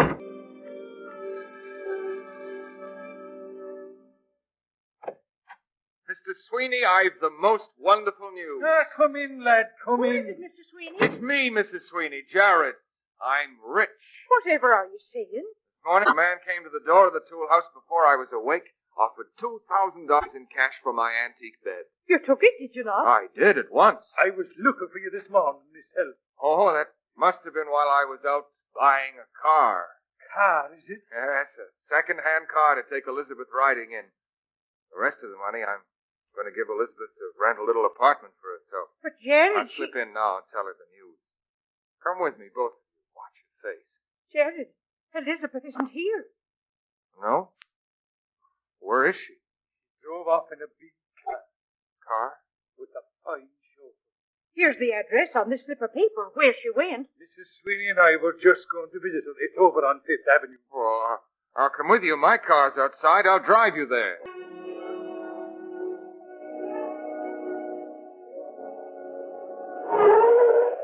Here it is. Oh, this is the place. Oh, so it looks like a palace. You're certain that you have the right address, Mrs. Sweeney? Sure. There it is above the door.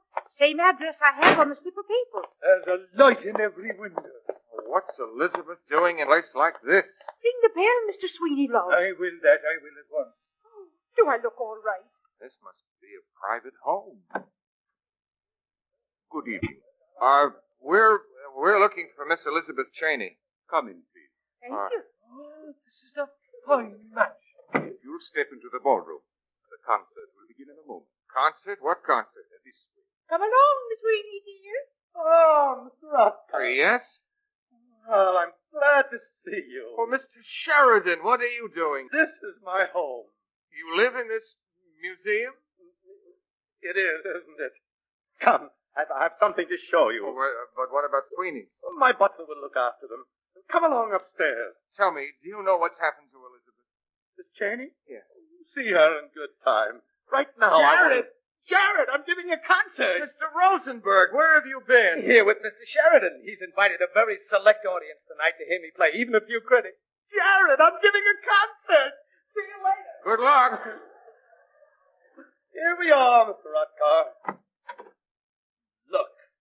Well, of all... It was you who bought my bed. Didn't you guess? No, I didn't even suspect. One of my assistants buy it for me. Doesn't it look handsome here? Oh, but why did you want it? If you'd told me, I'd have given it to you. I wanted it as sort of a memento of these past months. They say I've been suffering from some sort of amnesia. Amnesia, really? I'll keep it here to remind me of all the good things I discovered with you and Miss Cheney in Central Park. Affection, kindness. Hello. Oh, there you are. I heard your voice, Jared. Elizabeth, how beautiful you look. is a new dress. Mr. Sheridan gave it to me. Oh. I see. You'll be living here with Mr. Sheridan and Mr. Rosenberg, then. Don't be a fool, Jared. Elizabeth's been waiting all evening for you to come. Oh. It's all she talked about. Oh, my. Mr. Rosenberg's begun his concert. I'd better join my guest downstairs. You two come down when you finish talking. Elizabeth. Jared, I was so afraid you wouldn't come. There's so much I want to say. I know. Isn't it wonderful the way things have worked out? Mr. Sheridan repaid all the money at the bank, and he still has lots left. He's going to sponsor Mr. Rosenberg's career. Well, what about you, Elizabeth? Me? I guess that's up to you, Jared. Oh, my darling. Look, I can't talk here. This place smothers me. I'll get my coat and we'll leave. Well, don't you want to hear the concert? Oh, Mr. Rosenberg won't miss it. Elizabeth, I bought a car. It's waiting outside. A car? Second-hand car. Come on, we'll drive to the moon tonight, just the two of us. You know what I'd like to do, sir? What? I'd like to take a ride through Central Park.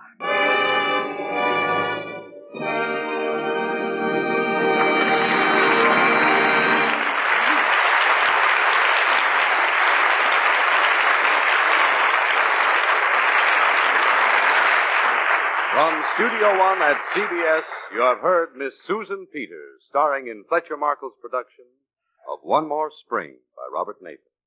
Another of the world's great stories from radio's celebrated Playhouse of dramatic entertainment. Tonight's script was especially prepared for this series by Vincent McConnor, and the original musical score was composed by Robert Stringer and conducted by Alexander Semler. Now again, Mr. Markle. May a producer identify the principals in our cast tonight? In the foreground Elizabeth was played, of course, by Miss Peters.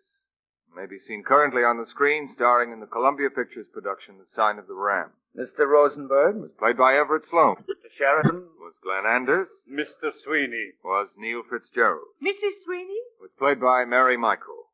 Hedley Rennie was the deputy sheriff. Gregory Morton was the Shakespearean student. And the voices of Robert Dryden, Miriam Wolfe, and Louis Quinn assisted.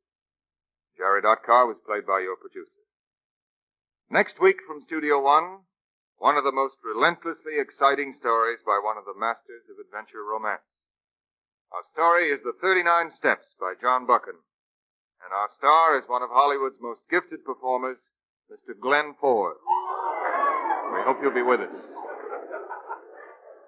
Meantime, may I remind you that every spring brings with it the annual Red Cross Drive for Funds.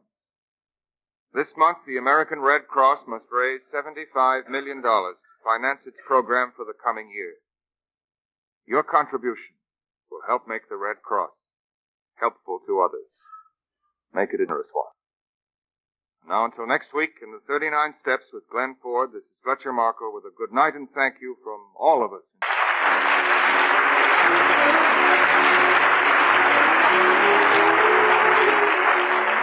This is Lee Vines, and this is CBS, where 99 million people gather every week for Columbia Broadcasting.